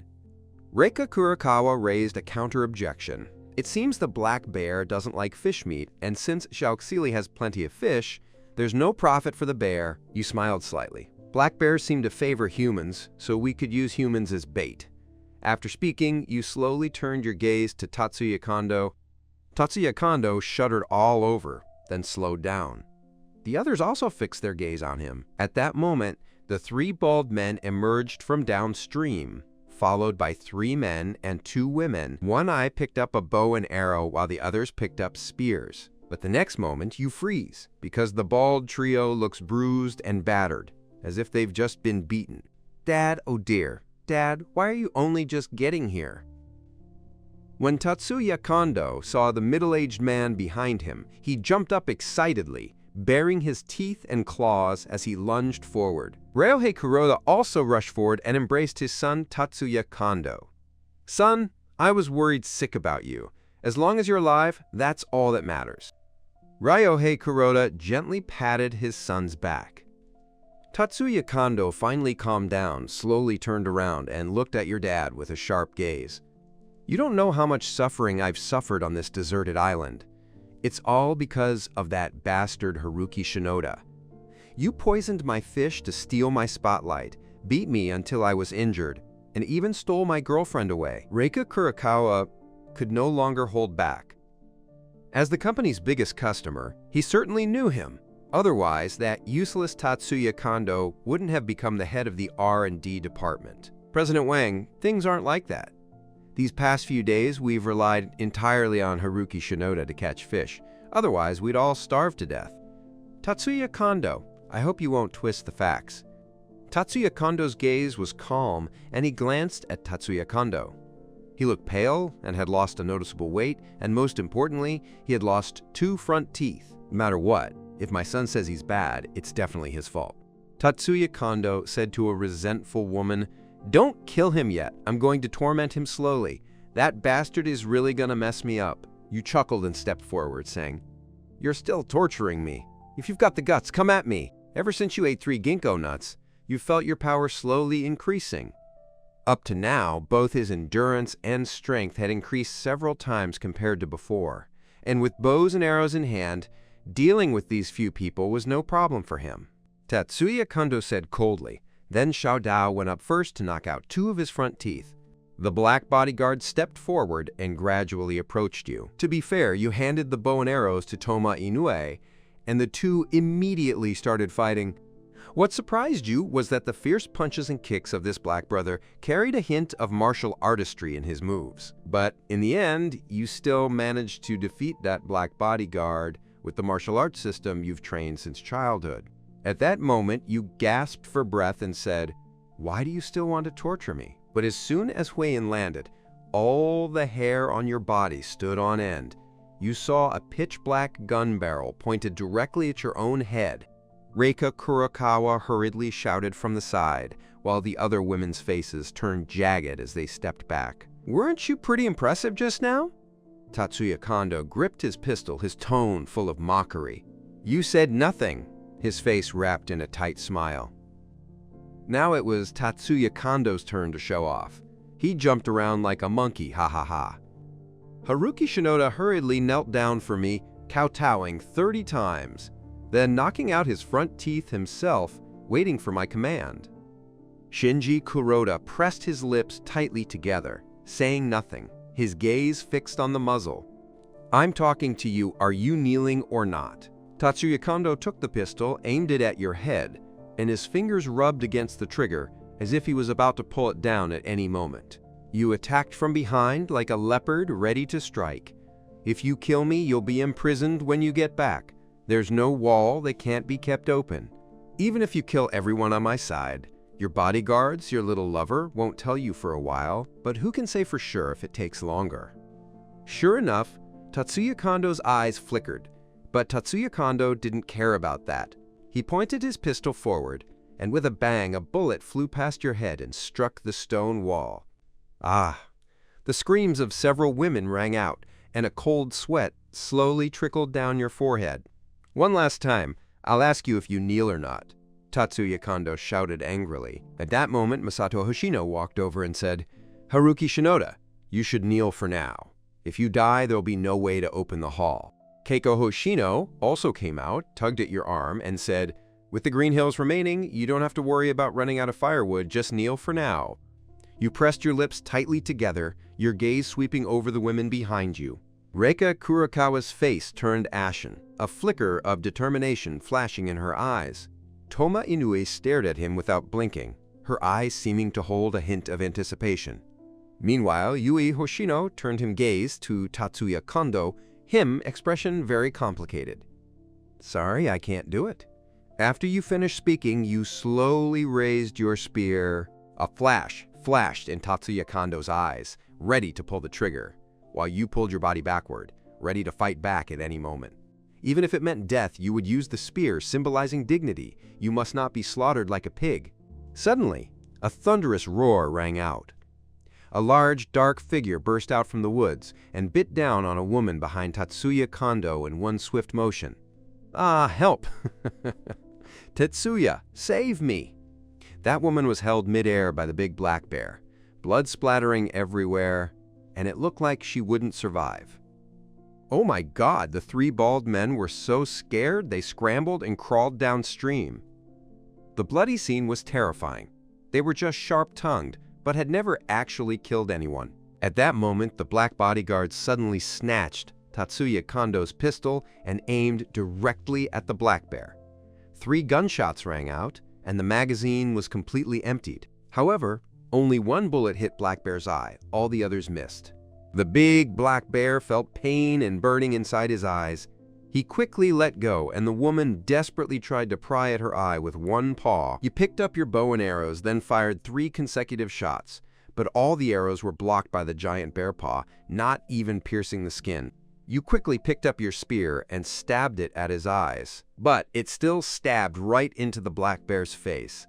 The big black bear waved its paw, and your body was sent flying 2 meters away, crashing heavily to the ground. The black Jin Kurosawa Chongjang suddenly pulled out a dagger and stabbed fiercely at Black Bear's back. The black bear tried to turn around and grab it, but the bodyguard had already dodged it. This black bear had taken a big loss, but with its glasses and arrows, it couldn't beat you. You all turned and disappeared into the bamboo forest. You slowly stood up, clutching your arm, which seemed less painful. Perhaps the ginkgo fruit had strengthened your constitution. Ryohei Kuroda's little lover, Ririko Aizawa, was standing beside him, her slender fingers covering her mouth. The bodyguard pleaded for mercy, saying he was already dead. "Isn't it just a dead subordinate? Why are you crying so much?" Ryohei Kuroda asked coldly. As soon as he said this, a flash of anger appeared on the faces of the 2 bodyguards, but it vanished in an instant. Ryohei Kuroda frowned and glared at his son Tatsuya Kondo. It seemed his son hadn't inherited his father's good genes. Reika Kurakawa helped you sit on the rock, then looked at the other women. However, to her surprise, Yui Hoshino suddenly gritted her teeth and strode boldly toward Tatsuya Kondo. "Uncle Wang, hello, I am Yui Hoshino, Ahao's girlfriend." HMPH, Tatsuya Kondo sneered, snatched the pistol from the black bodyguard, and aimed it at you again. Haruki Shinoda, kneel down and sing, "Conquer Uniform," or "I'll definitely smash your head." Ryohei Kuroda frowned as he watched Tatsuya Kondo. The boy was already exhausted, but at least they could keep up appearances. But the black-eyed bodyguard suddenly spoke bluntly.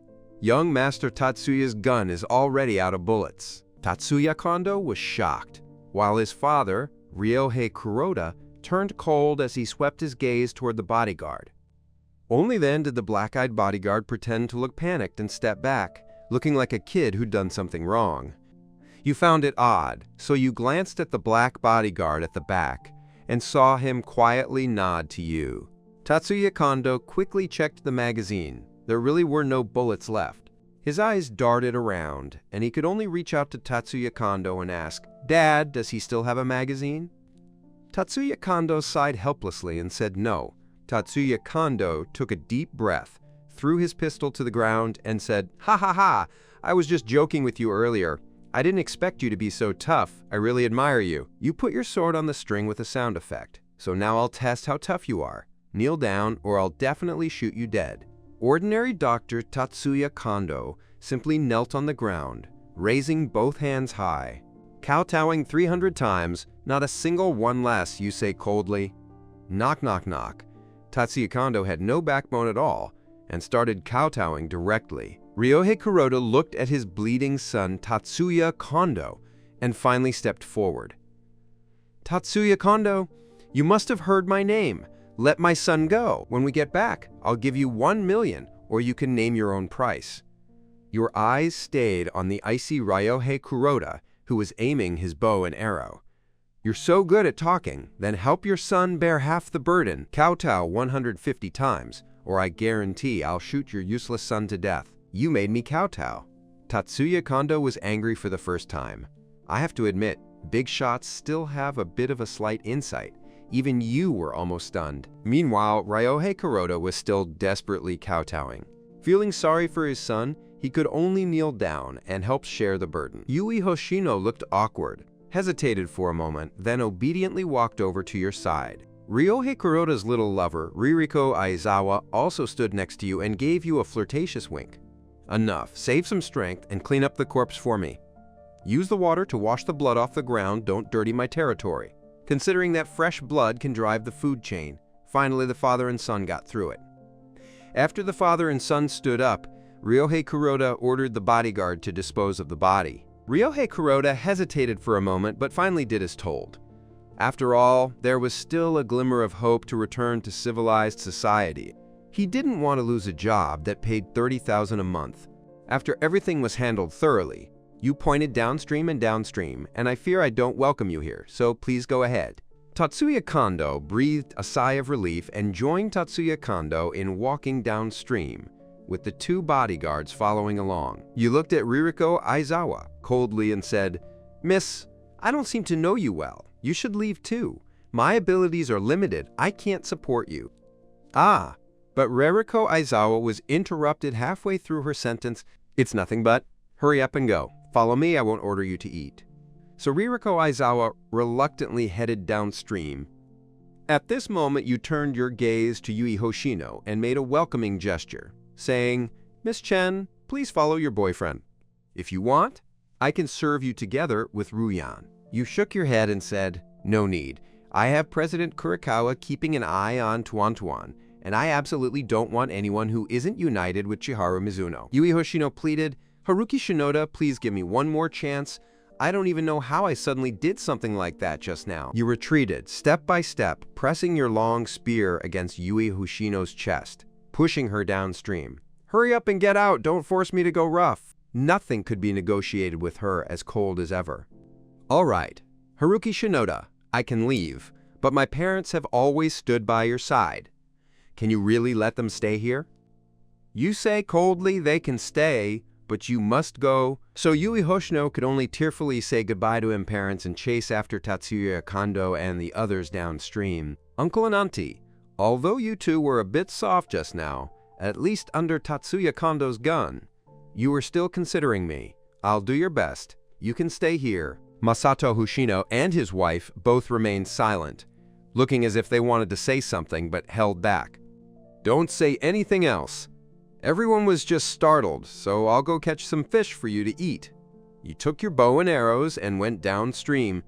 As soon as they reached downstream, they saw Ririko Aizawa running in the opposite direction, running upstream, crying while running, with 5 finger marks on his face. Haruki Shinoda, young man, I'm begging you, please take me in. Tatsuya Kondo's side doesn't want me either. How am I supposed to survive? You ignored him, picked up your bow, and shot an arrow to kill the fish. Haruki Shinoda, are you really that heartless? Ririko Aizawa asked pitifully. You string the fish together with bamboo sticks and asked him, you want to join my team, but what about your value? I can tell you can't do anything. But Ririko Aizawa's eyes darted around, and she said, who says I can't do anything? Don't worry, I know a lot, and I've been specially trained. Do you know about the splits? After saying that, Ririko Aizawa suddenly lifted one foot and raised the other above her head, pulling both legs into a split shape. You swallowed hard. This woman really knows how to do it, but honestly, he's pretty pitiful, having to serve Tatsuya Kondo, that half-old man, and now he's been abandoned. All right, I think you're pretty pitiful too. Just keep you here. Help me carry the fish, and when you come back with me later, I want to teach you a lesson. After all, with Yui Hoshino gone, your team has shrunk again. This Ririko Aizawa is pretty decent and can be developed. If taught well, it might be a huge asset. Ririko Aizawa took the fish. A hint of seduction flashed in her eyes, and she suddenly leaned close to your ear and whispered something. Dad, please stop talking about this. You're distracting me, and you're blushing with excitement. This woman seems like she's just naturally good at it. It took you 2 hours to catch only 4 fish, mainly because you couldn't move your legs and your agility was affected. Back in the cave, you see Masato Hoshino inside his helmet burning gray water. You ask, why are you still burning lime water now? The mountain isn't inside the cave, isn't everything already unclear? Isn't the poison completely dissipated? Masato Hoshino explained, I think the big black bear will definitely come back. When it falls into the trap, we'll splash scalding lime water on its face. Then it will turn into a bear blind. You were stunned for a moment, then slowly gave a thumbs up. Although these moves were poisonous, they were effective against the black bear. After all, that guy's fur couldn't even penetrate bullets, so this was the last option. At that moment, Reika Kurokawa and Jingnu walked out from behind the waterfall. Haruki Shinoda, why did you bring her back again? Reika Kurokawa linked arms with you, looking at Ririko Aizawa with hostility. Didn't I think about adding more people? And she's so lifeless, she just followed behind me for nothing. I can't shake her off. Don't worry, a little training can help. You guiltily comforted Reika Kurokawa. Reika Kurokawa nodded and looked at Ririko Aizawa again. Ririko Aizawa, I know you're Tatsuya Kondo's personal secretary, so you should know who I am, right? Of course you know President Kurokawa. We've met Ririko Aizawa before. Ririko Aizawa spoke coquettishly, her tone tinged with a hint of disdain for me. Reika Kurokawa also said that Haruki Shinoda's girlfriend would marry him after we got back. Oh my, I thought she was already your wife, but turns out she's just a girlfriend. Doesn't that mean other women still have a chance? Ririko Aizawa's voice was soft, but very aggressive. You, Reika Kurokawa, are so angry your face puffs up. She grabs your arm. Haruki, do you think you'll marry me when you go back? Ah, yes, of course you nod. Ririko Aizawa wasn't willing to fall behind. Slowly approaching Haruki Shinoda, the kind of guy who thinks you're happy, but maybe he won't get another chance. Sigh. Life is tough. Soon, the two women started arguing. You could only hide to the side and fix the door. The black bear was strong, and even the thick wood had cracks. As night fell, the voices of the two women had faded. Reika Kurokawa sat nearby, sulking. Ririko Aizawa, however, dressed up at a leisurely pace. This woman was especially skilled at dressing, using every item around her to add charm. Lily, you stand on a rock and start assigning tasks. Now that we've added a new member, everyone must take responsibility and not try to cheat or cheat within the team. Tonight, if Masato Hoshino felt unbearably tired on the first night, he had to wake one of them before he could collapse. Ririko Aizawa suddenly asked softly, "What does cheating mean by, young man Lee? Is it the same as having an affair? Don't they understand what that means?" Shameless. Reika Kurokawa muttered under her breath and turned her head away. She knew that bickering was no match for Ririko Aizawa. Now I'll teach you archery. After saying that, you picked up your bow and arrows. Among the female apprentices, only Toma Inoue learned the fastest, but she was still far from real combat. Ririko Aizawa suddenly walked over, turned her back to you, and said, "Young Master Lee, can you teach me step by step?" You suddenly felt a headache. This woman really knows how to handle it. You were afraid of being so foolish in front of Reika Kurokawa when your heart was unsettled. Of course, you don't mind this kind of behavior. Yi himself on the deserted island isn't so conservative. As long as he kills the black bear and repairs the mountain caves completely, he won't let his brothers feel wronged. All right, you hold the bow and pull the string first. Helplessly, you can only hold Ririko Aizawa's hand from behind, and a soft sensation immediately spreads through you. Reika Kurokawa was so angry she nearly ground her teeth to pieces so she could only turn her head away and not look. With a thud, the arrow finally flew out, and Brother Lee missed the target this time. Can you teach me one more time? Ririko Aizawa softly chopped her feet, twisted her fart again. You almost exploded on the spot. But with so many people watching, you just have to calm down and teach your left arm to relax, not to stretch too tightly, or the bow will tremble and lose accuracy. When you pull the bowstring backward, you shoot out naturally. Once you reach my level, you won't need to aim anymore. You can rely on your intuition to guarantee a one shot. You're instilling your own experience in Ririko Aizawa. It's all lessons you've summarized over 20 years. If you hadn't ended up on a deserted island, you wouldn't have taught her. After teaching for a while, you feel it's about time and can't let them get bored all at once. Everyone get ready to sleep and keep watch over Masato Hoshino through the night. After saying that, you strode into the cave. The women smiled and followed them inside. I don't know how long you slept, but Masato Hoshino woke you up. Are you sleepy? Asked Masato Hoshino. I'm getting old and really can't endure it. Masato Hoshino looks like he's about to collapse. Helpless, you could only take the spear and go keep watch yourself. Sitting outside the cave, you put a piece of wood down and put it into the fire to let the flames shine farther. Alone, it was a good time to ponder some things. Obviously, this deserted island was not within the satellite's monitoring range. Perhaps it was affected by some magnetic field.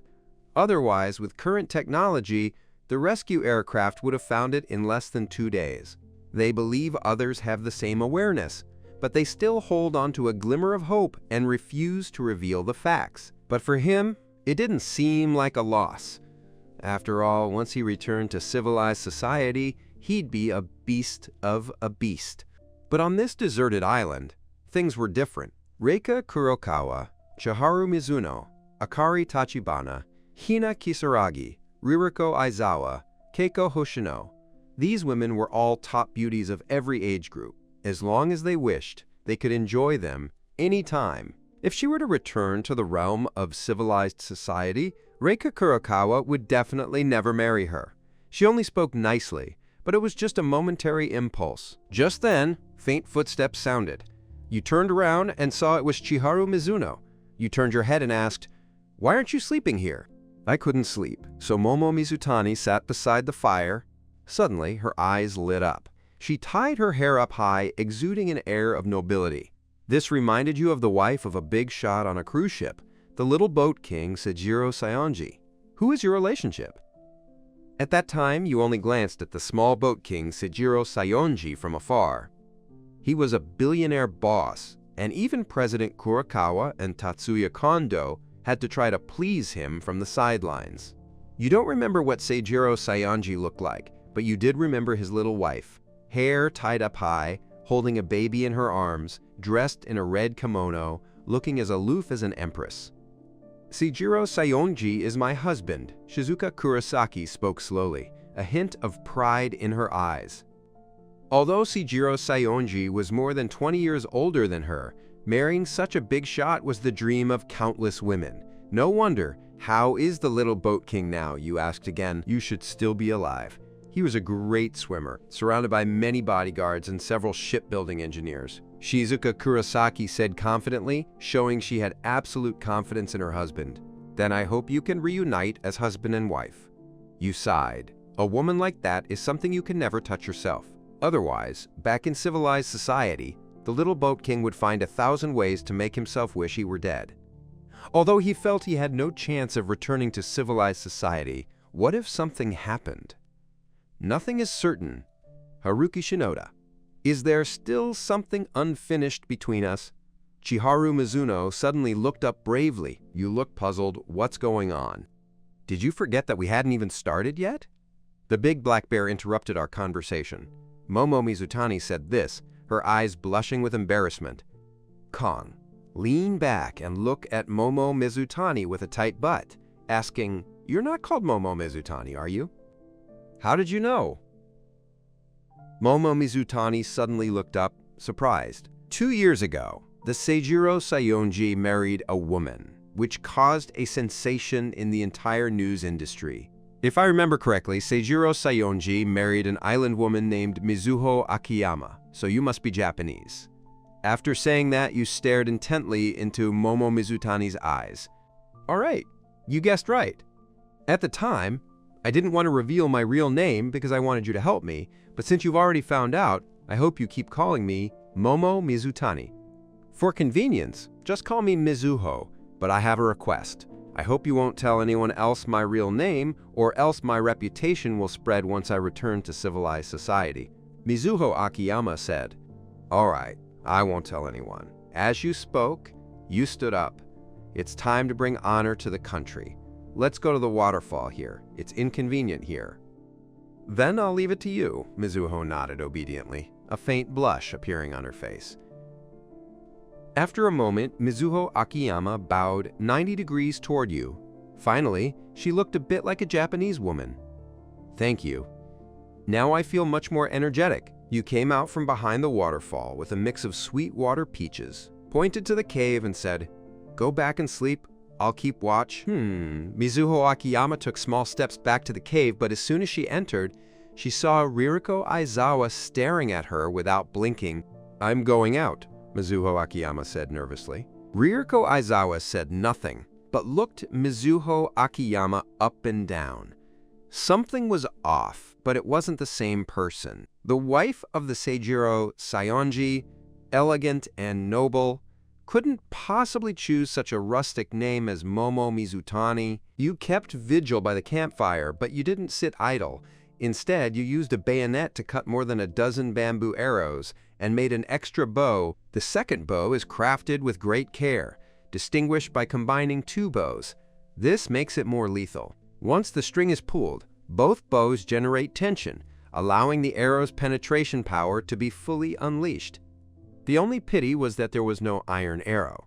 If there were, it might have been able to hunt even black bears. So you started wandering by the stream again. Soon, you dug up a lump of red mud and put it in your nose lamp. You smelled a whiff of rust. This soil is rich in iron bacteria, and after spending a month, you can also use sedimentation and firing methods to refine certain iron blocks. But this process is too time-consuming and labor-intensive. It takes hundreds of jin of red clay to extract just a few taels of iron. The difference between effort and reward is too great. You decided not to consider it, right? Just find some hard stones, and you'll instantly be overjoyed. Hurry to search the creek for some hard stones, and as long as they're sharp enough, you can make arrowheads. Although not as penetrating as an iron arrow, at least it has stronger penetration than bamboo arrows. After selecting the stone, you start grinding it beside the fire. If you keep up the effort, your body will be ground into a needle. Time passed quickly, and morning arrived. Several women got up lazily, and Reika Kurakawa, still with her eyes open, walked over to the campfire and sat down next to her. The other women went to wash their faces and brush their teeth one after another. Laughter and laughter erupted by the waterfall. "No, I won't force you, you wicked woman." At that moment, Toma Ino suddenly put her hand behind her back. "Little sister, be obedient. Give me a little mint leaf." Ririko Aizawa's voice rang out. "No, I won't stick to my own ideas with a pout. You say with a headache, 'Hina Kisaragi, give your Nina Yanagi some mint leaves to brush your teeth. We're all a team, no small team.'" Angry, Toma Inoue reluctantly took out a leaf and handed it to Ririko Aizawa. Reika Kurakawa also staggered over and brushed her teeth. They peeled off the bark of the willow branches and smashed the hearts inside with stones, making them look like brushes. After finishing her teeth, Reika Kurakawa gave you a mint leaf? Brush it clean so I can clean it too. Reika Kurakawa has a point, okay? Half an hour later, the fish pieces started roasting beside the fire, and Roundin sat beside you, occasionally blowing on you. "You can accept it," I smiled bitterly. "All right, I know you're capable.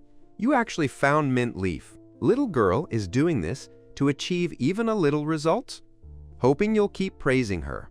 Although you are one team, there are two small groups within it. Reika Kurakawa, Ding, Tuan Tuan, and Keiko Hoshino are very close, and they are close to Mizuho and Ririko Aizawa. Haruki Shinoda. We can't stay on the deserted island forever. We need to find a way to leave." At this moment, Mizuho Akiyama spoke, and as soon as he spoke, several women simultaneously shared a common understanding. "Ming, yes, the rescue machine probably won't come, but we can save ourselves." For example, after Zaijufa left, Reika Kurakawa also nodded in approval. "You dare to quickly change the subject, honey? Your face is a bit swollen. Did you not sleep well at night?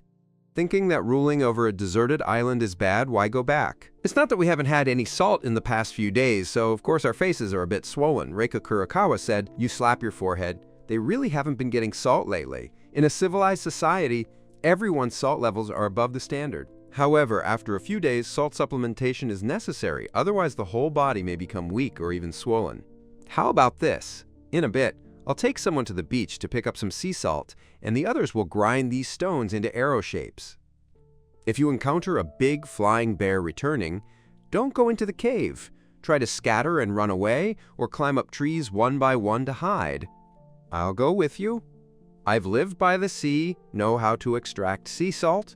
Plum has spoken. She really is living by the sea, just a bit of a bigger sea. But they also want to go to the seaside, so Ririko Aizawa wasn't willing to fall behind. "Momo Mizutani and I go to the seaside. The rest of us stay here. I'll calculate the time.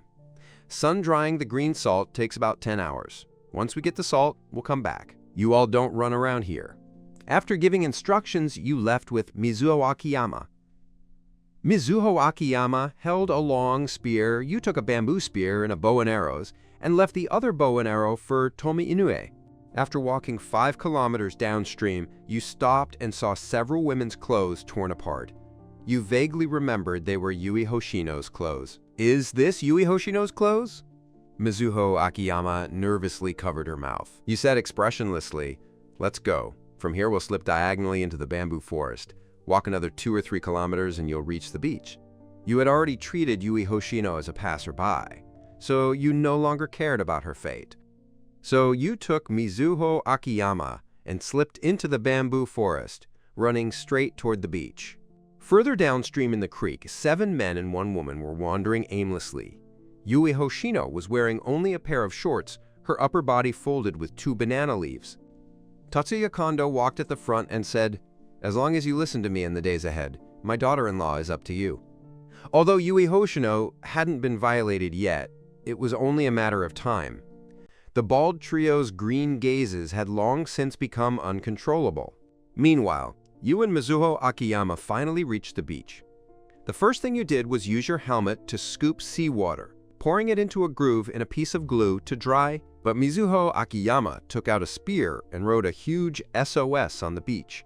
For a woman like her, returning to civilized society was the most important thing. After all, she belonged to the upper class, and once she returned, she could live the life of a noble lady. However, you don't pay much attention to this. You just need to focus on drying the salt. The sun is scorching, and in less than 2 hours, the first batch of white material is dried. You take these hard lumps out and put them into the bags you've prepared in advance, then start drying them for the second round. Mizuho Akiyama knelt on the beach, watching and watching the sky as the sea meets the sea, exhausted and weary, her eyes shining with hope. "Don't look, no boats will pass by. Come rest in the shade," you waved, under the coconut tree. Just then, Tatsuya Kondo's voice came from the other side of the beach. "Ha ha ha, finally caught you this time." Immediately after, several guys appeared, their sharp gazes fixed on them. Your face darkened. You picked up your bow and arrows and said, "I thought you all starved to death, but I didn't expect you were still alive." You trembled a bit when holding the bow and arrow. If you couldn't win alone, you could have escaped into the woods, but now you still have to protect Mizuho Akiyama. 7 men quickly surrounded you. Rie Kuroda hesitated for a moment, blocking the woods to prevent you from escaping. "Right now, it's just the 2 of you. Today, I'm going to kill you." Tatsuya Kondo took a step forward with his stick. According to the rules of the martial world, whoever comes first in a one-on-one duel, you ask, everyone's attacking the duel together to kill this useless man. Tatsuya Kondo roared and charged at you. And so, the battle began. You first knocked Tatsuya Kondo down with a single punch, but Ryohei Kuroda kicked him in the back. The bald guy tried to rush over and ambush him, but you kicked him right in the crotch. This guy has good endurance and grabbed your legs. I grabbed his. "Hurry up and kill him," the bald guy shouted. As soon as he finished speaking, you struck his ears hard with a double wind canister. With a loud, "Ah!" the bald head felt his head hit and collapsed instantly. But then, you got punched in the back again. Another bodyguard made a move. After half an hour of continuous fighting, you were so exhausted that you collapsed onto the beach, while on the other side, the 3 bald men and Tatsuya Kondo had all been driven unconscious. Unfortunately, they still had Tatsuya Kondo and 2 bodyguards on their side. These 2 bodyguards were quite strong and barely used up their stamina. "Tatsuya Kondo, I've met you. You know my husband, Seijiro Sayonji. Please let Haruki Shinoda go. I'll repay you when I get back," Mizuho Akiyama said, then tied up her hair. "Come on!" Tatsuya Kondo wiped his eyes. "So you're the lady of the ship." Dressed like this, I recognized him, but it was useless. Haruki Shinoda dared to make me kowtow? Today, I must die. How about this? On behalf of Haruki Shinoda, I bow to you, okay? After saying this, Mizuho Akiyama knelt down. Tatsuya Kondo swallowed nervously. To be honest, he had been with countless women, but this woman was the wife of the little boat king. What would it feel like to have sex with her? Kowtowing is useless. If you can serve me just once, maybe I really will let Haruki Shinoda go, Tatsuya Kondo said, and immediately zipped up. You had decided to make Mizuho Akiyama willingly serve her before killing you, or else Mizuho Akiyama wouldn't care for her wholeheartedly. Ah, Mizuho Akiyama was shocked and kept retreating? Tatsuya Kondo's expression darkened as he gave Longwoo a look. At that moment, you suddenly picked him up and pressed the wild monkey against Tatsuya Kondo's neck. Tatsuya Kondo, let me go, or I'll slit his throat. After you finished speaking, you tugged Tatsuya Kondo by the ear, and that useless guy woke up instantly. Tatsuya Kondo was so angry he coughed up blood, never expected you to take hostages as well. You go clear the way into the woods, we'll retreat, you said to Mizuho Akiyama.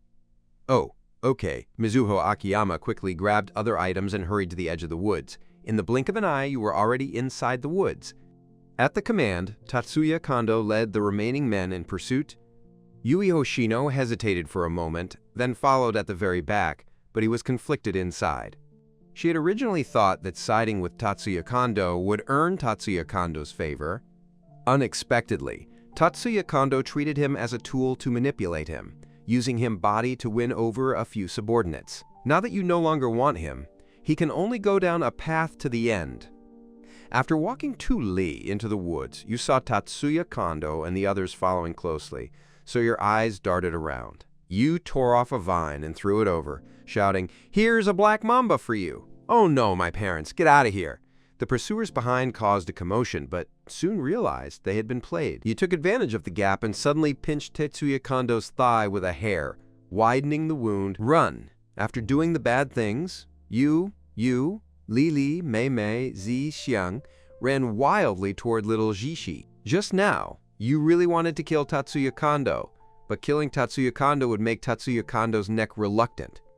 So you only stabbed Tatsuya Kondo to a serious injury, but not to death. That way, they have to assign people to take care of Tatsuya Kondo, which greatly drags down his mobility. Sure enough, he kept running all the way to Shaoxi, but still didn't see Tatsuya Kondo and the others chasing after him. He definitely had to focus on the spotlight, and Jiugur's son chasing after him had become a secondary task. "Can you still run?" she asked, looking at the pale-faced Mizuho Akiyama. Mizuho Akiyama stood up strongly. Bring the cup, you grab Mizuho Akiyama on your back and continue running upstream. After less than a mile, you see a leopard filling water beside Jiaoxi. You stop and pick up the long fur. The leopard and Haruki Shinoda exchanged glances, then suddenly leapt straight across from the stream and then disappeared into the grove. "She jumped so far," Mizuho Akiyama said from her back. "Dale." You also breathed a sigh of relief and continued running upstream, your heart pounding as you pushed your potential to the limit. Just now, the leopard jumped 4 meters away. Humans were completely unprepared and couldn't withstand its sneak attack. At that moment, you almost wanted to go home. This jungle is too dangerous. After a moment, you're sweating all over and finally see the camp. Reika Kurokawa was the first to see you. You're back, you're back. Hearing this, you collapsed headfirst to the ground. The beach battle from earlier no longer drained your energy and strength, and now seeing someone you trusted could no longer hold on. Downstream of Shaoxi, Tatsuya Kondo cried out, "No, no!" 4 men held Tatsuya Kondo down, exposing the wound on his thigh. Meanwhile, Ryohei Kuroda picked up the red-hot dagger and approached step by step. He could use some blood-clotting plants to stop Tatsuya Kondo's bleeding, but instead, he chose to use the red-hot dagger to stop Tatsuya Kondo's bleeding. The son endured it for a while, then he would recover. Tatsuya Kondo pressed Tatsuya Kondo's arm. A cloud of white smoke rose, and Tatsuya Kondo's eyes rolled back as he fainted instantly. Ryohei Kuroda secretly felt pleased and put the dagger back, which still had a small piece of scalded flesh on it.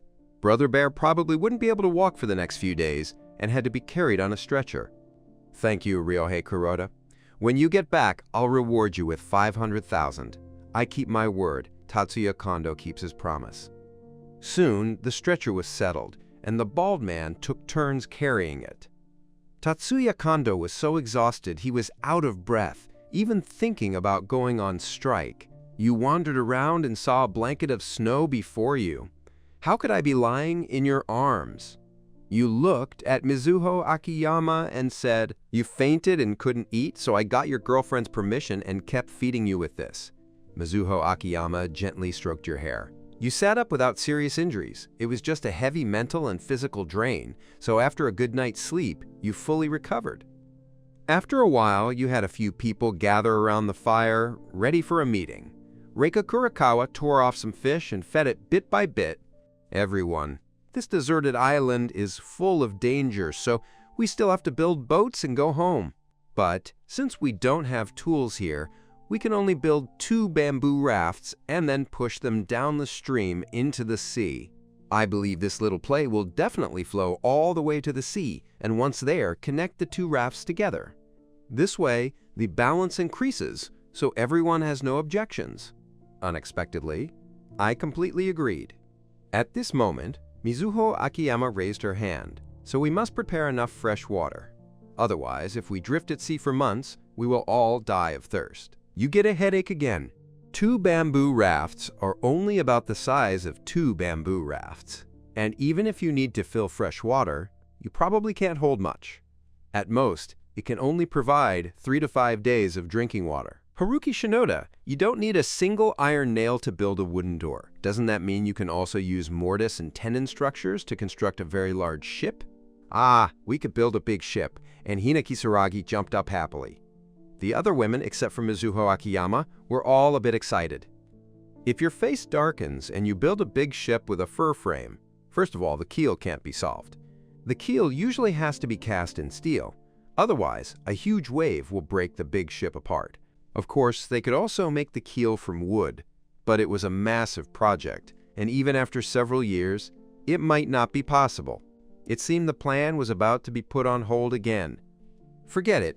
I'll just be a local tyrant on the deserted island. Although leopards are a bit troublesome, they're much easier to deal with than black bears. Just as I thought this, I suddenly heard loud footsteps downstream. Your face turned pale, and you quickly stood up. That big black bear came again, its target clear. It was coming for you. The bear also holds grudges. Ever since its eye was injured, its dominance has been challenged. A leopard has entered his territory to drink, which enraged him, and he is determined to tear you all to pieces. Everyone, don't panic. Sink him into the trap. You said calmly, but when you looked back, several women had already fled into the woods. You were speechless. Wait a moment, and you should run away too. The pressure of this black bear is too strong. Even if you had already made a plan, when you actually faced the bear, you still couldn't suppress your inner fear. The big black bear finally shook its head and stepped into the territory. The man sprang up and let out a roar. After just 2 roars, its massive body fell straight into the trap. You crushed the sharp bamboo at the bottom of the pit, but not a single bamboo could pierce his skin. The black bear was furious, stretching out its paws to climb upward. Once it got up, it would unleash a killing spree. Quick, Uncle Chen splashed scalding, wet ash water in his eyes. You were the first to rush out, and the other women mustered the courage to follow behind. I forgot to boil some wet ash water today, and Masato Hoshino looked guilty. Then hurry and wet the ash water. The rest of you, follow me, stab him with the bamboo spear, don't let him climb up. After you finished, grab the spear and stab at the black bear. As soon as the black bear's head popped out, it was hit right on the face. In a fit of anger, he struck with a claw, and then his whole body fell back into the pit. Reika Kurakawa also stood at the edge of the pit and threw a bamboo spear at the black bear. The bear grabbed the spearhead with one paw and dodged back. Ah! Reika Kurakawa screamed, almost pulled into a trap. At the critical moment, Ririko Aizawa grabbed her clothes. Thank you to Reika Kurakawa for saying so many things. You're welcome. You owe me a favor. Ririko Aizawa smiled charmingly. Next, Masato Hoshino was responsible for boiling wet lime water, while the others surrounded the trap. Whenever the bear tried to climb up, they would strike with a stick to help it return to its original position. The wet ash water was boiled, but before you finished speaking, another spear struck the black bear into the pit. Soon, Masato Hoshino kept adding firewood inside. At this moment, the black bear was in a rage, ignoring the stab and crawling upward. They looked simple, but were actually very smart, knowing there was no advantage at the bottom of the pit. With a thud, the spear stabbed into the black bear's mouth, and blood immediately flowed from it. You felt the tiger's mouth tremble, and your body involuntarily tilted to the side. The black bear actually yanked the spear away with its mouth, and half of his body was already paralyzed from injury. To die, Keiko Hoshino divided a bamboo spear and stabbed it. The bear's body slid down a bit, but the base was too strong, so it kept climbing upward. Didn't burn well? You should ask. It was about time. Masato Hoshino glanced at the lime water about to boil. You ignored the scorching heat of the helmet and grabbed the glowing helmet with your bare hands, then pounced on the big black bear's face. White smoke rose from its rear as the black bear lay at the edge of the pit, letting out a low growl. But this guy had incredible endurance. Despite all the pain, he didn't fall to the bottom and managed to crawl out of the pit in just a few moves. Spread out, and just as you finish speaking, you are slapped by a bear paw, staggering 5 or 6 steps before stopping. Oh my! The women quickly scattered, staring at the big black bear with terrified eyes. The big black bear first grabbed at its face with both paws, and with just 2 or 3 strokes, a layer of skin was peeled off, revealing a fist-sized eyeball connected to the skin. Black Bear felt his face burning and itching, his muscles still being continuously corroded. He let out another roar, but below his eyes, he couldn't see anything around him at all. So he groped his way to a tree, and with the bear's paw he pushed hard. The thigh-thick tree was snapped in the middle. You swallowed nervously, but Keiko Hoshino's bayonet fur suddenly stabbed into the black bear's back. After stabbing it, you quickly pulled back, giving it no chance to fight back.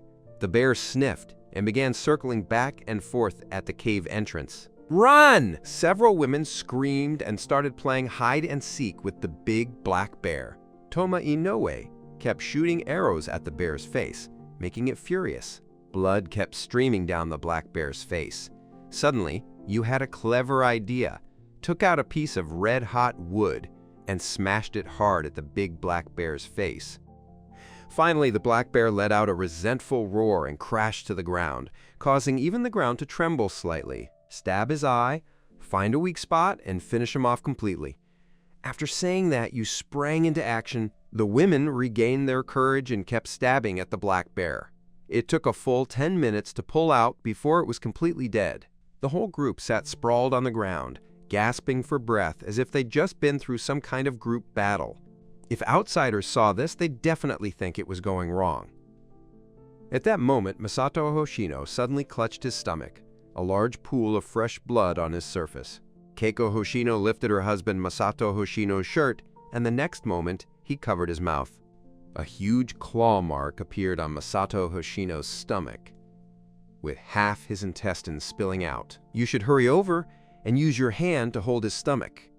During the chaotic fight with the black bear just now, Masato Hoshino was fatally injured. The rescue plane arrived soon, saying her husband was fine. Keiko Hoshino forced a smile and comforted him softly. Masato Hoshino lay weakly on the ground, his lips quickly turning purple-blue. His wife collapsed like smoke, and Masato Hoshino stammered, "Don't worry, I'll take care of Jiulir's Keiko Hoshino's tears." Tears kept falling. For over 20 years as husband and wife, although they no longer had the passion between men and women, there was already family affection. Masato Hoshino shook his head, then looked at your aunt. "Please, help my daughter," Masato Hoshino said weakly. Your eyes flickered. "Uncle, don't worry, the rescue team is coming soon. If you hold on, this injury won't be a big deal. You'll definitely get better." "It's too late." "Auntie, please promise me, will you take them home with the 2 of them? I can only rely on you." As Masato Hoshino spoke, he spat out a mouthful of blood. "All right, I agree. You nod." A faint smile appeared on Masato Hoshino's face. Then he slowly straightened his legs. He had already suffered a lot on the deserted island, his hands and arms injured every night, and now he could no longer hold on and passed away. Keiko Hoshino held Masato Hoshino's body and wailed loudly, while several women hurried over to comfort him. You're feeling a bit disappointed too. Having a teammate die so quickly, and you're still thinking about living a life of 3 palaces and 6 courtyards on a deserted island. Are you being selfish little by little? Meanwhile, on the other side of the sea, Tatsuya Kondo lay on a stretcher, looking at the tear-filled Yui Hoshino and said, "Why are you crying so much? Isn't there food and drink here?" "I had a bad feeling that something had happened to my dad." Yui Hoshino looked up at the sky, tears rolling down like a broken kite and dying. "Even if he's dead, it's fine. After all, your old father isn't dead either, so it's useless," Tatsuya Kondo said indifferently. Yui Hoshino was furious, her gaze gradually turning venomous. A grave mound was erected beside the cave, and after some effort, a tombstone was inserted in front, inscribed with the tomb of Masato Hoshino. Keiko Hoshino knelt before the grave, as if lost in soul. When Masato Hoshino was alive, he thought Masato Hoshino was weak and useless, but at this moment, he felt he had lost the most important thing in him life. Grill the fish for me. After eating, go find Yui Hoshino and sigh as she slowly says, since it was her dying wish, she decided to give Yui Hoshino one more chance. If she still can't change her habits and eats, then you can still have a clear conscience and drive her away. At this moment, Keiko Hoshino wiped away her tears, took 2 fish, and started grilling. Auntie, I'll go with you. Ruyan is the only flesh and blood of Zihua and me, and I want to bring her home safely. No need, Auntie. You're not feeling well right now. I'll go alone. Don't say anything. I have to go with you, Keiko Hoshino said firmly. All right. You have no choice but to agree. After all, Masato Hoshino's death is somewhat related to you. You made Masato Hoshino keep watch every night, slowing his reactions and preventing him from dodging the black bear's indiscriminate attacks. After finishing the fish, you set out with Keiko Hoshino. You judged that Tatsuya Kondo was seriously injured and needed to replenish fluids, so he should be recovering at the very bottom of the stream. Auntie, let's keep walking downstream, you said. Keiko Hoshino's eyes showed a hint of urgency.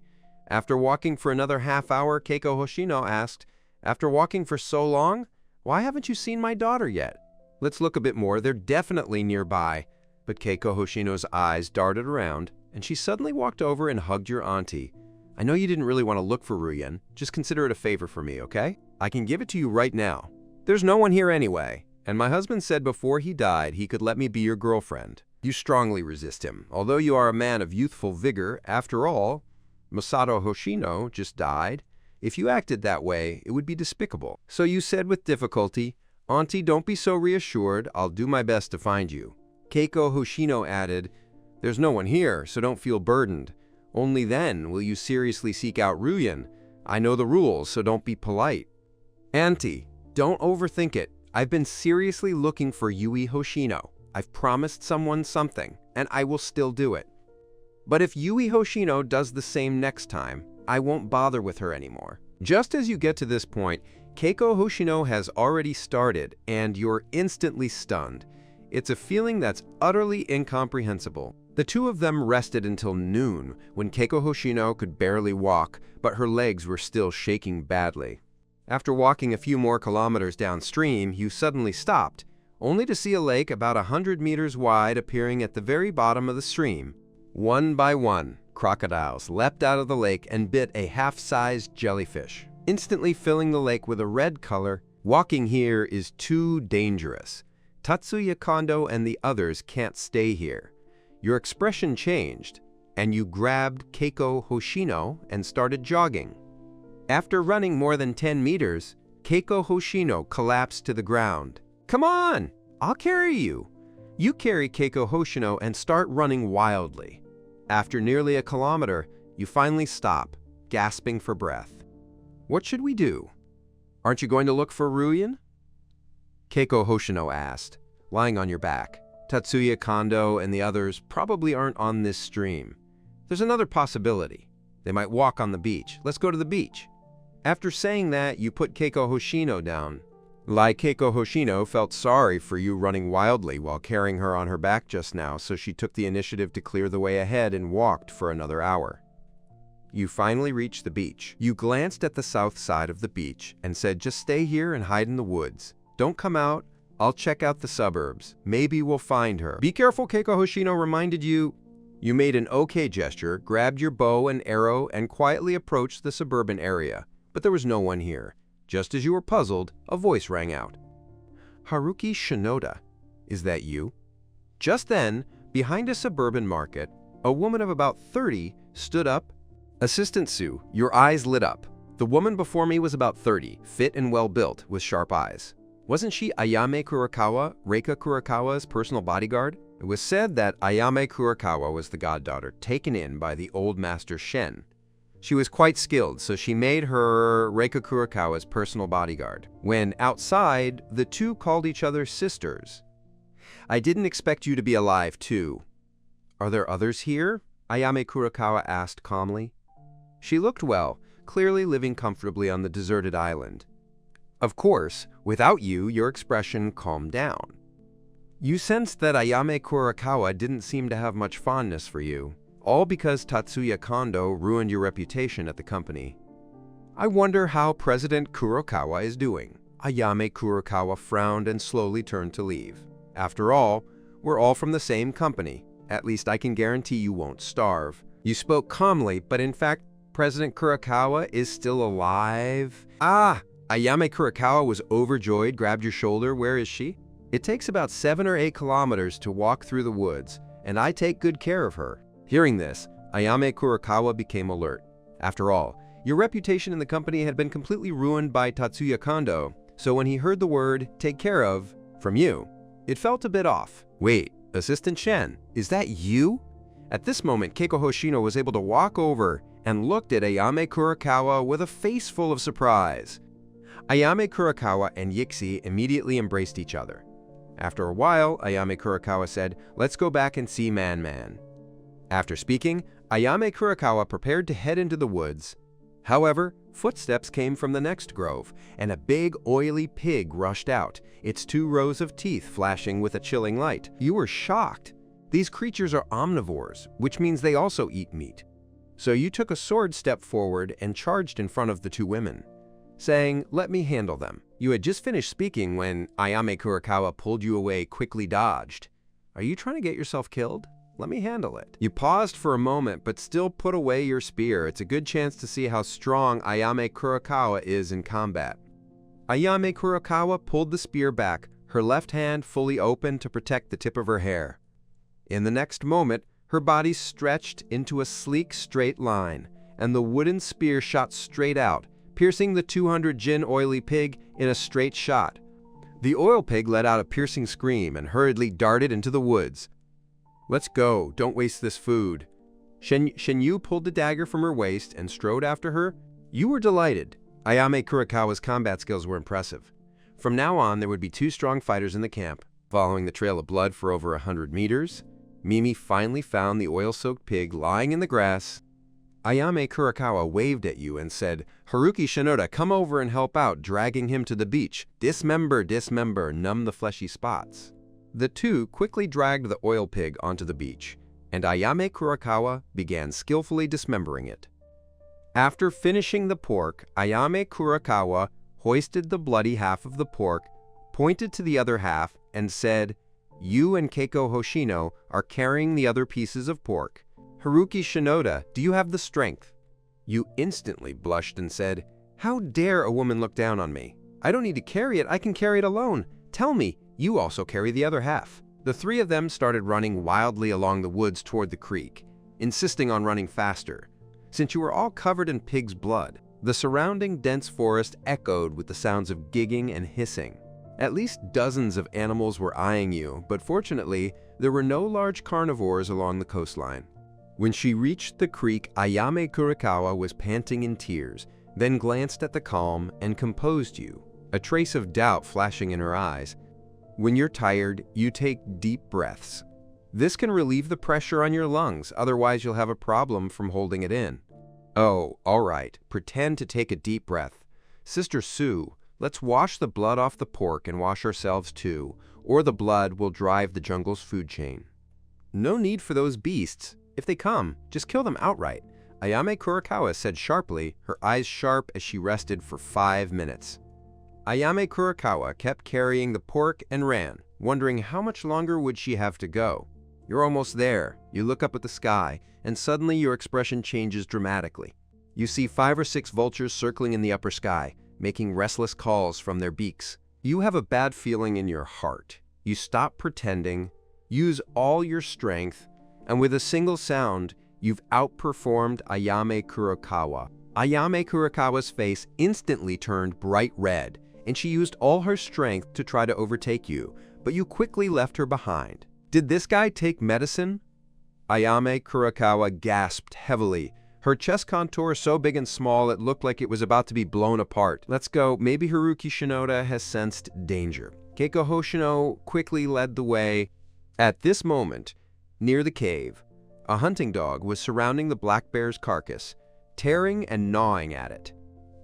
Reika Kurokawa's daughter took out a bamboo spear and bow to drive away Hina Kisaragi, quickly shooting them with her bow and arrows. Ah, my arrows are all gone. The core is hiding behind everyone. Ririko Aizawa suddenly shouted, and a hunting dog bit her thigh, causing blood to gush out. Quick, hide behind her! Reika Kurokawa shouted. A hunting dog sneakily circled to Reika Kurokawa's side and lunged at her fragrant buttocks. At that moment, a long hair shot out from downstream, and with a lung, the hunting dog was pinned to the ground by the powerful force. Reika Kurokawa turned her head and saw a strong man rushing over at lightning speed. He pulled out the long hair from the corpse and stabbed the fiercest hunting dog in front, which was pierced through the mouth and died instantly. Your long fur swept aside, and another hunting dog was swatted away. The other dogs immediately stopped their nearsightedness, their aura rushing towards you. A pack of beasts took advantage of the bear and lion being away to bully the lioness. You shouted angrily. The long fur stabbed forward and struck an old hunting dog onto the long fur, swinging it hard. The pack of hounds let out a mournful howl and, led by the queen, fled into the bamboo forest. Still trying to run, you pulled Longhair backward and shot out rapidly. The hound queen was pinned to the ground, panting heavily, striding over, crying loudly, and the long hair stabbed the hound queen into her eye again. Downstream position, Ayame Kurokawa covered her mouth in shock. Your actions just now were fierce, clean, and decisive. Even if she went in person, she probably wouldn't have the skills. Could it be that she had underestimated her before? For a moment, her feelings became complicated. Come on, honey, are you okay? Hurry up and hug Reika Kurokawa. It's good that you're back. You scared us to death just now. Sob, sob. Reika Kurokawa finally couldn't hold back her tears when she saw her backbone return. Big brother, you're finally back. Toma Inoue rushed over and hugged your back. Your younger sister Ayame Kurokawa finally came over. Reika Kurokawa shuddered at the sound, slowly lifted her eyes, and the two beautiful sisters embraced each other, unwilling to part for a long time. You looked relieved and went downstream to drag back 2 slices of pork. Suddenly, there was a mournful sound. Ririko Aizawa suddenly collapsed to the ground, clutching her thigh in a daze. You hurry over and check her injuries. What should I do? Will it leave a scar? Ririko Aizawa asked nervously. At this moment, Ayame Kurokawa spoke coldly. You still have the mood to care? The scarred hound's mouth is very dirty, very likely carrying the rabies virus. Of course she recognizes Ririko Aizawa. Isn't he Tatsuya Kondo's lover? She doesn't have much fondness for women like that. Ririko Aizawa said in terror. Ali, you have to save her. He'll repay you. Remember the spinning splits? You've never seen it before, so don't let me die. You shouted angrily. Shut up, there are so many people here. Stop talking nonsense. Come on, I'll carry you. Go find herbs in the woods and talk. You squatted down in a horse stance, and Ririko Aizawa was terrified, jumping straight onto your back. Reika Kurokawa wanted to say something behind, but didn't, glancing at Ayame Kurokawa with some fear. Ayame Kurokawa was basically her butler. Whenever she wanted to indulge herself, Ayame Kurokawa would immediately stop her. You carried Ririko Aizawa into the woods and started searching for blood-clearing herbs. First, you tried to drain as much blood as possible from the wound, then looked for herbs for the exposed blood, so the wound could heal slowly. After 2 hours of searching, you finally gather all the herbs, but by then you are already 2 kilometers away from the camp. You pull up Ririko Aizawa's skirt, revealing a semi-transparent shorts underneath. Ririko Aizawa asked, "Are you really that impatient? What nonsense are you talking about? Only then can I see more clearly." After you finished speaking, you put the herbs in your mouth, chewed them up, and spat them onto Ririko Aizawa's thigh. Ririko Aizawa's aching thigh twitched. Blood kept flowing from the wound, and her rosy lips instantly turned pale, as if she had just come to play with relatives. When the blood returns to its normal color, you clean the wound and chew up some herbal medicine with visible blood. Then spit it into the wound. Is this enough? Ririko Aizawa asked. It's not healed yet. Do you have any cloth on you? I need to bandage the wound. Yes, Ririko Aizawa slowly stood up, took off her semi-transparent shorts, and handed them to you. using them to cover the few clothes I was wearing. You swallowed hard, struggling to bandage Ririko Aizawa's eyes as if she had a LiDAR installed, and she jumped around from time to time. I felt so dizzy. Ririko Aizawa clutched her head and dove straight into your arms. She must have lost too much blood, and now she's very weak. Helplessly, you could only carry Ririko Aizawa horizontally toward the camp. Back at the cave entrance, Reika Kurakawa hurried over and asked coldly, she was dead. No, she just lost too much blood and fell asleep. Let's go grill the fish. After saying that, carefully put Ririko Aizawa on the ground. Ayame Kurakawa glanced at you, thinking that Haruki Shinoda wasn't as bad as Tatsuya Kondo said. But the next moment, when she saw your pants, her face instantly turned bright red. Haruki Shinoda and Tatsuya Kondo are right. You're just a creepy man, and your family is already hurt. You're still thinking about that? You're just a beast. You're angry too. This is a normal man's physiological reaction. Besides, I wasn't the one who did it just now. I said you're the tigress in the company, and that's absolutely true. I don't want to embarrass you. After Ayame Kurakawa finished speaking, she pulled Reika Kurakawa over to her side, not letting her walk with you. Reika Kurakawa had no choice but to quietly make a helpless gesture to you. Having been controlled by Ayame Kurakawa since childhood, she was a bit scared and thought she was a god-sister. Just then, a fragrant aroma wafted over. Mizuho Akiyama sprinkled filtered salt on a roasted pork leg, hesitated for a moment, and handed a piece of meat to you. Haruki Shinoda, you've been working hard lately, so I'm offering you this piece of meat. Thank you, Momo Mizutani. You took the pig leg and said... Ayame Kurakawa spoke coldly from afar. She wasn't Shizuka Kurosaki. She had no sense at all. She was the wife of the Little Boat King, and her words had stirred up a hornet's nest. A large group of women all turned their gaze to Mizuho Akiyama. Mizuho Akiyama immediately blushed and said, I'm sorry for deceiving you, but I have my own reasons, so please forgive me. At this moment, Ayame Kurakawa was helping Reika Kurakawa get dressed and walking behind the waterfall. I want to check if anyone has taken advantage of you. Reika Kurakawa's face flushed red as she obediently followed behind the waterfall. You cried and ate pork legs on the side, feeling the housekeeper return. This life of chaos had to be put on hold for now, unless Ayame Kurakawa was also taken down and made to kneel before her singing of conquest. I heard she's been single for 30 years and already has teeth there. I, Lai, am the only one who wants to try? Hurry up and bite me to death. After eating the pork, the women all felt drowsy, but you just couldn't sleep, sensing that the boss's position was being challenged. Just then, Keiko Hoshino was walking downstream, and just as she was about to disappear, she suddenly turned back and gave you a look. You took a deep breath and hurried to follow. After an hour, you lie flat on the ground to rest, while Keiko Hoshino sits beside you, drawing circles on your chest with her fingers, trying to release all the pressure. Ma, you said weakly, I've pretty much let go. Tomorrow I'll persuade her to follow me to find Yui Hoshino. After all, she's pretty strong. Haruki Shinoda. Thank you. A flash of courage appeared in Keiko Hoshino's eyes. She didn't know how much time had passed, but the two of them finally returned to the camp in groups. Where did you just go? Reika Kurakawa asked. Go downstream to take a shower. You pretend to be calm and reply. Ayame Kurakawa said slowly. From now on, we're one team, so everything needs to be done with order. First, I want to thank you for helping me take care of my sister these past few days. When I get back, I'll have old Master Su promote me. Next, starting tomorrow, we need to send 2 people to the beach every so often to wait for the rescue planes to arrive. Otherwise, even if the rescue planes fly through the jungle, they won't see us. Mizuho Akiyama said excitedly, Yes, Miss Ayame Kurakawa, you're absolutely right. She looked at Reika Kurakawa sincerely, thinking that Sister Ayame Kurakawa was still the best, and the other women were also visibly excited. And you pretend to be embarrassed. Yes, I never thought of this before. Ayame Kurakawa gave her a meaningful look. Did you not expect it? Or maybe you never thought about it at all? Forget it. Let's not talk about this now. Let's work together.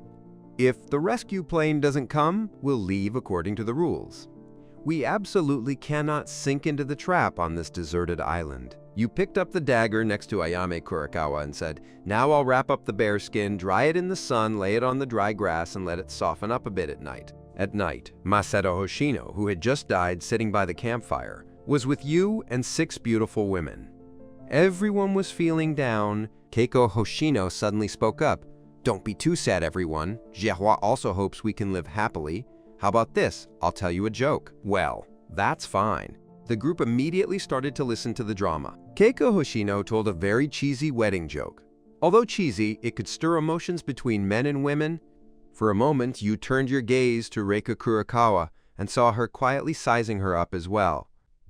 As for you, although Ayame Kurakawa pretends to look disdainful, you can clearly sense that she's making some moves, so you told a joke too. Keiko Hoshino burst out laughing, while the other girls acted as if they were unfazed, but only Toma Inoue looked fierce, her face full of question marks. Ayame Kurakawa sneered and said, "What a disgusting joke, don't say it again."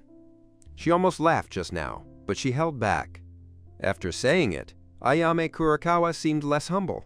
After all, a smile can erase grudges. By the way, what about Tatsuya Kondo and the others? Ayame Kurakawa just remembered something. Reika Kurakawa's face darkened as he told Ayame Kurakawa everything Tatsuya Kondo had done these past few days. Ayame Kurakawa said in shock, "No way, Manager Wang usually acts upright and upright. Besides, I've seen her championship trophy with my own eyes. How could she not even know how to catch fish?" You sneered and said, "Give me 50,000, and I'll make you an Olympic champion's trophy, then coat it with a layer of gold." Who wouldn't give a thumbs up? Ayame Kurakawa, the elder sister, has come to your territory.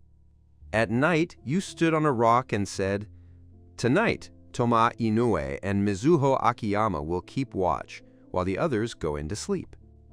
After saying that, you led Ayame Kurakawa and the others into the cave. As soon as Ayame Kurakawa entered, she frowned.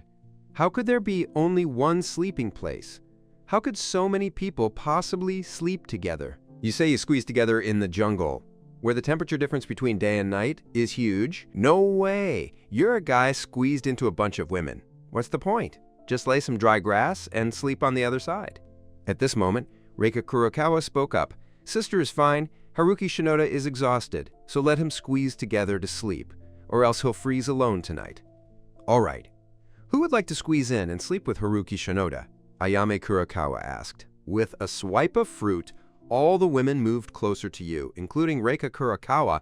Ayame Kurakawa glared fiercely at Reika Kurakawa, then reluctantly took a step back. Just like that, she decided on the far end. "Sister, bye. You and she squeeze in to sleep, while the others sleep inside." You looked unhappy, so you could only make do and squeeze Keiko Hoshino to sleep. By midnight, you felt especially cold tonight and couldn't help but lean closer to her, only to find her skin burning hot and her body trembling slightly. You quickly reached out and touched Keiko Hoshino's forehead. Instantly, your heart sank, and something was wrong. "Everyone, wake up! Aunt Keiko has a high fever?" The other girls were freezing too, completely unable to hold on. "So what should we do?" Reika Kurakawa asked with her eyes closed, looking like she could fall asleep at any moment. "It really is Wooloo, but it rained all night. I'll go get her some herbal medicine to reduce her fever.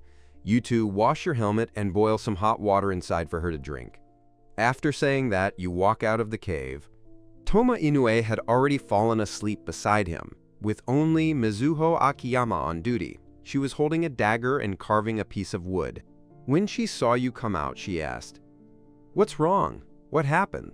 "Someone has a fever. I need to gather some herbs, otherwise a high fever on a deserted island can be fatal."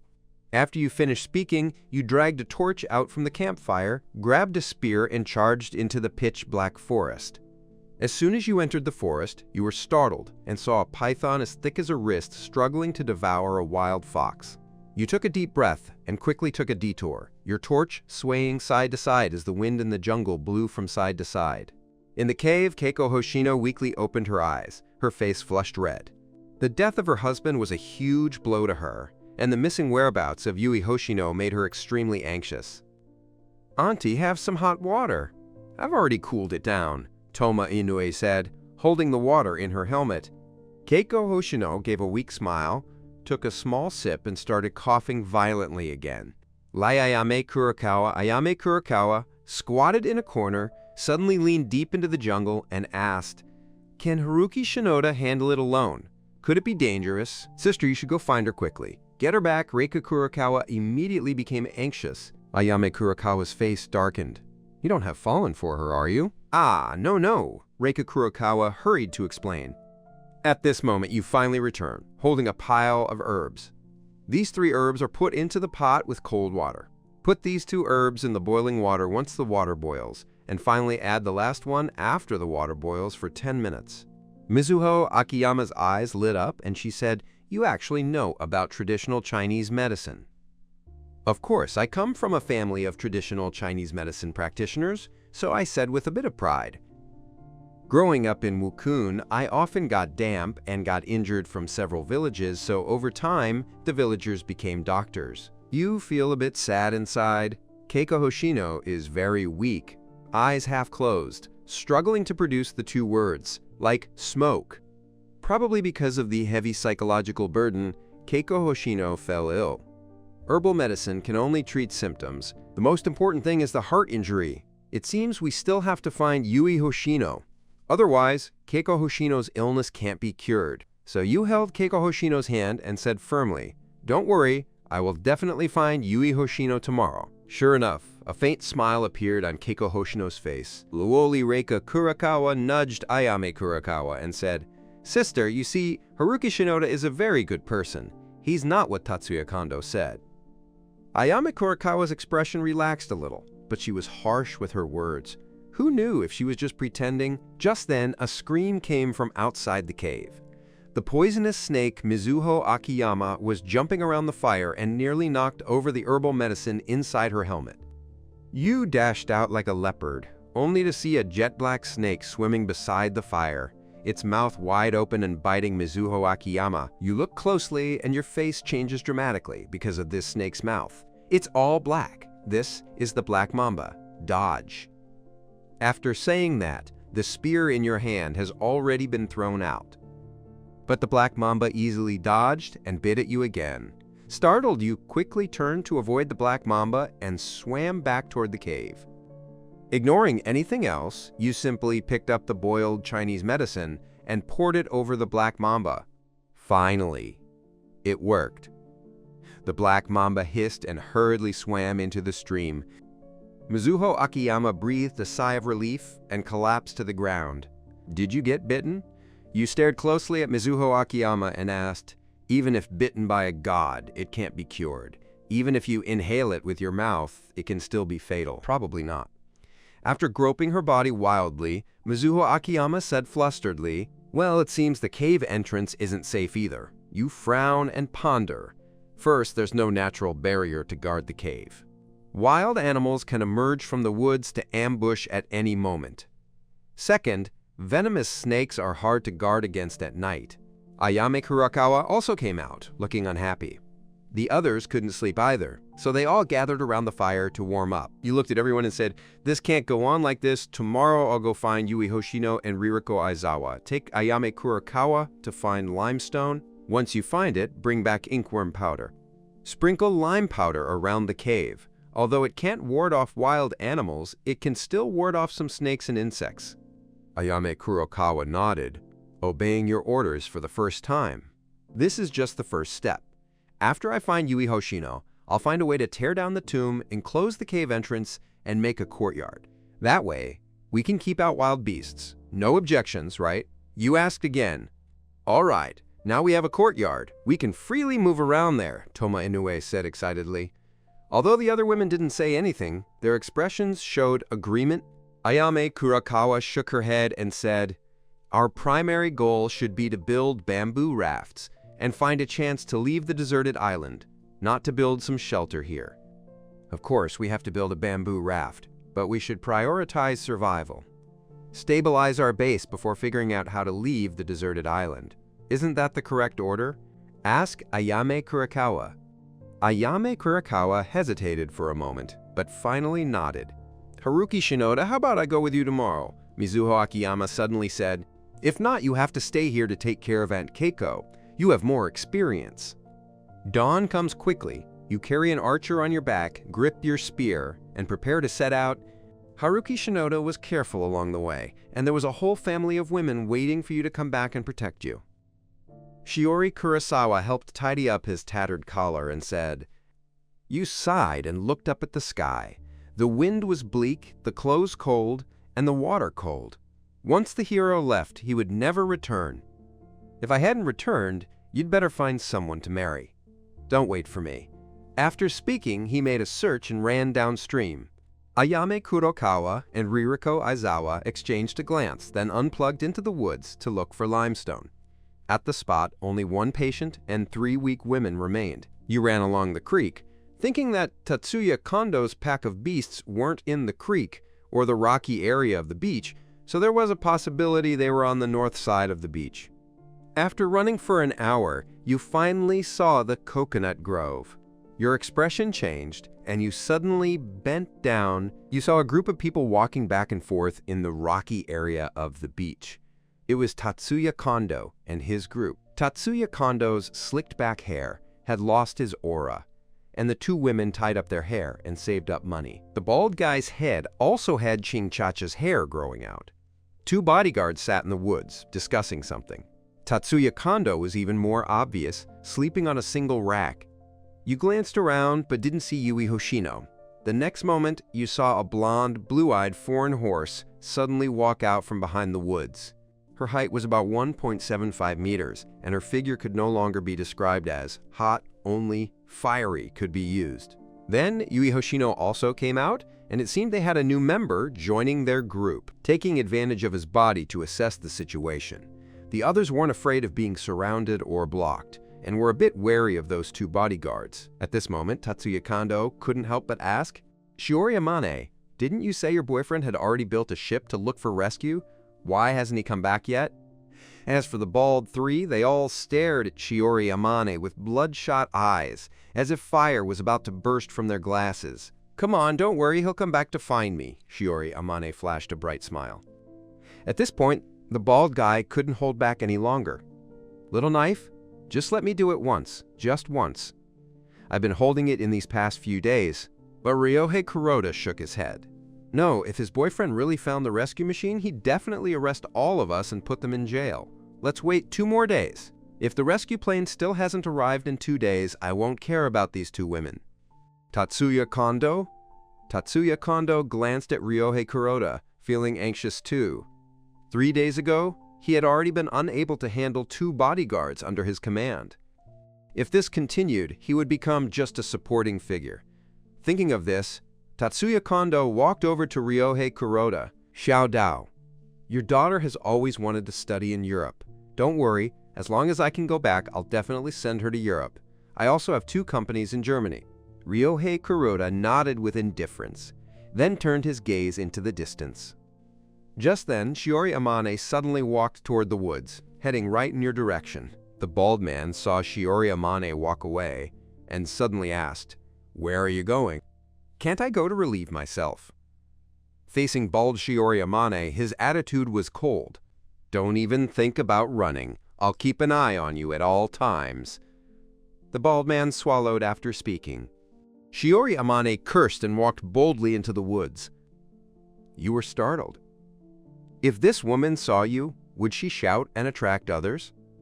So just as Shiori Amane was about to take off her shorts, you suddenly grabbed her and covered her mouth? Shiori Amane struggled hard a few times, but the power gap was too great. She couldn't even scream. "Don't call me a good person. I'm here to save you and another girl. Her name is Yui Hoshino, my ex-girlfriend, and her mother is with me. I want to take her back to reunite with her." You leaned close to Shiori Amane's ear and whispered. Shiori Amane was stunned for a moment, then quickly blinked desperately. Only then did you slowly release her mouth. The next moment, you feel your pants get a little wet. This foreign girl actually peed on your pants. "Are you Haruki Shinoda?" Shiori Amane whispered. "When you asked, Yui Hoshino mentioned me before, and you were momentarily stunned. She often mentions that you regret betraying you, so what should we do now?" Shiori Amane's Chinese is good, but her enunciation is a bit off. Now, find an opportunity to bring Yui Hoshino into the woods. We'll run straight to my camp. There are bows, arrows, and spears. Tatsuya Kondo's group won't dare provoke us lightly. All right, I understand. Shiori Amane immediately stood up, walked back, and said to Yui Hoshino, Ruyan, are you going to be a bit more convenient? Convenience I just did? Didn't I already go? Yes, I need to go make things easier. Yui Hoshino suddenly realized what was happening, and the two women immediately held hands. The bald man kept a close eye on the two women. He was strong and stopped Shiori Amane again. Didn't you just relieve yourself? Why are you going now? If there are poisonous snakes in the woods, I can help her drive them away, Shiori Amane explained. I don't believe you, so this time I'm going with you to go to Baldy, saying, Isn't there a saying among you that men and women shouldn't be close? How could you make things easier for Ruyan nearby? Shiori Amane said angrily. I don't care, I'm going to go, hey, if you're unconvinced, just pull it into your pants. Baldy, looking like a shameless brat. All right, don't regret it. After Shiori Amane finished speaking, she pulled Yui Hoshino toward the woods. The two women slowly ventured deeper into the coconut grove. With a cold gaze, you picked up a stone from the ground, waiting for them to come. Hurry up and fix it. Let me apply eyeshadow too. Ha ha ha. Bald guy's eyes light up. Shiori Amane suddenly curled the corner of her mouth into a faint, enchanting smile. The bald man swallowed nervously and couldn't help but lean his head over. Bang! After loud, you smashed a stone or hid. The next moment, the bald man didn't even have time to groan before he collapsed to the ground. Run. You grabbed Yui Hoshino and strode toward Shaoxi's location. Shiori Amane ran barefoot after her. You turn around and see Shiori Amane running barefoot, asking if you can keep up. Shiori Amane, panting, said, Why stop now? Run quickly, don't let those bad guys see you. You gathered your mind and continued running toward the creek. After half an hour, the three of them, panting, arrived at the creek. Shiori Amane plopped down into the stream, beads of sweat sliding down her cheeks and landing on her pale neck. After a short rest, Yui Hoshino suddenly swore to the sky, Haruki Shinoda, rest assured. From now on, I, Yui Hoshino, will no longer be two-faced and will only care about you. You hesitated for a moment and still didn't tell her about her father's death. Let's go back to camp first and deal with it later. So the three of you continued running upstream.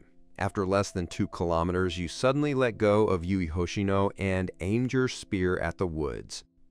After a while, a little creature came out of the woods, nodding its head.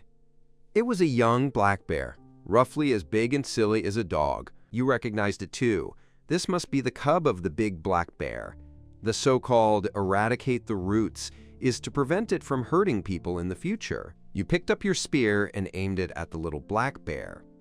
2 women suddenly protected the little black bear. Please don't kill it. It was so cute. Shiori Amane hugged the little black bear, which then stuck out its tongue to lick its fair face. Haruki Shinoda, didn't kill it, keep it raised. Usually, tie it up at the cave entrance and it could be used as a lookout. Yui Hoshino pleaded as well.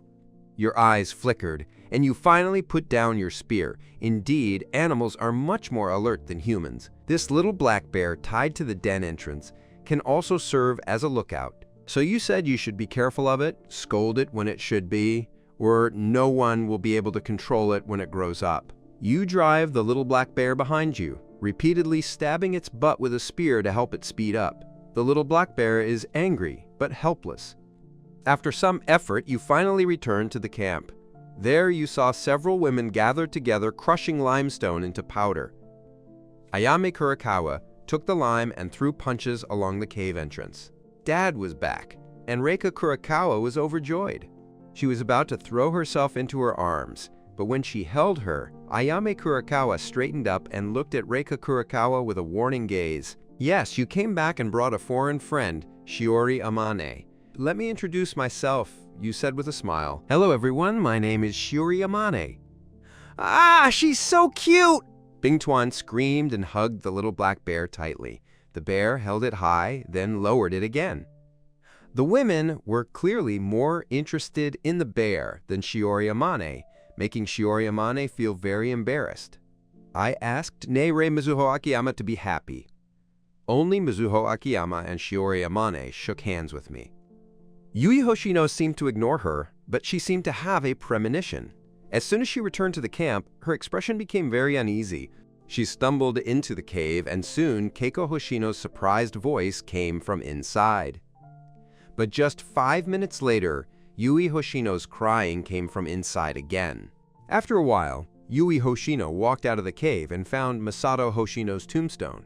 She covered her mouth and cried non-stop, but no one comforted her, not even Reika Kurokawa.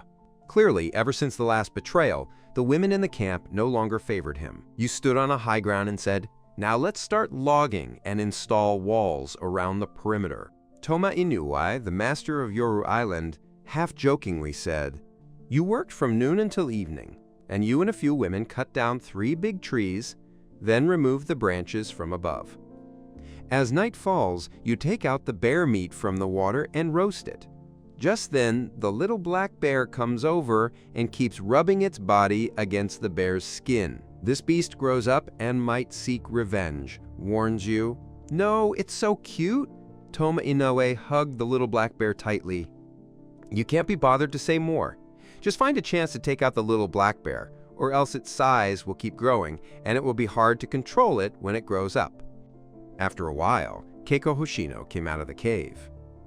Although still weak, her complexion had improved. Yui Hoshino helped Keiko Hoshino to sit by the fire. You counted, there are 7 women in total now. I feel like I've become Hikaru Genji. If I can build a good shelter and become a local tyrant on a deserted island, that would be pretty good. Just as you think this, the little black bear gets up and growls in a milky frustration. Your expression changes, and you pull a torch from the campfire and throw it toward the bear.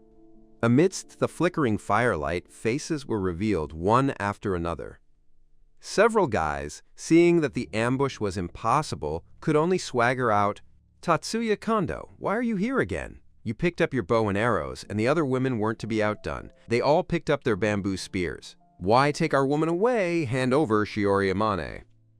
As for Nozomi Yanagi, we don't want it." Tatsuya Kondo said, holding a wooden stick. "Look at Shiori Amane," she said, "then you have to ask her herself if she's willing to go with you." Shiori Amane held a stone in her hand and shook her head firmly. "Shiori Amane, for the next 3 days, we've been catching fish for you and protecting you. If you want to leave us so cruelly, we'll obey and return to the team. I promise the 3 of them won't move." "Xiaodao, you're an honest person, but I lied to you. I don't have a boyfriend, and I never let him build a ship and go out to sea to seek rescue."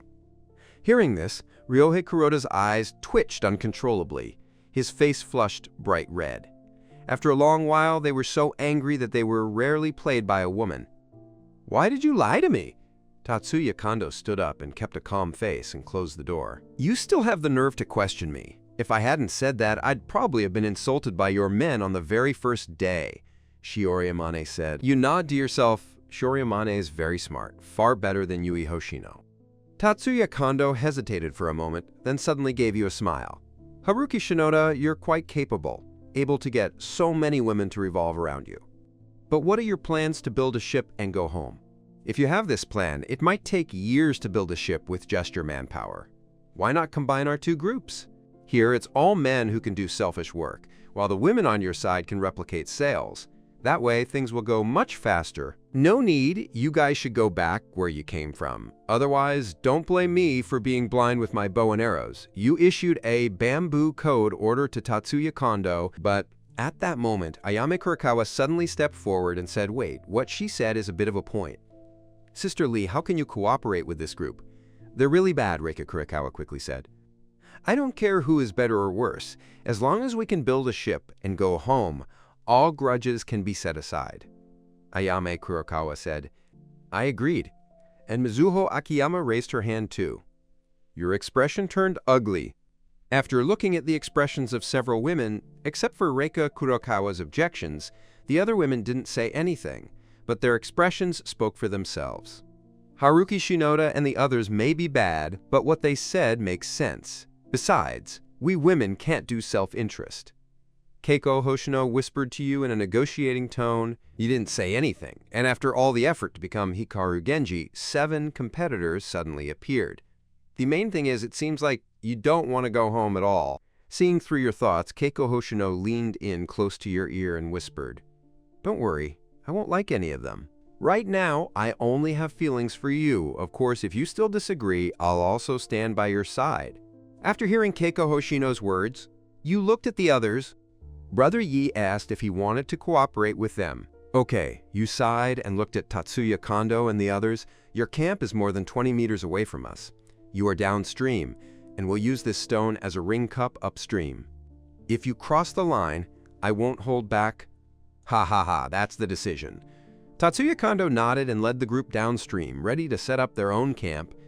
Ayame Kurikawa rolled her eyes. So childish, and even holding a restraint, it was like kids playing house. Actually, you have your own plan.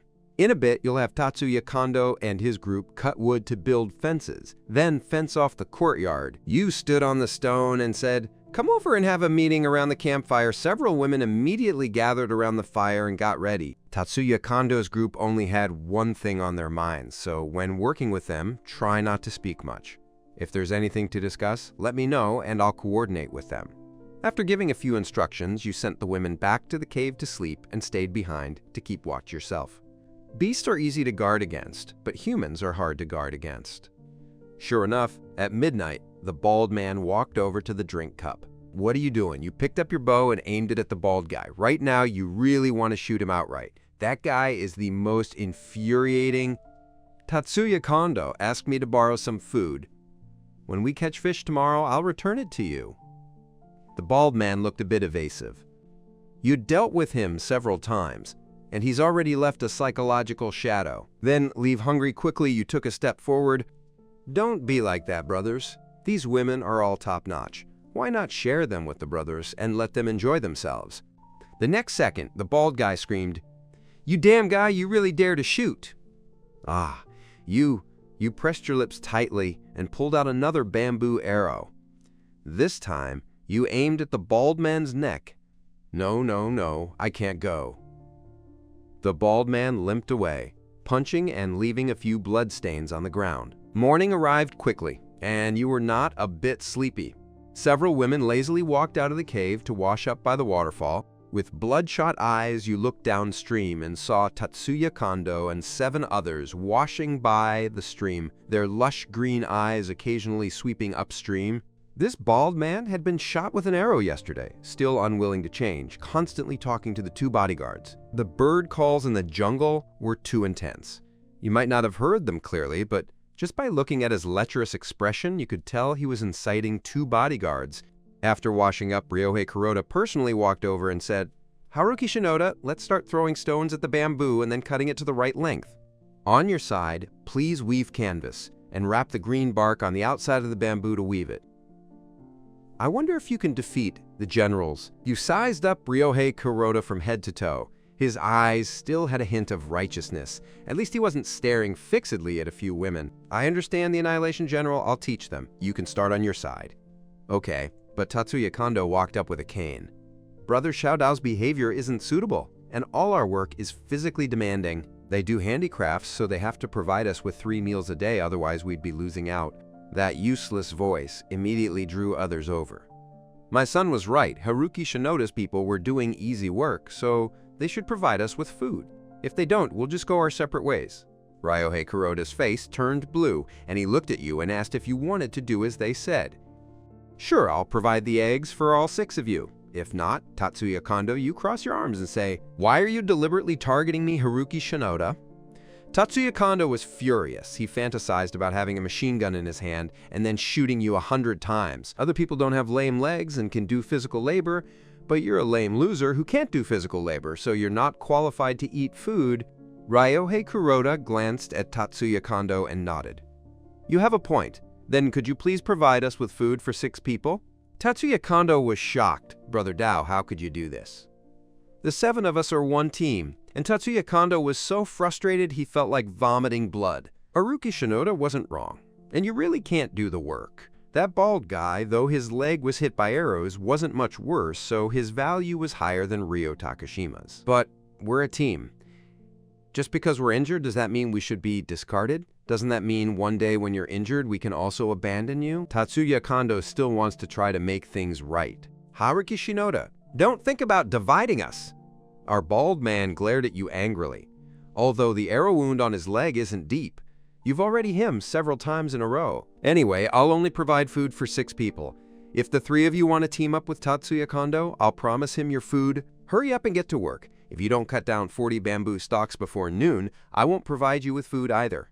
You can't be bothered to pay attention to them and sit around the fire with a few women. Ryohei Kuroda could only lead a few people downstream and start throwing stones at the bamboo's roots. You also cut 2 bamboo sticks, while, as the old craftsman, you began handing in your secret. How to weave canvas. See? Just weave like this. Be careful not to cut your palm. You're amazing. Big brother Toma Inoue looks at you with admiration. Soon, noon came, you counted the downstream workload and cast 6 small fish over to them. As for Ryohei Kuroda, you gave him an extra piece of cured meat. After all, the strongest player over there is Ryohei Kuroda. You need to try to win him over, and you can also divide their strength. The bald 3 held 3 small fish, while Tatsuya Kondo watched eagerly from the side.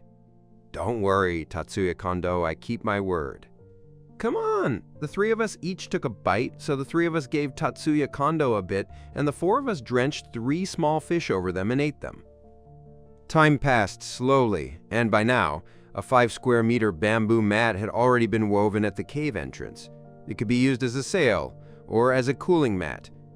At the downstream location, Ryohei Kuroda began to poke holes in the bamboo with a dagger.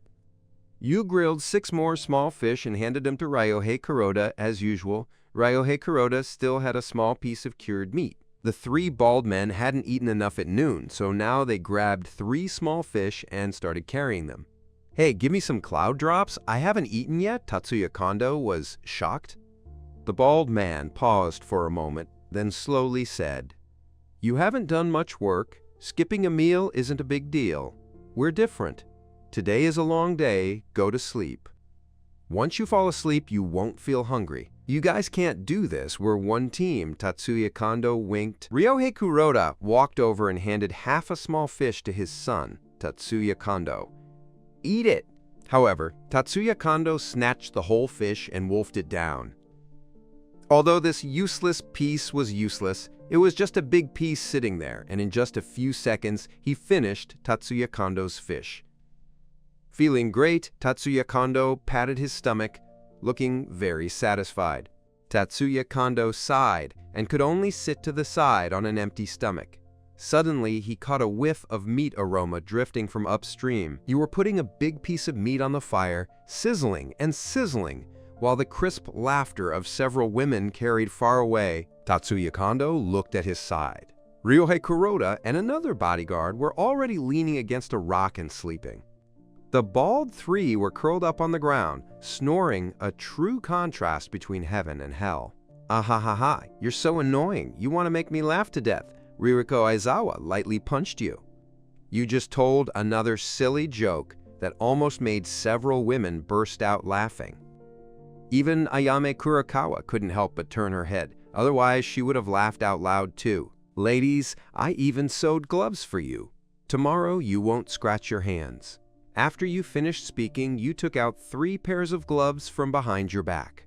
They were made from bearskin, and because the outer skin was too hard, your fingers couldn't move once you put them on. Let me distribute them. The fastest to make today were Ayame Kurokawa and Keiko Hoshino, Keiko, and Mizuho Akiyama. The others were slow and didn't have gloves.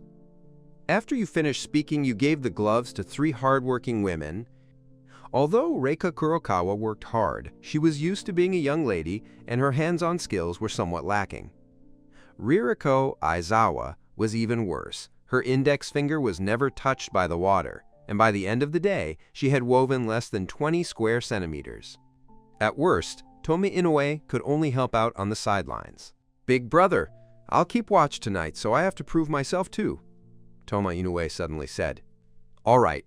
Even though you're not good at anything, your swordsmanship is at least 30% of mine. so I officially accept you as a registered disciple. Toma Inoue, step forward to listen to the wind. Now I appoint you as the Grand Marshal of the Night Watch. Ding Ding Tuan puffed out her chest and proudly took your compound bow. The other women exchanged glances and couldn't help but giggle. Finally, it's bedtime. You worry that Toma Inoue isn't reliable, so you take the initiative to stay up with Toma Inoue. Inside the cave, the 6 women were already asleep, and from them came cat-like snoring sounds. Tuan Tuan, I'll force you first. If you stay up late at night, push me in. I can't just collapse and fall asleep right away, got it? Don't worry, am I really that useless? Toma Inoue said discontentedly. Ha ha ha, you pat her chubby little head and fall asleep beside the fire. I don't know how long I've slept, but you suddenly sat up. I heard a whooshing sound downstream. Oh no, something's in the tree throwing poop at us. My head was smashed into a bump. When I turned around, I saw Toma Inoue sitting with her back to me, tightly holding the long fur in her hands, motionless like a mountain. But with a gentle push, Toma Inoue collapsed directly to the ground, making cat-like purring. You sighed, picked up the compound bow beside you, and threw another torch downstream.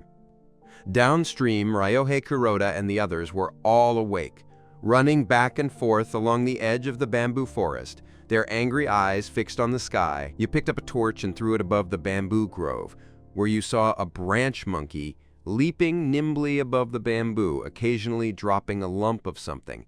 Ryohei Kuroda grabbed a bamboo spear, stretched his body into a straight line, and shot the spear 10 meters into the air. It was immediately blocked by dense branches and leaves and fell weakly. Come, take a deep breath, and by the moon in the sky, pick up the compound bow. With a cry, a wild monkey falls to the ground. Ha ha ha, killing this beast, the bald man.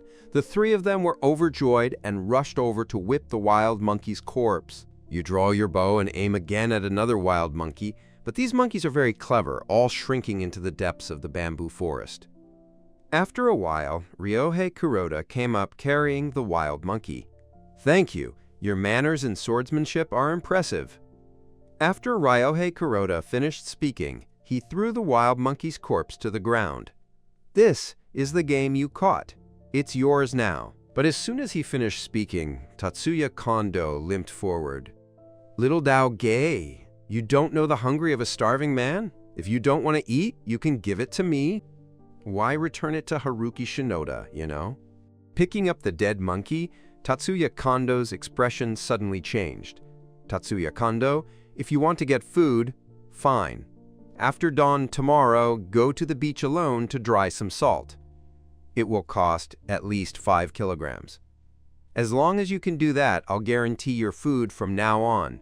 What the hell is it? I'll go alone. What if the beasts eat me? How about this? Let Yui Hoshino go with me. If you don't want to go, you useless thing, then go hungry. After saying that, you're gonna take the monkey's corpse back. Wait, I'll go, isn't that enough? Tatsuya Kondo was already filled with hatred, but for the sake of food, he had no choice but to give in. Then I'll wait for your good news tomorrow. You carry the wild monkey back to the campfire, then carry Toma Inoue back into the cave so she can sleep soundly. Ryohei Kuroda gave you a deep look and nodded slightly. This kind of boss is extremely harsh with outsiders, but is absurdly good to his own people. No wonder those women willingly follow him. The nightlight cast shadows, the stars shifted, and dawn came quickly. Although you kept watch for the second half of the night, you didn't feel tired at all. You stood up and looked downstream. Tatsuya Kondo had already slung his backpack and embraced his father, Ryohei Kuroda, ready to go to the beach to dry salt. Ryohei Kuroda started drilling holes in the bamboo again. After making all the holes, he could take these semi-finished products to the beach for assembly, then set sail toward home, but you didn't care about their shipbuilding progress. When you looked back, Mizuho Akiyama came out of the cave. Lee, come here for a moment. Her voice was both anxious and seductive. Your heart skipped a beat. The 2 of you quietly hid behind the waterfall, and 20 minutes later you came out from behind and even performed a treasure cut. Mizuho Akiyama seems like her meals haven't been bad lately, but I want to try something different. Next time, don't eat salted meat, eat more fruit, you said seriously. Preft, you hate that thing, but it has nothing to do with what I eat. Mizuho Akiyama couldn't help but laugh. The three bald men had been busy all along, but they witnessed this scene. Upstream was heaven, while downstream they lived a hellish life. After breakfast was ready, you carried 6 small fish and a piece of salted meat and handed them to the downstream people. The bald guys had eaten 2 small fish yesterday, and the fat inside the fish couldn't compare to bare meat, so they were still starving. Lei, can you switch to a bigger fish at once? You only guarantee we won't starve, but we'll never get enough to eat. Ah, right, you can't be that capitalistic, Tatsuya Kondo also said. You glanced around your own yard, and suddenly your expression changed, but you have to do some extra work for me. As long as you do it well, I'll add a piece of salted meat to every meal. The bald man quickly asked what he was doing. Simply send me some thicker trees, at least as thick as a thigh. Remove the branches and leaves from above, then sharpen the bottom to make wooden stakes. I want to use them to build walls. The bald men fell silent and exchanged glances. Nina Yanagi smiled and said, "By the way, the salted pork I made is really good. If you don't believe me, ask Ryohei Kuroda. Use salted meat to lure Tatsuya Kondo and the others into chopping trees for you." Bald and his 2 underlings discussed and finally nodded slightly. Okay, let's begin. The 3 of us will build bamboo rafts in the morning and help you with logging in the afternoon. We hope you keep your word. As for me, I joined too. Tatsuya Kondo and another bodyguard stepped up because all 5 of them had only 1 small fish and urgently needed food to replenish their energy. You're greedy, putting on a troubled face. All right, although supporting 5 of you is a bit of pressure, the greater the ability, the greater the responsibility. Ryohei Kuroda suddenly looked at the compound bow in your hand and said, "Can I take a look?" Your body stiffened for a moment, and in the end, you handed over the compound bow, but your hand casually touched the dagger at your waist. Not bad, it's done very well. You can tell they put a lot of effort into it. After saying this, Ryohei Kuroda returned the compound bow to you. "I can teach you when I have time." You said, "All right, I'll get to work. Let's talk." Ryohei Kuroda went downstream. The women also got busy, and with the gloves on, Ayame Kurokawa became faster and faster, with Mizuho Akiyama following closely behind. Just as he was about to sit down, a scream came from downstream. One of the bald men's men clutched his head, blood dripping from his face. At the same time, the restless cries of wild monkeys came from above the bamboo forest. Once you're done, build the sky you're aiming at. These wild monkeys may be small, but in the jungle they're agile and can throw objects from high places. If they hit your head, it could be fatal. "Oh no, Haruki Shinoda, help me!" the bald man shouted, holding his head. Ryohei Kuroda and another bodyguard hurled their bamboo spears into the sky, but after flying just over 10 meters, they came to the ground weakly. You take a deep breath and fire 3 bamboo arrows in a row. 2 wild monkeys are shot down, but the 3rd arrow is blocked by dense branches and leaves, causing it to deviate from its course. Your heart sinks slightly. If these guys let them throw objects from high above, it's a big problem. "Ah, Shun Shinoda, don't die." The bald guy is holding his little brother. Just right. You hesitate for a moment, then walk past the guard. The guy's head kept popping out, glancing sideways, and looking at him was no joke. These beasts actually lost stones. Although the stones weighed only 1 or 2 jin, thrown from a height of 20 meters, could easily kill a person. You looked at the cave entrance again. Luckily, there weren't any tall trees at the entrance, or else you'd be in trouble on your side too. Shun Shinoda couldn't take it anymore, the bald man shouted. You said bluntly, "Bring him over to me." It's not that you have a heart for a shadow, but you don't want to lose a laborer. See if you can save him. The bald men quickly carried Shun Shinoda and ran toward the guard, especially Tatsuya Kondo, who actually stepped right past the guard. You didn't hold back, swinging the dagger in your hand fiercely. "Oh no, why are you cutting me?" Tatsuya Kondo clutched his bloodied arm and angrily touched your earwax.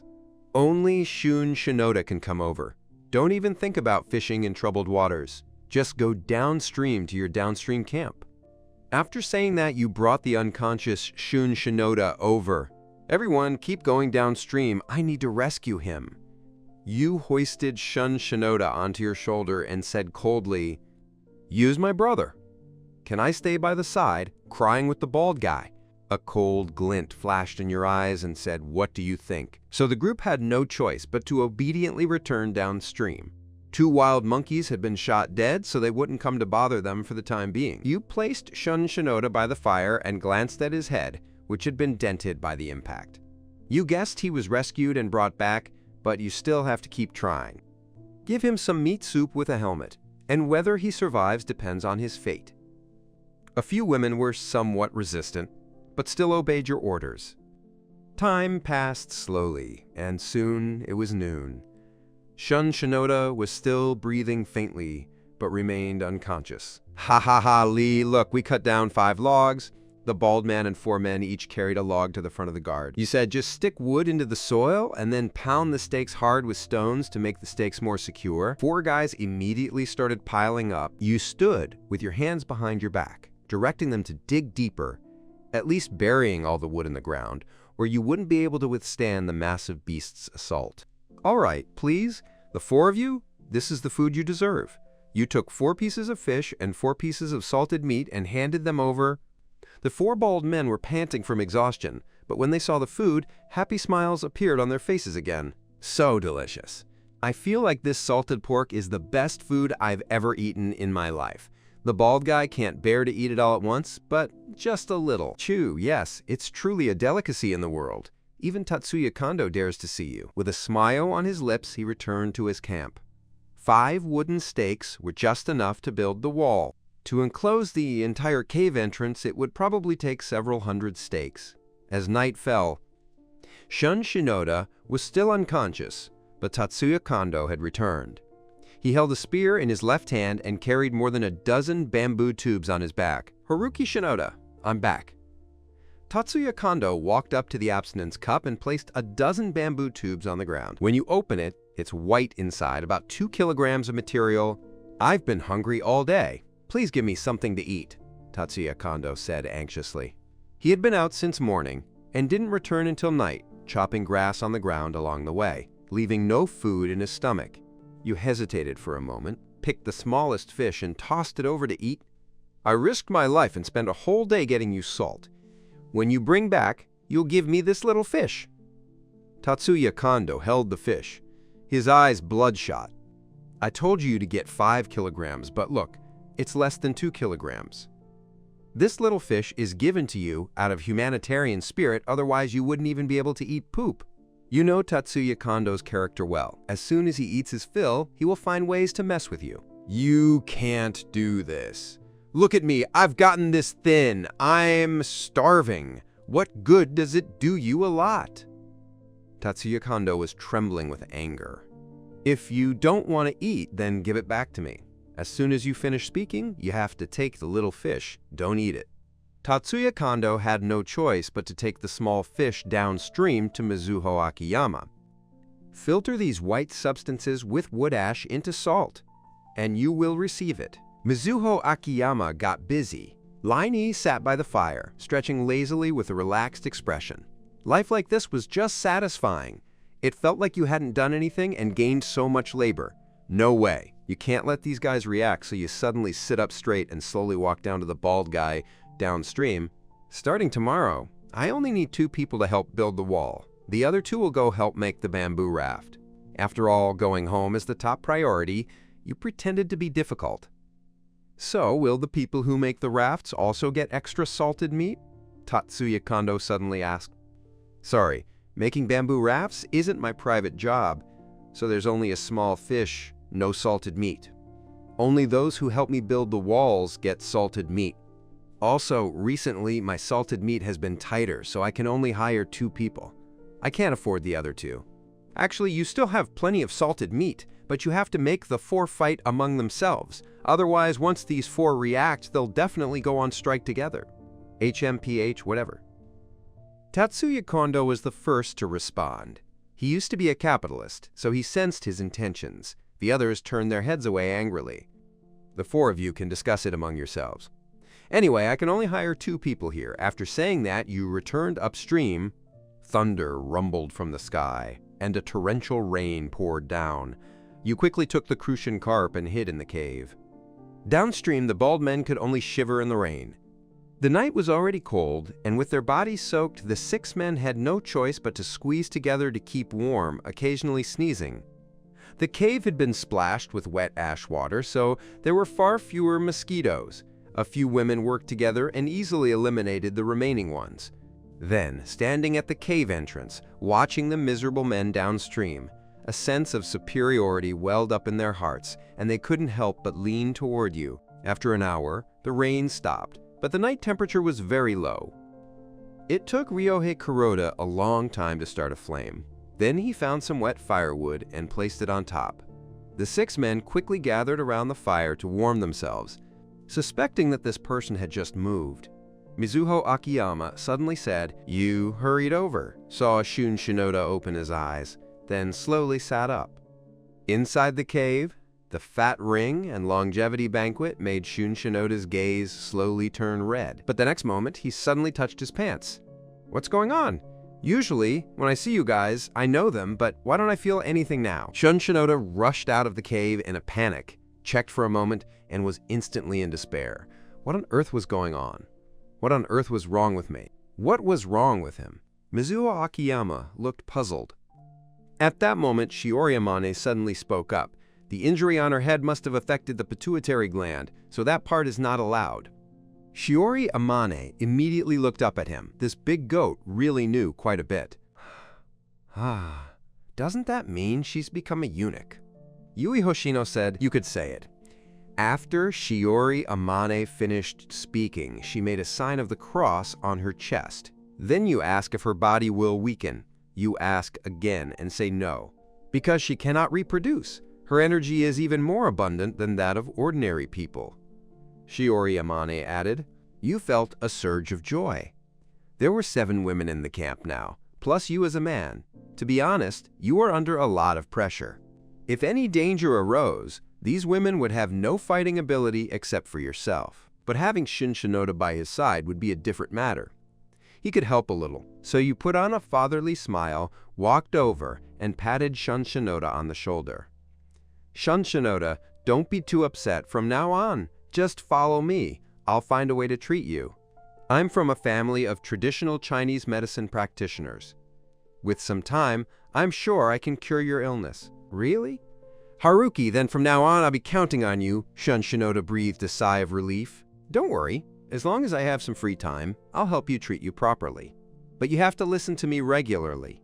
As long as you behave, not only can you live in the cave with several women, but I can also guarantee your food." "Women?"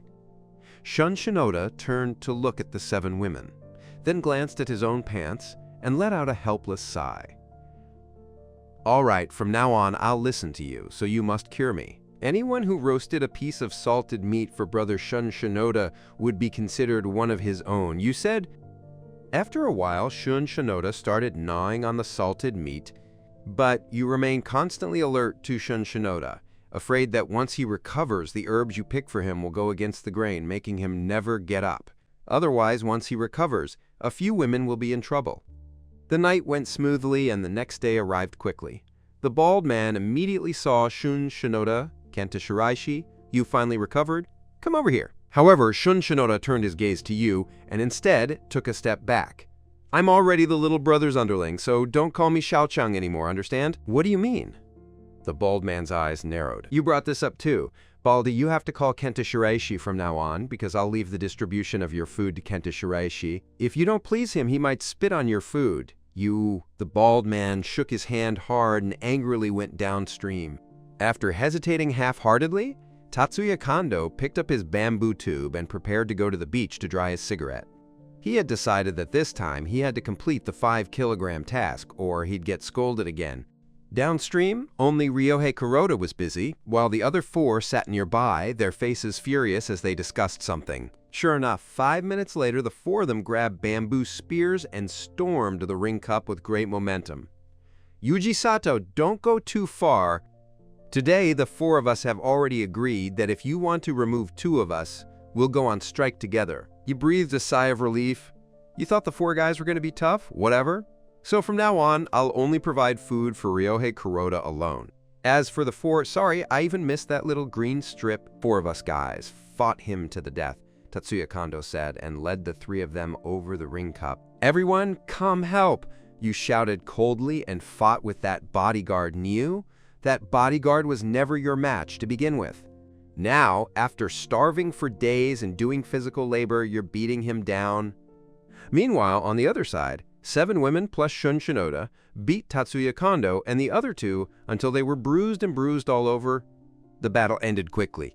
You looked at the bodyguard lying on the ground and sneered, "You 4! You should go back. I didn't even go all out just now." With no other choice, Tatsuya Kondo and the other 3 could only go back and finish their work. "Tetsuya, don't worry. We'd rather starve than help him build walls, trying to use that capital tactic to suppress our sisters. As long as we are united in propriety and righteousness, we can't exploit him." Tatsuya Kondo nodded, and as soon as he finished speaking, he started chanting the empty city strategy. "How about this? Today, Shogo and I will go help Haruki Shinoda with some work. At least I guarantee we won't starve. Tomorrow, you and your men will work for another day. That way, we'll go hungry and fill each day. At least no one will die." Suddenly, Tatsuya Kondo raised another suggestion. "Don't try that trick on me. I still don't know you, old man. You just want to eliminate the 2 of us, lay us off, and lose our jobs." And finally, the bald guy stopped pretending. Isn't that what you're thinking too?"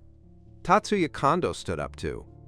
After a while, the 4 of you, noisy and noisy, ran up to you. "Haruki Shinoda, I'm Tatsuya Kondo, willing to help you with the timber." Tatsuya Kondo was the first to shout. "Haruki Shinoda, my little brother and I are also willing to help you with the work," the bald guy shouted as well. You were eating grilled fish at the moment, so while eating, you walked over and asked, "All 4 of you want to work for me?" As for me and my little brother, he talks tough and strong, much stronger than Tatsuya Kondo, that half-old man.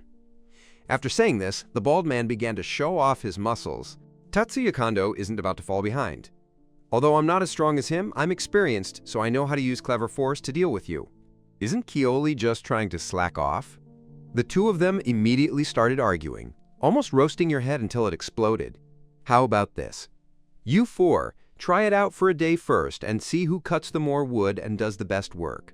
But I agreed. During the trial period, there won't be any food supplies. "All right, I'll go." The bald man led the underling and charged into the woods. "Let's go, Shogo. We're heading to Tatsuya Kondo won't be left behind." You shrugged and returned to the campfire. Soon it was noon. Seeing the 4 of them working so hard, in the end, each of them was given a small fish. Although they weren't full, they weren't starving to death, you still provided him with a fish and a piece of salted meat. After all, Ryohei Kuroda helped you once indirectly, and he's very grateful. Oh no, the group of wild monkeys came again. The bald 4 men clutched their heads and fled the forest, and then the voice of Koji Watanabe came from the sky again. Your good mood was instantly ruined. You immediately picked up your compound bow and aimed at the wild monkey in the sky. This time, you saw clearly that the leader was a massive monkey king. As long as he killed the monkey king, the other monkeys would be scattered and would never disturb his peaceful life again. Just as you were aiming at the monkey king suddenly glanced downstream and actually fled deep into the jungle, far from the creek. You felt a bit uneasy, quickly standing on a rock and looking downstream. The birdsong in the jungle seemed to have faded, and for a moment, it became quiet. Ryohei Kuroda was also standing on a rock downstream, looking downstream. The next moment, he threw down his tool and ran toward you in a panic, shouting as he ran toward you. "What's wrong?" you asked warily. Tiger Ryohei Kuroda shouted. You took a few steps back, a flicker of expression crossing your face. Although you were quite strong now, you weren't arrogant enough to confront the tiger head-on. Hurry inside the cave and close the door. As soon as you finished speaking, 7 women and Shun Shinoda had already hid inside, trembling as they looked downstream. At this moment, Ryohei Kuroda and the remaining 4 rushed to the cave entrance. After hesitating for a moment, they still used their price to let them all in, then locked the wooden door properly. Both banks of the stream became quiet, with only a bird clung to a branch, crying out urgently. The next moment, your eyes widened in shock. Downstream, a yellow and black tiger stopped idly, unable to believe it, and came up. Its size was almost as big as a calf, weighing at least half a ton on its own. Everyone, stay quiet. The tiger's belly is probably just full. After saying that, you quietly retreated, and the others reacted as well, all retreating toward the deepest part. The tiger had already walked up to the campfire, sniffed the low growl of the bear's hooves drying on the branches, and suddenly lifted its leg, urinated under the bear's paw, and then looked its yellow pupils toward the entrance. You slowly raised your spear, swallowed hard, and your hands trembled slightly. The tiger finally reached the entrance, suddenly stood up, slammed hard against the wooden door, and its fur loosened for a moment. Step back inside, you whisper. But the cave is only 10 meters deep, yet there are more than a dozen people packed inside, and there's no way to retreat. The tiger seemed to sense the scent of a human. Suddenly, it stepped back a few paces and slammed hard against the wooden door, made of a tree trunk as thick as an arm. The tiger wasn't as strong as the bear, so it didn't budge. You breathed a sigh of relief, your expression gradually easing. Luckily, a door was built here, or we'd all be dead. Seeing there was no danger, the bald man immediately stepped forward and handed me the spear. He took Mizuho Akiyama's spear and suddenly stabbed it at the jungle tiger through the crack in the door. The jungle tiger let out a sharp howl of pain, grabbed at the wooden door with a paw, and a 5-centimeter deep scratch appeared on the hard wood. Ha ha ha, beast, you can't get in, right? After saying that, the bald man stabbed into the crack in the door again. Don't stab him, just scare him away. Stop him enough. You could tell the tiger was fed and didn't want to attack humans. He was just here to mark its territory. Haruki Shinoda, you're way too timid. Anyway, the tiger can't get in. Give me your compound bow. I'll shoot him dead with one arrow, the bald man said calmly. However, at that moment, the tiger suddenly looked upward. The cave was actually a vertical stone crevice with a wooden door over 3 meters high, just protecting the wider part below, but there was still a half-meter wide gap above.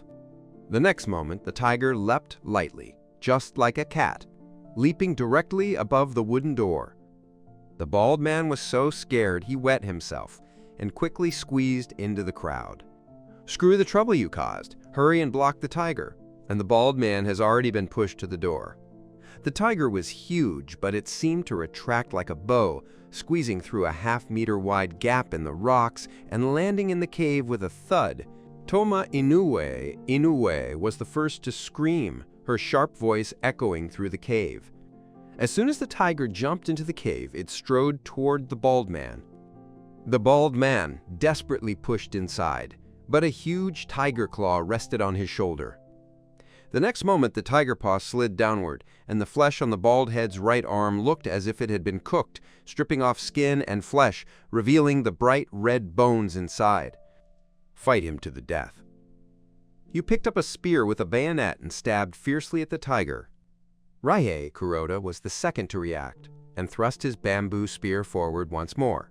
With a gentle wave of the tiger's claws, your spear slipped from your hand and you crashed sideways.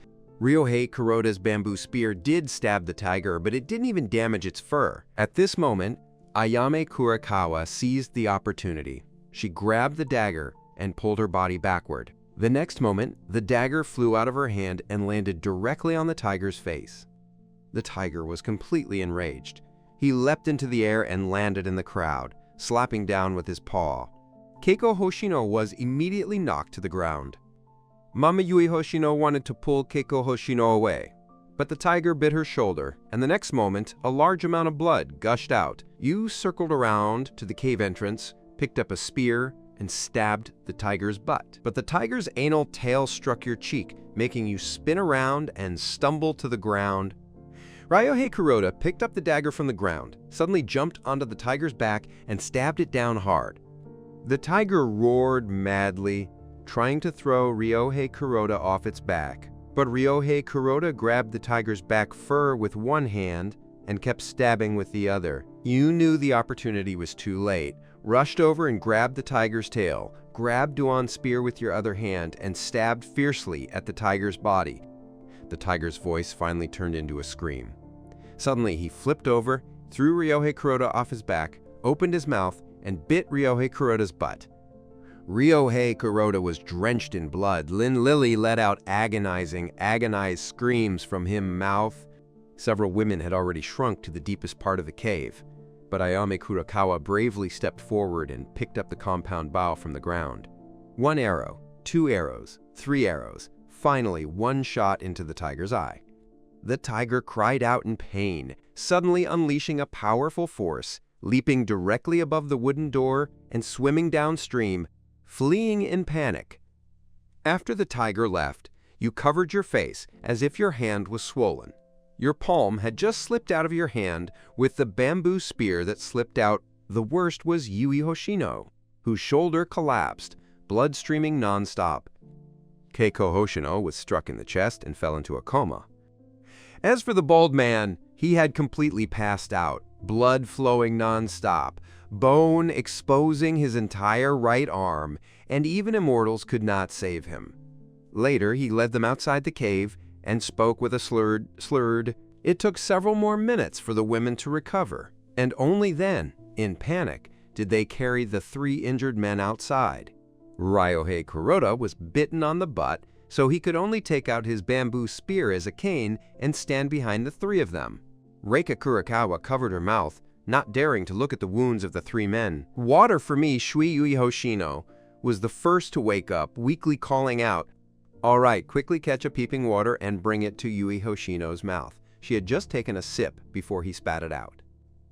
Haruki Shinoda, my mother, Yui Hoshino's eyes regained a glimmer of life, but your heart was filled with dust. She was just unconscious for a while and would wake up.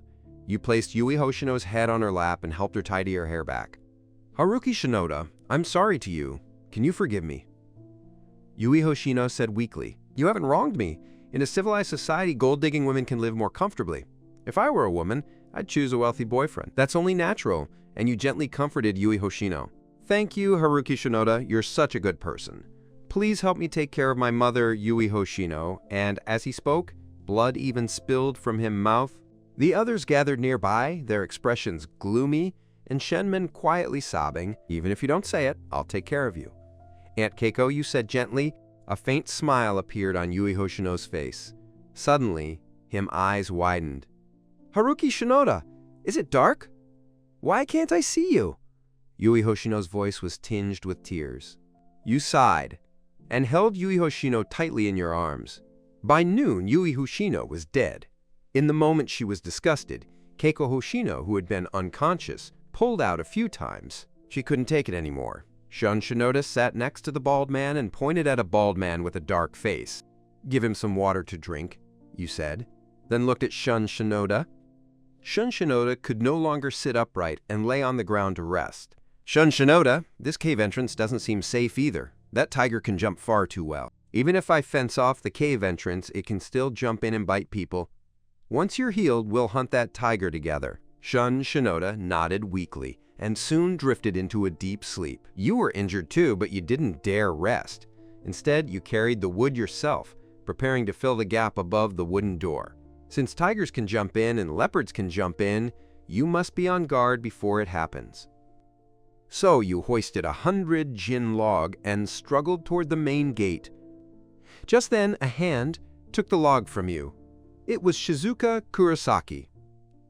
"Haruki Shinoda, you're injured. Let me do this. Go get some sleep and recover." Shizuka Kurosaki smiled at you. You sat down beside her and leaned against a rock. "Shizuka Kurosaki, you should go help too," you said, though the exhausted women were already doing their best. At that moment, Tatsuya Kondo stood up and said, "Shogo Arakawa and Daigo Maeda, the 3 of us are unharmed. Haruki Shinoda and Shun Shinoda are both injured. This is the perfect opportunity to seize power. Shogo Arakawa, you go kill Haruki Shinoda. Daigo Maeda, deal with this traitor, Shun Shinoda." As soon as Ryohei Kuroda said this, you could only force yourself to sit up. "Ryohei Kuroda, you old bastard! Haruki Shinoda was injured while saving us. How can you take advantage of that?" Ririko Aizawa was the first to curse him. Ryohei Kuroda's eyes widened, and he slapped Ririko Aizawa across the face.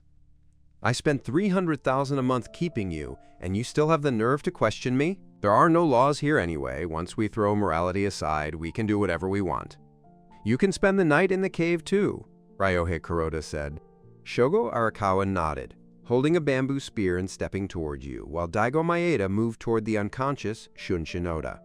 Ryohei Kuroda laughed, holding his bamboo spear up to intimidate the women. You bastard, don't touch my big brother!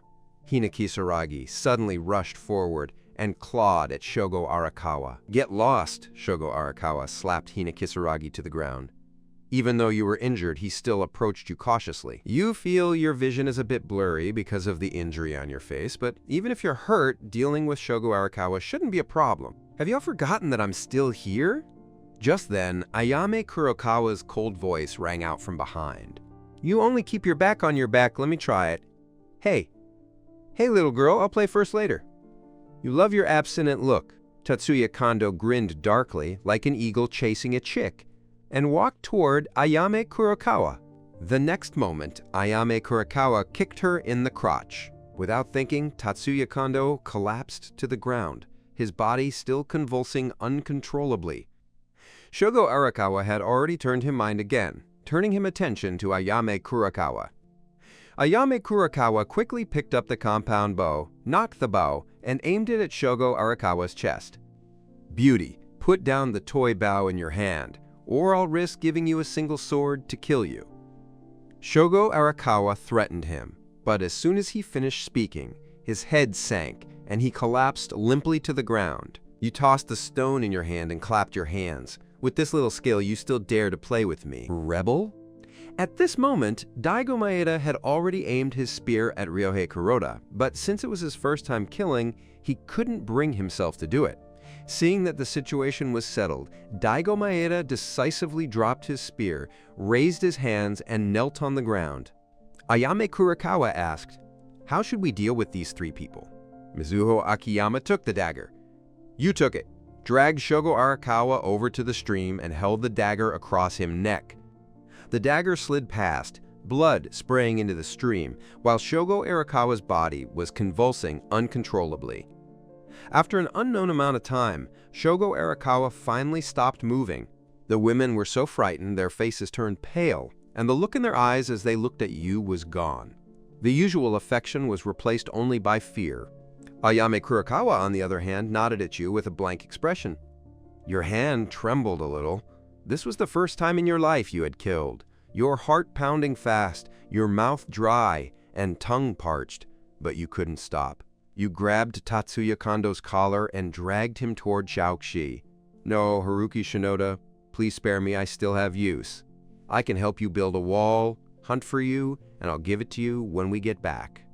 The next second, Tatsuya Kondo's voice abruptly stopped, blood spraying into the stream. They kicked the bodies into Xiaoxi and let them wash them downstream to avoid attracting predators.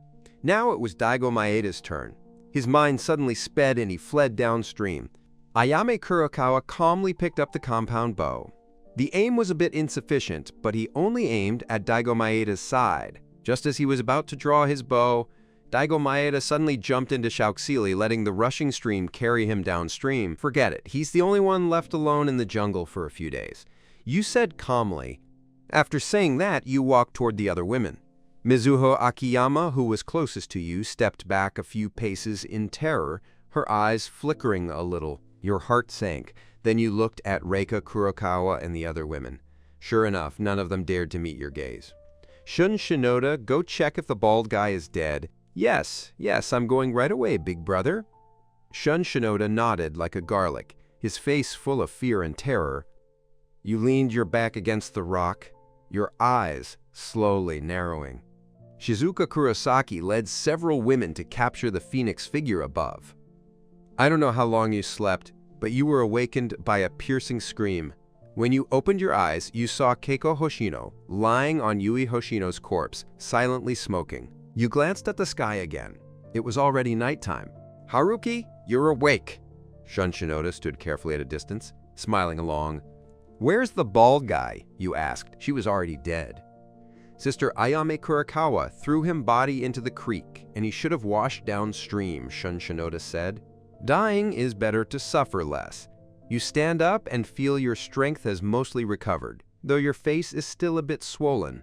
It will probably take 2 days for the swelling to go down. Not good, Aunt Keiko fainted again. Reika Kurikawa called out from the side. You walked over, carried Keiko Hoshino into a cave, then dug a pit next to Kenjiro Morita's grave, wrapped Yui Hoshino's body with the bamboo mats they had woven together, and covered her face with a leaf. Ready to fill the gap, your voice is a bit lonely. After all, Yui Hoshino has been with you for a year, and now she's suddenly dead. You feel a bit sad, but even more so, a sense of melancholy.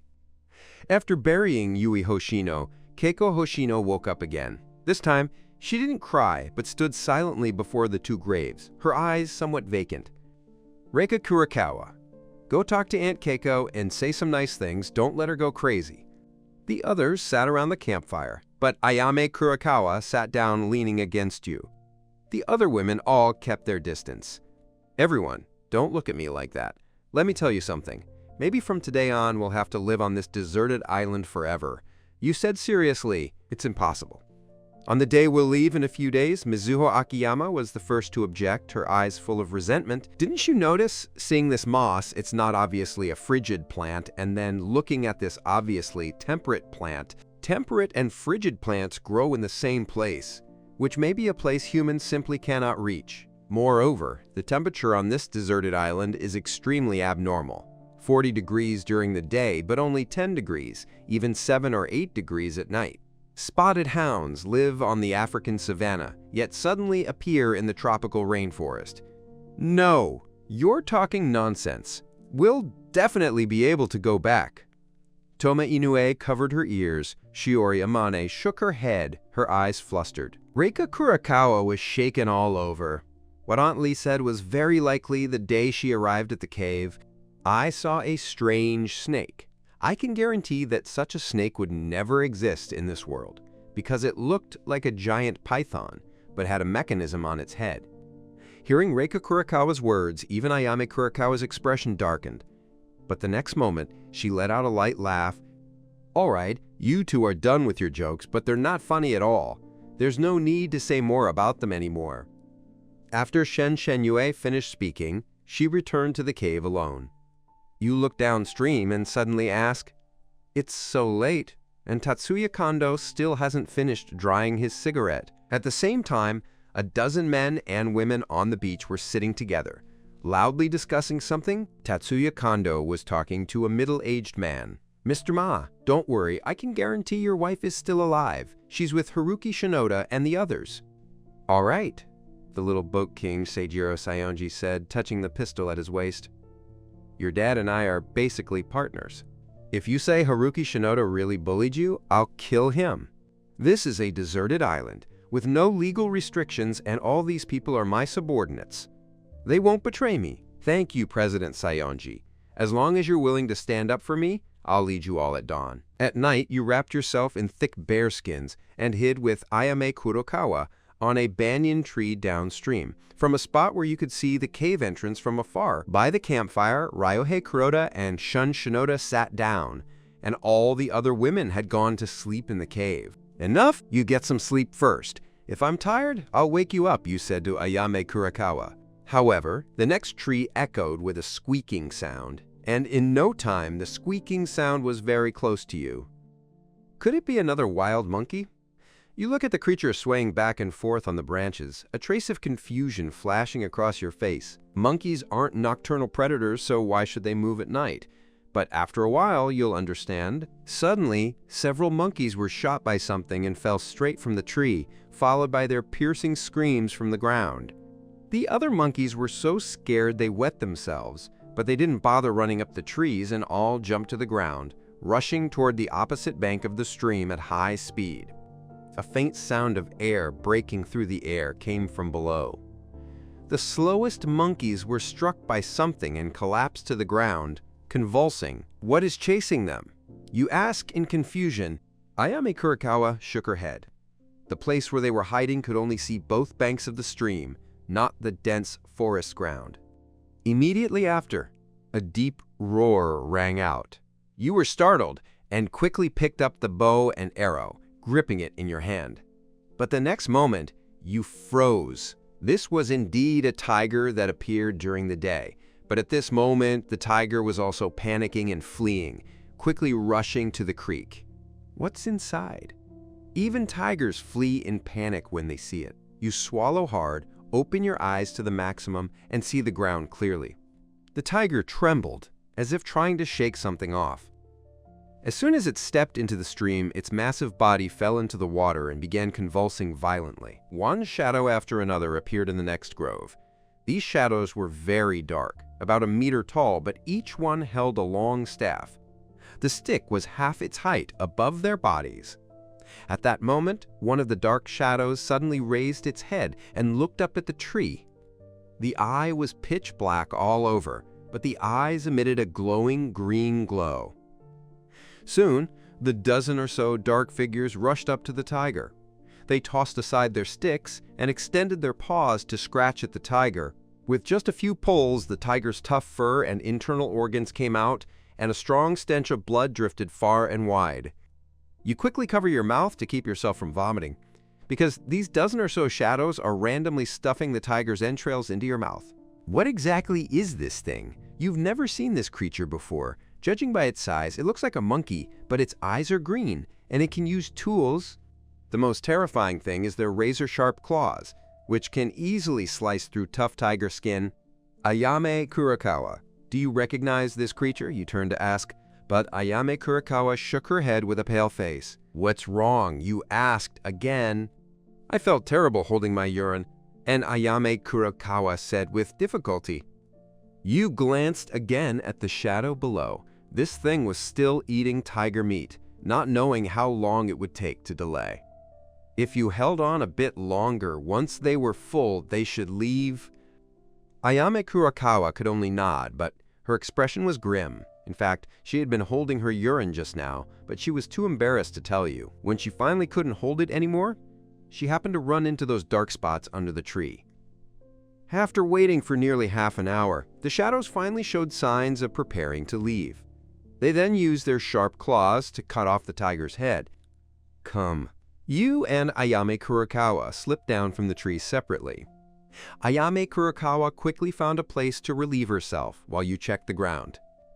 On the bank of the creek lay the corpses of 5 or 6 wild monkeys, their bodies stiff and emitting a strange smell. This tiger skin isn't bad. It can be taken back to make into a piece of clothing. Otherwise, the jungle is full of thorns and could easily scratch your skin. Ayame Kurakawa nodded, yanked the tiger skin out of the stream, and said, "Look at this." Ayame Kurakawa pulled out a 30-centimeter long sharp spike from the skin, and the spike emitted a fragrant aroma. You also pulled the same spikes from the wild monkeys, smelled them, and it smelled very good. I knew the tiger and these wild monkeys were killed by these spikes. But a single spike isn't enough to kill a tiger as big as that. Thinking of this, you suddenly throw away the spike. Hurry up and throw it away. It must be highly poisonous. Otherwise, such a thin spine couldn't possibly kill a tiger. Ayame Kurakawa was startled and threw the spike far away. Let's go home. Tiger skin is temporarily abandoned. If the poison can be transmitted through the skin, it would be bad. The two immediately returned to camp. It was morning, and Longwoo's face was pale as he boiled his intestines, while Shun Shinoda was already lying on the ground, sound asleep. Although Keiko Hoshino was awake, she paced back and forth at the cave entrance, muttering something under her breath, as if her spirit had already collapsed. Tatsuya Kondo guessed something had happened and probably wouldn't be able to come back, so later we went to the seaside to smoke some smoke. We need to make enough salted fish and salted meat. Only after having food reserves can we focus on building the shelter, you said seriously. Ririko Aizawa glanced at you, covered her mouth, and smiled softly. Yes, the master of Yoru Island will listen to you. Haruki Shinoda, if you want to go ahead. What can we do in the camp? Reika Kurakawa asked. You should fix the doors again, seal all those gaps with wood, and leave no gaps. As for building the walls, wait until we've stocked enough food before dealing with them. After dinner, you set off with Ririko Aizawa.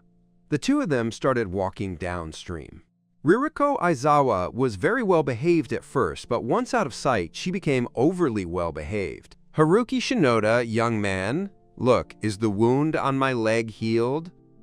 Ririko Aizawa's voice was both coquettish and soft, full of seductive meaning. Go to the beach. When you get to the beach, I'll help you. Watch slowly. Ririko Aizawa glanced at you, covered her mouth, and laughed foolishly. At this point, you've already walked 4 kilometers downstream. 1 more kilometer will bring you to the coconut grove. Just then your expression changed, and you said, Ririko Aizawa, have you noticed that the surroundings suddenly became quiet? It seems so. Ririko Aizawa had just said 3 words when suddenly a large group of animals rushed up from downstream. There are deer, water buffalo, wild boar, and even crocodiles. The fastest is a leopard, which leaps right in front of you in just a few moves. Your heart is already on edge, quickly standing on end. However, the next leopard actually leapt past the 2 and continued running upstream, rumbling loudly. The earth began to shake, and a large number of animals swept past the 2 of them, but none targeted them. Their goal was to escape. From a bend downstream, the agonized howls of wild oxen could be heard, urging them to climb the tree. Finally, you realized something. Ririko Aizawa lifted her lightly and pushed her onto a banyan tree, and you climbed up in a few moves. The 2 of you hid ourselves under the dense leaves. Finally, all the animals ran upstream, and by the stream behind, more than a dozen dark figures appeared. By the sunlight, you finally saw their faces clearly. They did look like monkeys, but their eyes shot out a fierce and venomous light. They walked upright like humans, each shadow holding a stick. At that moment, one of the monsters put a stick in its mouth, blew gently upstream, and a sharp spike shot out from the stick, accurately hitting the bison's rear. The bison seemed to have been scalded by a branding iron, jumping more than 2 meters high on the spot. Unwilling to give up, it ran upstream for dozens of meters before suddenly collapsing, its hind legs twitching uncontrollably. This wasn't a stick. Could it be a blowtube? You probably get it. No wonder even tigers of the same age flee in panic when they see them. Turns out they use blow tubes, and the blow needles inside are used. What are these things? They look like monkeys, but aren't exactly monkeys. Ririko Aizawa leaned against you, nervously asking. You pressed your lips tightly together, saying nothing, instead carefully observing these strange monkeys through the gaps in the dense branches. Their fur was pitch black like ink, and their palms were human-like, but their nails gleamed with a ghostly glow, clearly razor-sharp. No wonder it can easily tear through tiger skin. It seems this must be a completely new creature. Thinking of this, you look at their tails, which are about 1 meter long, almost as tall as they are. Most frightening thing is that at the tip of the tail, there is a horn-like keratin that looks just as sharp. Don't speak. Wait until they leave, whisper softly. The strange monkeys were tasting wild beef under the tree. During the day, their eating habit seemed even more ferocious, almost swallowing and swallowing. At that moment, you heard a faint voice from the woods. Tatsuya Kondo. After walking for so long? Why haven't I seen Xiaoqi yet? Don't worry, President Saionji. Xiaoqi is just ahead. You have to help me kill Haruki Shinoda, that bastard. The voice is getting closer. You narrowed your eyes. Tatsuya Kondo, that useless guy, was the first to walk over to the stream and even took the initiative to help clear away the weeds ahead. Then a middle-aged man walked out, followed by footsteps, all appearing at Xiaoqi's edge. The strange monkeys stopped and looked fiercely at Tatsuya Kondo and the others. The monkeys here look quite unique. Could they be a new species? Masakong looked at the group of monkeys curiously. Meanwhile, his bodyguard stood guard, looking wary, protecting him in front of him. The next moment, one of the strange monkeys picked up a blowpipe and pounced, striking a bodyguard with a blowing needle. The bodyguard flicked out the blowing needle. What was that? As soon as he finished speaking, his expression changed drastically, and he collapsed to the ground, desperately rolling around. This is bad. The blowing needle is poisonous. Mr. Ma, quickly retreat downstream.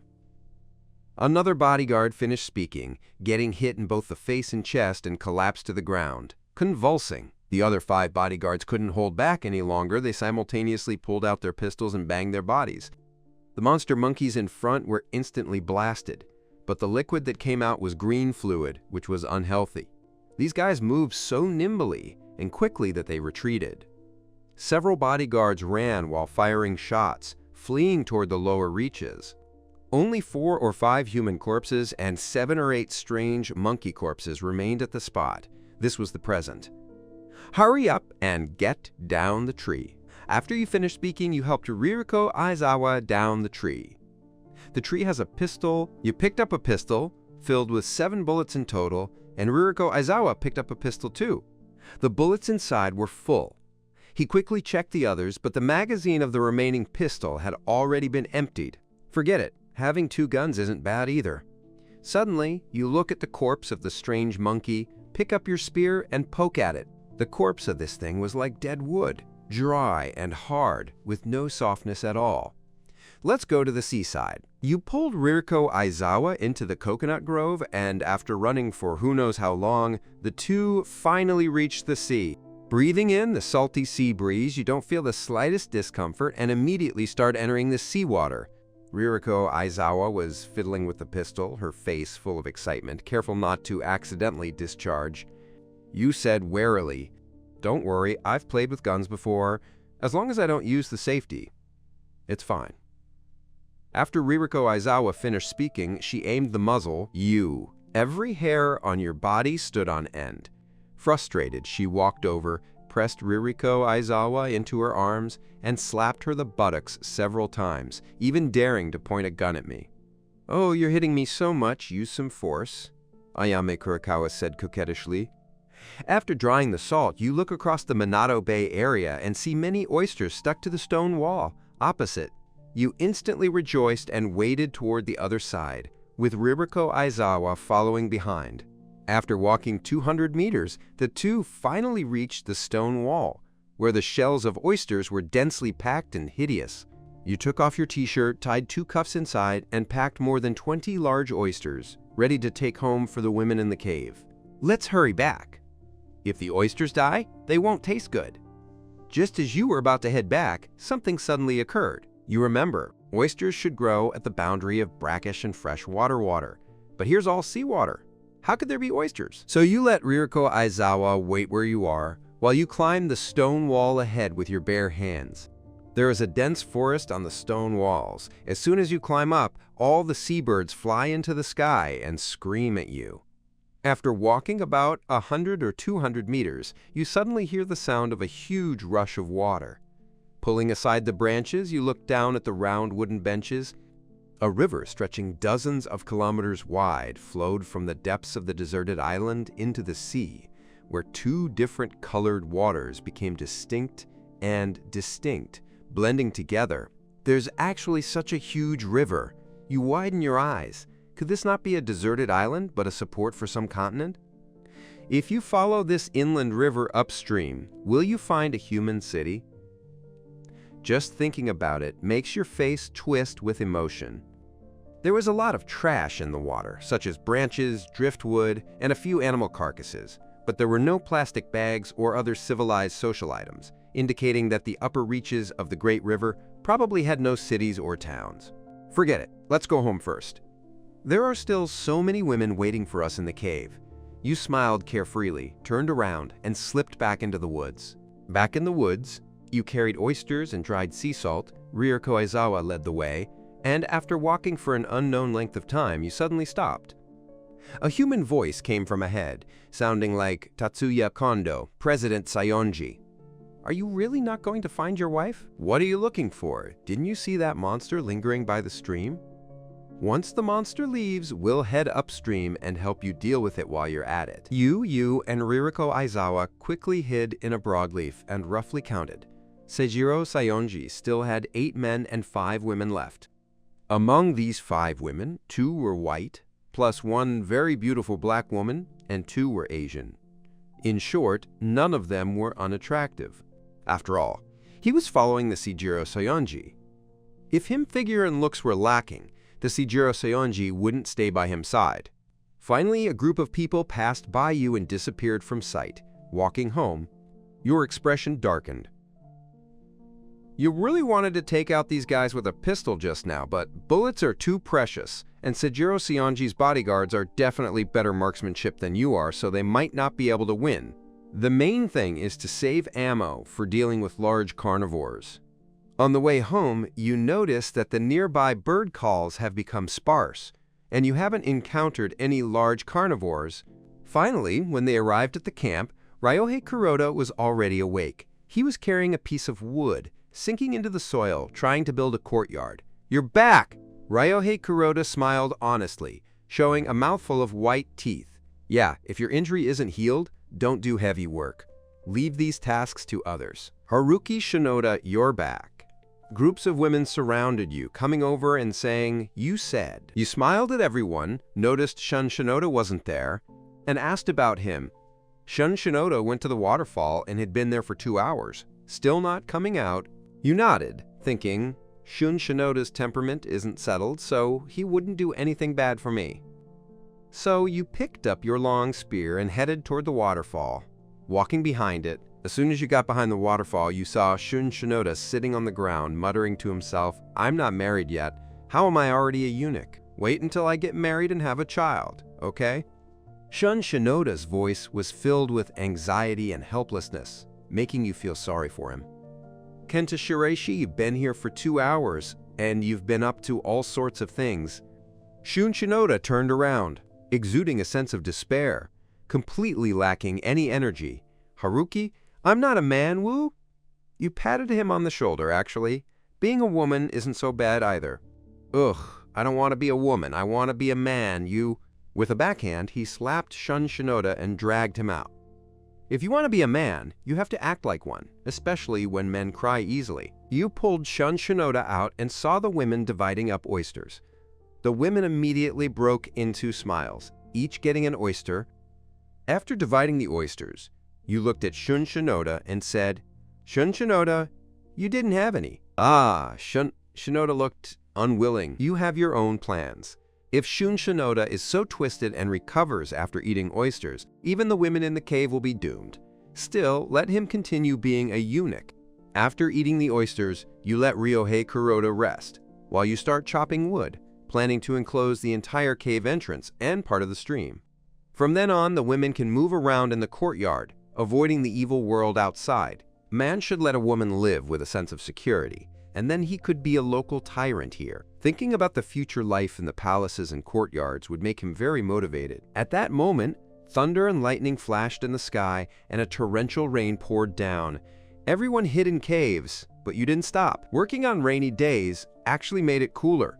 The heavy rain washed over your strong body, carrying a log weighing nearly 300 to 100 jin, struggling to swim upstream and downstream.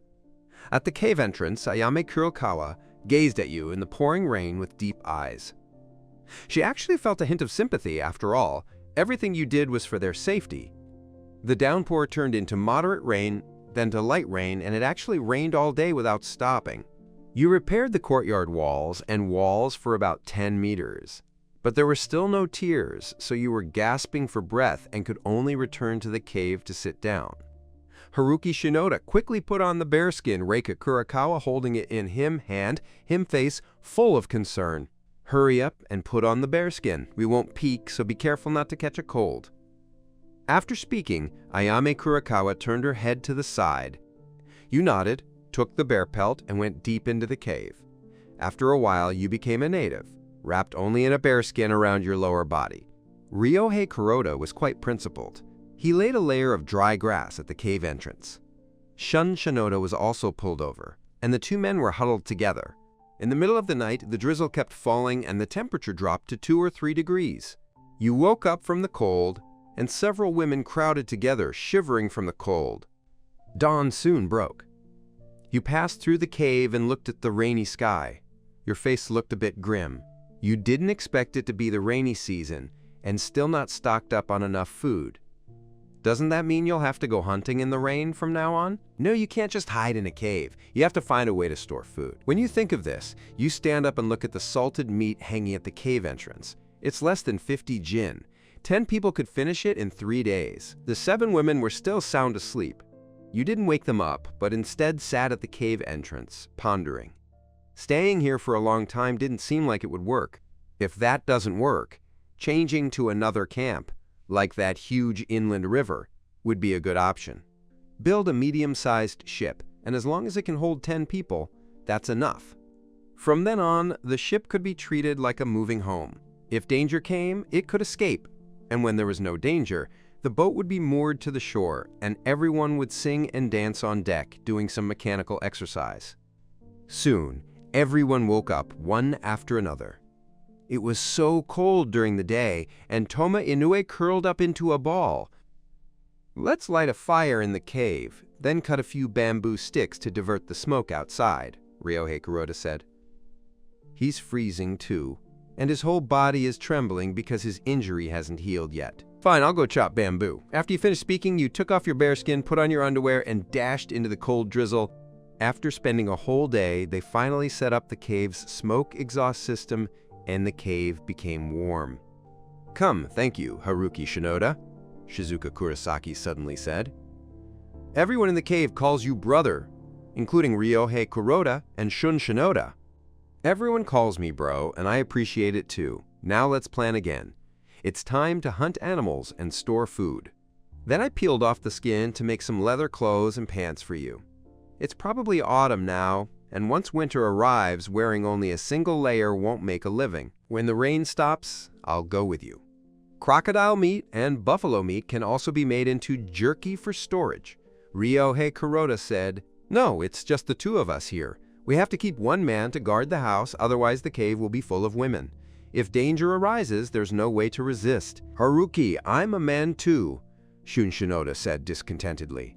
"Sorry, if you've become a Seaway habit, apologize quickly." On the beach, Seijiro Sayonji and his group hid under a reef, but it was both wind and rain, often blowing raindrops onto them.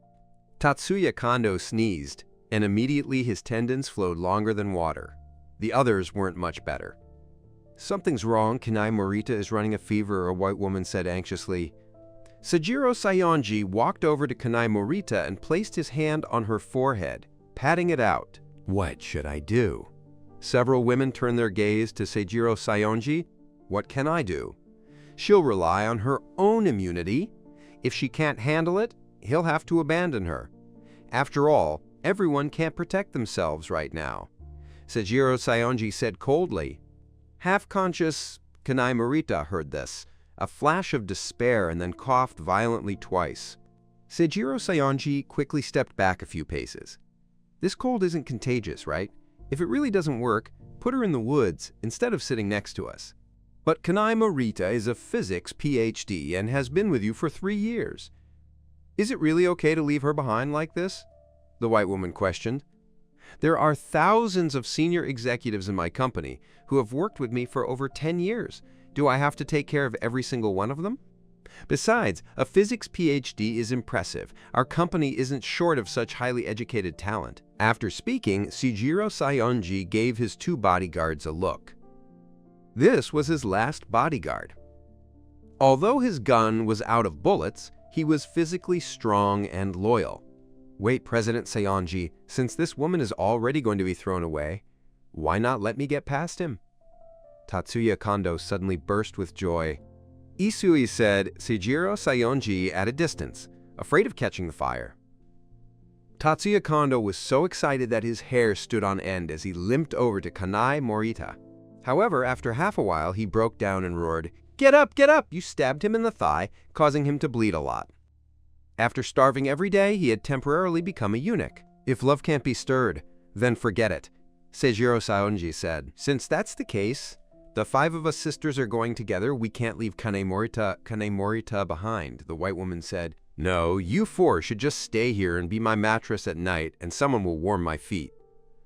After saying this, 2 bodyguards stopped the 4 women.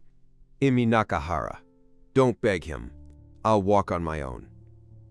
You have to live well." Kanai Morita's face was flushed red. She forced herself to sit up, disappearing miserably into the rain. "On the other side, you have a pistol tucked at your waist and are holding a stone axe, desperately chopping down trees downstream." An old tree has fallen in the rain, and you pick up the axe and shave off all its branches and leaves. Squatting down, his horse stance was dark and his muscles tensed. He hoisted the log onto his shoulder, exhaled a breath of stale air at home, and struggled to swim upward. Both sides of the stream turned into mud, and with every step you sank a foot deep into the mud. Suddenly, you narrowed your eyes, threw the logs to the ground, and quickly ran into the bamboo grove. In the bamboo grove, a famous white woman lay there. Even when she fainted, she had a hint of serenity and wore large gold-rimmed glasses. You glanced at the wooden figure behind you, then at the white woman. Forget it, the wood will come back later. Let's get her back to the cave first. It would be a shame if she died. You picked up this white woman and tried to shield her from the continuous drizzle. On the way, you picked a few fever-reducing herbs. Whether she could be saved depended on fate. Although Kanai Morita was unconscious, she still felt a strong man lifting her up and running wildly in the rain.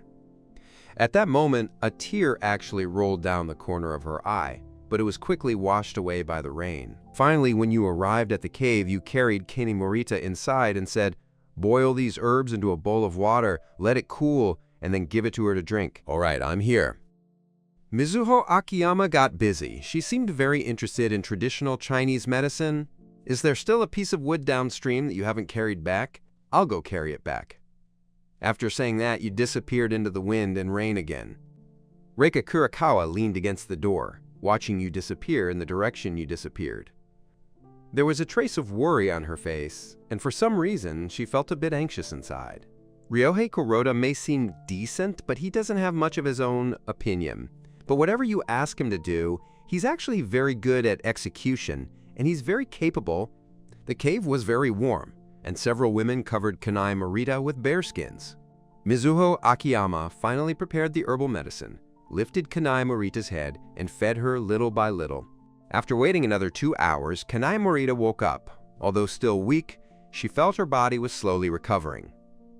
Kanai Morita asked, "You're awake, that's great. Foreign sister, this is our big brother Haruki Shinoda's camp. Haruki Shinoda braved the rain to carry you back, and I brought you back to collect herbs for reducing fever. Her name is Haruki Shinoda, that's great. I have 4 sisters with Seijiro Saionji. Kazuma Seiki Sikong is really something. At night, we have several women warm his feet and even use it as a mattress. Back in civilized society, I thought he was a successful entrepreneur. But after we got to the island, his true nature was fully exposed. Can you help me bring my 4 sisters here too?" Laine Mizuho Akiyama listened, her whole body tingling with a complicated expression. "We have no right to promise you that we'll wait until our boss comes back before talking about it," Ryohei Kuroda said awkwardly from the side. "On the other side, your legs trembled as you carried a log upstream, and after a short while, you needed to rest." Bang! A gunshot rang out from downstream. You quickly threw down the logs and looked downstream on alert. Sure enough, it was Tatsuya Kondo and his group, and the shooters were none other than Seijiro Saionji. You hid behind a rock, took out a pistol you had picked up, and fired 2 shots at Seijiro Saionji. Unfortunately, your marksmanship was terrible. 2 shots hit the air. Not good, that kid also had a gun and spears. Seijiro Saionji was startled and quickly hid behind the crowd. "Face Haruki Shinoda, you're doomed. We have the numbers on our side, and I know your camp." Tatsuya Kondo is hiding in the bamboo grove, shouting. You narrowed your eyes and aimed your gun at Tatsuya Kondo, but you worried about wasting another bullet, so you cursed him behind the rock. "You bastard, I should have killed you long ago." That's your foolishness. Now you're openly in the open, while we're secretly in the shadows. "Unless you give up that cave, we'll definitely kill you," Tatsuya Kondo said sinisterly. Dao. Your expression changed. Tatsuya Kondo and his group were like stray dogs, without a fixed camp, yet they had a fixed cave. Unless they could wipe out all the people, or run out of bullets. Thinking of this, you pick up a stone and, imitating a movie scene, throws it aside, hoping Seijiro Saionji will shoot it. However, Seijiro Saionji wasn't foolish. He didn't shoot. You sighed, thinking, I can't just wait here.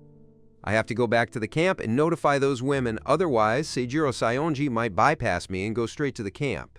Thinking of this, you suddenly start running upstream, sometimes Buddha and sometimes blessing. Just as you were running happily, something suddenly bit your back. That was a shot in the crossfire. You just felt a pain in your back, but instead of collapsing, you sped up and continued running upstream. After running 2 kilometers, you finally felt the wound was painful and swollen. Sitting on the ground, panting, touching your back with your hand, all red. The loss of fresh blood caused his stamina to drop rapidly. Gritting his teeth, he dug a piece of bark into the wound with his fingers and plugged it into the wound. This way, he could somewhat stop the bleeding, but the moment he blocked it almost knocked him out. Da kept running upward with his mouth open, the hot breath growing colder and colder. With a spray, another gunshot rang out, leaving a bloody groove on your arm. You didn't expect Sayasho Saionji's marksmanship to be so accurate. He could only grit his teeth and keep running toward the upper and lower reaches. Finally, you vaguely saw the camp, Ryohei Kuroda, Ayame Kurokawa, and shouted loudly. Everyone rushed out of the cave, bleeding for half a lie.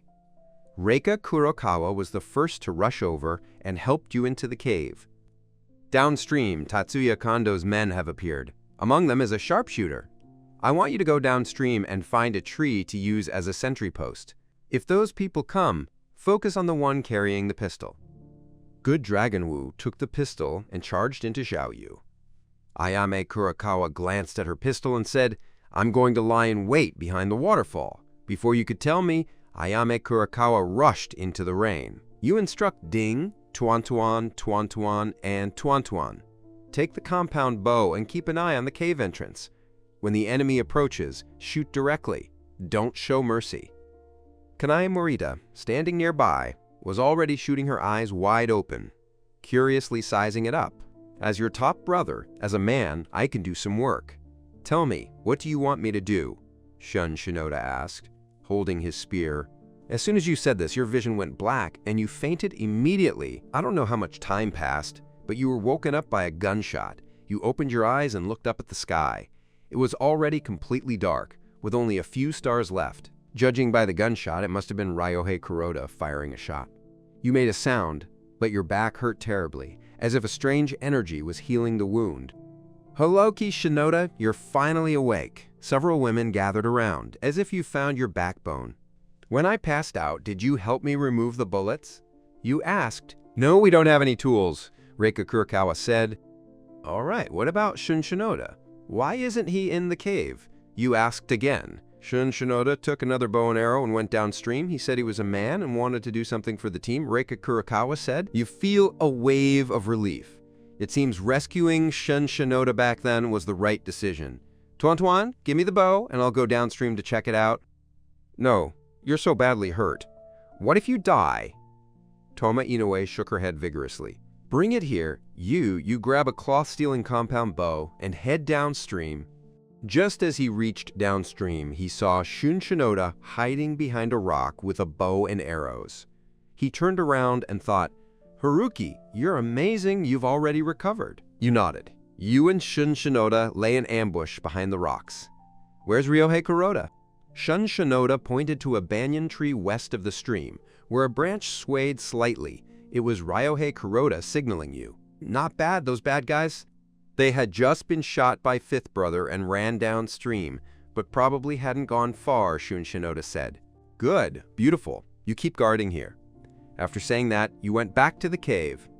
Although the wound didn't hurt as much, the bullets on your back from moving still made you feel terrible. Your name is Haruki Shinoda. Did you save me?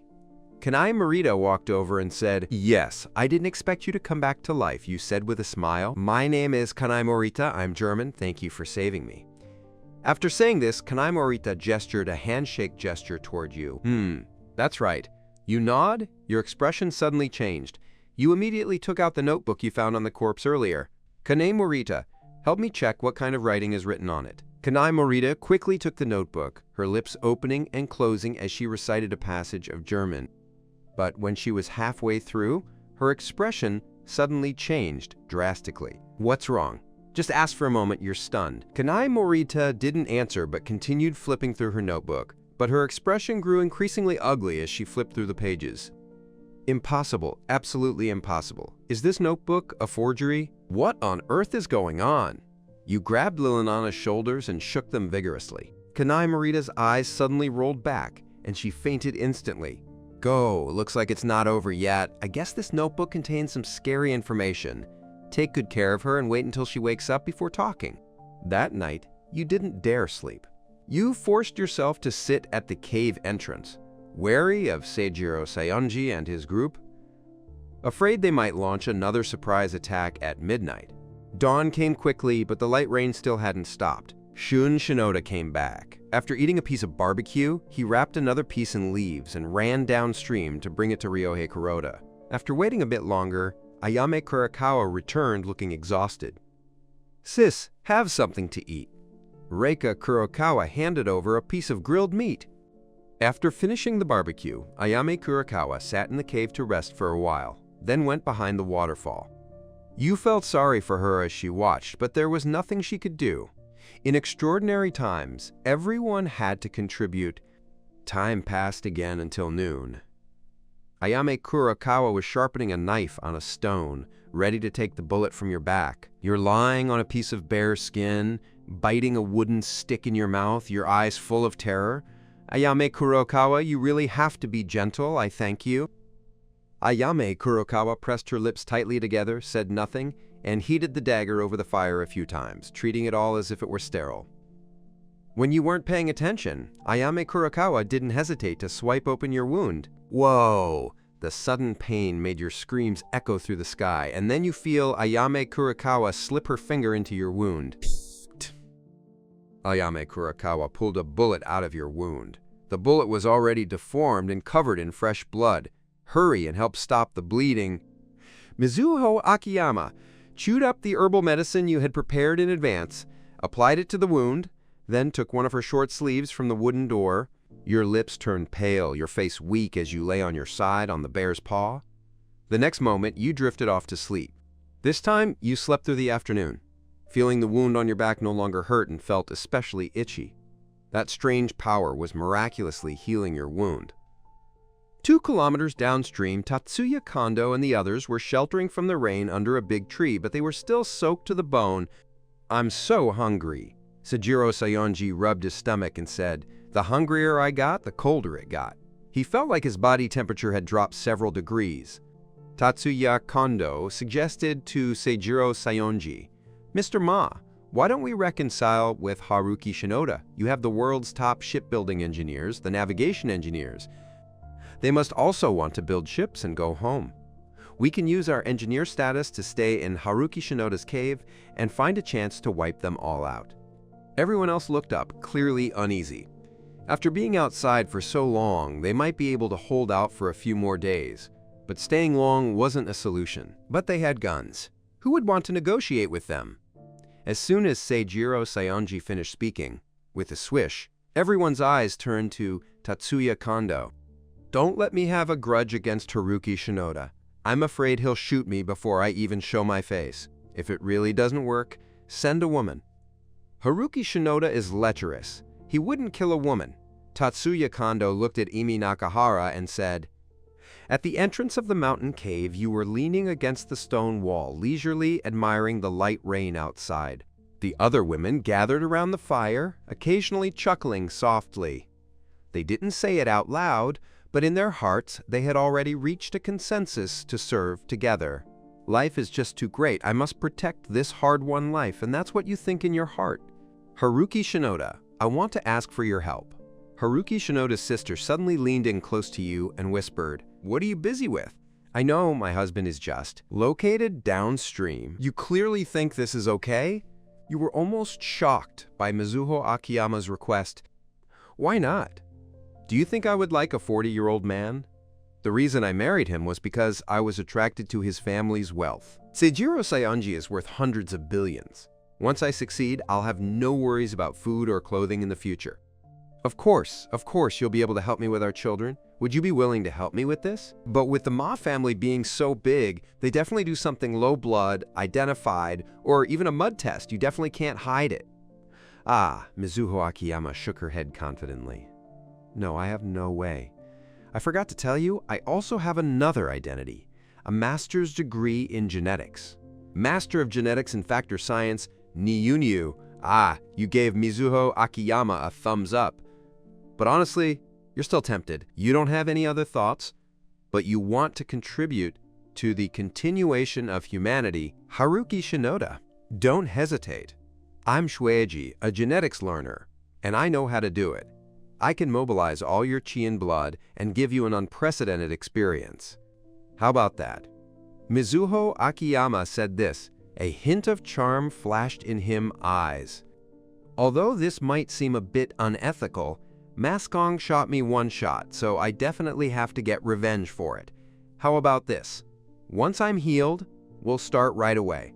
Her older brother Mizuho Akiyama covered her mouth and laughed. Just then, Shun Shinoda's voice came from downstream. Haruki, come quickly and see. There's a woman negotiating with us.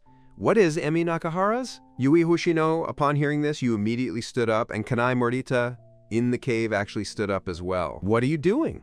Turn your head and look at, Lilina asked. Emi Nakahara is my best friend, and I went with you to talk to Kanai Morita. So the two walked over to Shun Shinoda's location, poked their heads out to look downstream, and saw a woman standing in the bamboo grove. We're all here, Yui Hoshino. Brother is here. You've got something to say, so just say it. Koji Aizawa shouted loudly. Mr. Lee, our general manager Ma, sent me to negotiate. We have shipbuilding engineers, you have a camp, and we want to rest at your camp. At the same time, we will help you return to civilized society. Please answer quickly. We can't make a fire, we're hungry and cold, and Emi Nakahara's voice is weak. Sorry, I don't have any plans to go home recently, so you should go back anyway. You said angrily. They thought Seijiro Sayonji was doing well, but it turned out they were all soaked and soaked. He took advantage of this drizzle to torment them half to death, then slowly harvested them himself. Emi Nakahara, it's me. I'm Kanai Morita. Kanai Morita suddenly stood up and waved at Emi Nakahara. Ah, you're still alive. Emi Nakahara was overjoyed and wanted to run this way. But she suddenly stopped because she remembered the downstream spot and a gun pointed at her back. Emi Nakahara, come to me! I have food and places to stay, and Haruki Shinoda is very good and takes good care of people. Kane Morita shouted loudly. A faint smile appeared on Emi Nakahara's face. As long as her sister was doing well, it was a pity she was unlucky and would continue to follow Mas in vain. So she said helplessly, Sorry, I can't go over because there's a gun pointed at me behind me. The three of you searched and turned your heads back. Seijiro Sayonji, you have no sincerity at all. I think we should just forget it. After saying that, you prepared to leave with the two of you. At that moment, a man's voice came from the bamboo grove. Our General Ma said he was very sincere, and I believe you all want to take our boat home. Cooperation is beneficial. You coldly said behind the rock, That's true, but if I don't let you into the cave, you'll all freeze to death. If you can't survive, then you won't be able to barbecue. In less than a week, you'll all starve to death. Haruki Shinoda, please don't go too far. How about this? Provide us with a meal first, and after we finish eating, we can continue negotiating. Finally, Seijiro Sayonji's voice came, but that guy was ruthless and cunning, hiding behind a huge rock. Just as he was about to make a point in the conversation, Seijiro Sayonji suddenly changed his expression, as if he had thought of something. Seijiro Sayonji, how much tonnage ships could you build? With the conditions of this deserted island, they could build at most a ship with a displacement of 20 tons, and it would require everyone's cooperation. The person answering the question wasn't Seijiro Sayonji, but another man, probably an engineer. How much time will it take? You asked again. With the tools, everyone could go all out in about 5 months, but on this deserted island, there was nothing. It would take about 2 to 3 years. You're a bit tempted. You do want to build a boat, but not to go home. You want to carry it onto that inland river, take a few women aboard, and enjoy life. I can provide you with food, but you can't go into the cave. This is the biggest concession I can make. After all, with so many of you inside, I'm afraid too. What do you mean, not going into the cave? You want us to keep getting wet in the rain? Tatsuya Kondo was furious. He was hungry and deaf now, and couldn't hold on any longer. Masakong's eyes twitched wildly, his anger peaking. In the past, in civilized society, it was always others who begged him to negotiate. But after arriving on the deserted island, he was completely crushed by you. Your name is Haruki Shinoda, and I appreciate it. When you return, I'll make you the general manager of my branch company. How about 5 million stars? Seijiro Saionji asked loudly. You sneered. Thank you for your appreciation, but I'm just a rough guy and probably can't handle such a high position. Are you going to accept this condition? I'll only provide you with roasted food, and even the cave entrance won't be allowed. And eating my food comes at a cost. I quietly monitor your progress every day. If you're at Tsukigawa Palace, I'll stop your food immediately and make sure you freeze or starve to death. Downstream was quiet for a while. Clearly, those guys were discussing Haruki Shinoda. You should serve us a hot meal first. After we finished, we'd have a proper discussion. You said coldly, either agree now or flip the table right now. You have only 2 choices. Downstream was silent for a while longer. Fine, I agree, Seijiro Saionji said in a deep voice. Can you feel the anger in his tone? That's right, I'll prepare a meal for you right away. After you finish, you can rest in the rain for the night. Shipbuilding will start tomorrow. Don't try to fool an outsider like me. Once I find out you're at Tsukigawa Palace, I won't cooperate with you again. After saying that, you took Kanai Morita back to the cave and prepared some barbecue. Without much command, the women began to get busy. After a while, you wrapped the hot barbecue in leaves and slowly walked downstream. When you reached Shun Shinoda's seat, you said, Shun Shinoda, bring the barbecue over to them. Brother Haruki Shinoda, what if they shoot me? Shun Shinoda said a little scared. They can still tell the difference between a full meal and a full meal. All right. Shun Shinoda timidly finally delivered the food, then quickly ran back. Oh my God, I was scared. Shun Shinoda patted his chest, and surprisingly, there was a hint of feminine movement. You feel a chill in your heart. You stay here and keep watch. I'll head back first. Back in the cave, leaning against the stone wall, you slowly drifted off to sleep. You slept restlessly, half asleep and half awake, finally making it to dawn. At dawn, Shun Shinoda came back, looking exhausted and still sneezing. Shun Shinoda, you rest. Now it's my turn to stand guard. After saying that, you force yourself to stand up. Maybe I'll go for it. Shiori Amane took the composite bow and disappeared into the drizzle. You hesitated for a moment, then rushed out as well. When you reach downstream, Seijiro Saionji's group makes no move. You can't help but ask, Seijiro Saionji, aren't you planning to build ships? Hurry up and get started, or else you'll have nothing left to eat this morning. After hearing your words, a bald man and a middle-aged man finally appeared from the other side. Each holding a wooden stick began drawing the shape of a boat on the ground. You nodded, then suddenly said, Maskong, have your 2 bodyguards bring back some prey. I'll handle the barbecue for you guys, but I need to collect half the water. A roar came from downstream, and Masaru Kanda was looking through the leaves, while the rain kept washing over his eyes from upstream. You'd been the boss for so many years, never losing so much, but now he'd been caught up by a kid in his 20s. When he gets the chance, he'll make this kid into meat sauce. The 4 women behind exchanged glances, their hopeful gazes looking upstream. They wished they could enter the cave upstream, so they could enjoy the warmth of the cave and eat hot barbecue just like Kanai Morita. Seijiro Saionji saw the 4 of them and cursed angrily.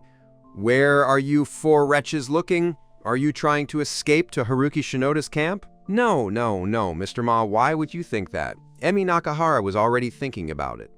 HMPH. Stop playing this trick on me. If anyone dares to run away, I'll shoot it off instantly. After he finished speaking, Masakong patted the pistol at his waist. President Saionji, should we go hunting? A bodyguard asked. Facing the bodyguard, Seijiro Saionji was much more kind. Xiaofan, please go hunting. Old Yang, stay by my side to protect me. When I return, I won't treat you two unfairly. A good Ma boss called Xiaofan's bodyguard, holding a bamboo spear, and entered the jungle. You waited at the cave entrance for a long time, only to see Shun Shinoda running back, dragging the body of a small water buffalo with Seijiro Saionji's bodyguard. Great, everyone, hurry and help! A group of people rushed out of the cave, put the water buffalo in the rain, and let the snow fall with Ayame Kurokawa herself. As for the bodyguard, He took a deep look at the cave before reluctantly heading downstream. Soon, noon came, and you went downstream to check it out. Several men held wood and bamboo and arranged the outline of a boat on the ground, then began piling up the pile according to the outline. You nod in satisfaction and go back to prepare hot food for them. After a week of continuous rain, several engineers downstream were quietly crafting the dragon bones, while the woman on the other side was busy weaving canvas from bamboo skin. At that moment, a bald man suddenly collapsed to the ground without warning. Ma had fainted. You watched everything from behind the rock, but you didn't move. Instead, you watched quietly. Soon, two bodyguards lifted the bald head down. "Renji Takahashi, our chief engineer on our side, has fainted. Can you let us into the cave now? Otherwise, if he's dead, there won't be anyone to build the ship." Seijiro Sayeonji shouted downstream. You exchanged a glance with Shun Shinoda, then turned downstream and said, "Fine, but everyone on your side must strip naked and come out with both hands raised, including you." Lie. Don't go too far. If we lose our weapons, wouldn't we become your slaves? If you insist on doing this, then we all charge at you. Can you really kill us all, 100% of us? You can give it a try. As you spoke, you raised your pistol, and Ryohei Kuroda also activated the safety on the nearby banyan tree. I'll take one step back. Take the engineer into the cave. At least let him recover his health. You can also send two women to help carry him over. You said, HMPH. Do you think I can't see through your little scheme? You want to steal my troops.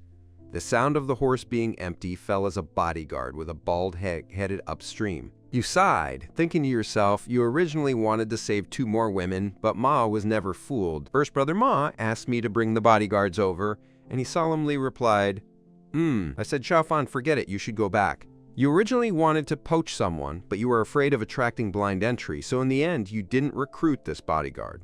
Next, carry the bald man into the cave and say to the women, make him some meat soup to drink. After a moment, you hesitated for a moment, then picked up your bow and arrows in the cave. Everyone came over to learn archery. Today, everyone had to draw their bow 100 times before resting. After saying that, you bent your bow and nocked an arrow. With a bang, an arrow pierced the big tree outside the cave. Several women, sensing the dangers on the deserted island, came over to practice archery. At night, the bald man woke up, his weak voice sounding, "Is this heaven?" The bald man looked around at the beauties, feeling the warmth of the cave and the soft bed. With a cold face, you said, "If ships can't be built in half a year, this place will turn into hell, and you will all become the souls of this hell." The engineer started working and smiled wryly, shaking his head. It's useless. Without iron nails, we simply can't build a ship. The main reason we built ships was to get your food. When you hear this, your heart sinks. I think you're using a hair-thinning structure? Isn't that just saying I've been working for nothing these 8 or 9 days? The bald head shook his head and said, "Damaged wool structures are definitely fine for making furniture and cabins, but you have to understand, this is a ship from a long century ago. That means going to sea with a wave of wind and waves. Without iron nails to secure it, the frame will fall apart immediately. Actually, waves alone don't need to be used. Just the weight of the deck railings in the cabin will deform and pull the ship." You were momentarily speechless. You thought you wouldn't do such a time-consuming and labor-intensive task, but now it seemed you couldn't escape. So you asked again, "Are you saying that as long as there are iron nails, you can build a ship?" Baldhead said, "Not necessarily. It's not necessarily best. Having an axe, saw, or drill would make it too slow." The women exchanged glances, helplessness and despair flashing across their faces. If they really couldn't build a boat, they'd be stuck as natives on a deserted island, but they still had families and lived in civilized society. Just look at that. The women looked pale and slowly said to the bald man, "I have a way to forge iron. Rest for a couple of days. After you've rested, you can continue working. Give me the iron nails." The bald man retorted, "Can you make iron? Are you trying to melt the dagger and pistol?" "No, you rest. I need to get to work." After saying that, you grabbed your tools and went to the edge of the creek. You picked out some red dirt, sniffed it at his nose, put it into his helmet if it suited, and tossed it away if it didn't. It wasn't until around 10 p.m. that you came back, and the cave was piled up with hundreds of jin of red clay. Seeing this, Ayame Kurokawa asks you, "Haruki Shinoda, why are you making all this mud? Aren't you looking for iron?" You smiled confidently and replied, "This soil contains lots of iron bacteria, since you can just watch from the side." At the edge of the great river, Daigo Maeda crawled out from a huge cave, his eyes filled with a fierce sand, while on his shoulders slung 2 old-fashioned rifles and a rusty axe, 3 pistols tucked into his waist, and a yellowish bag on his back. As he walked, the bags jingled loudly, "Ha ha ha! Haruki Shinoda and Ayame Kurokawa, that wretch, poor heavens! I actually found so many weapons. This time, I'm going to take you all out."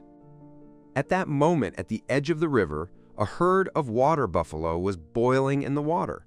Daigo Maeda was startled at first, then touched the rifle behind him. "I'll use you guys to use as a strategy first."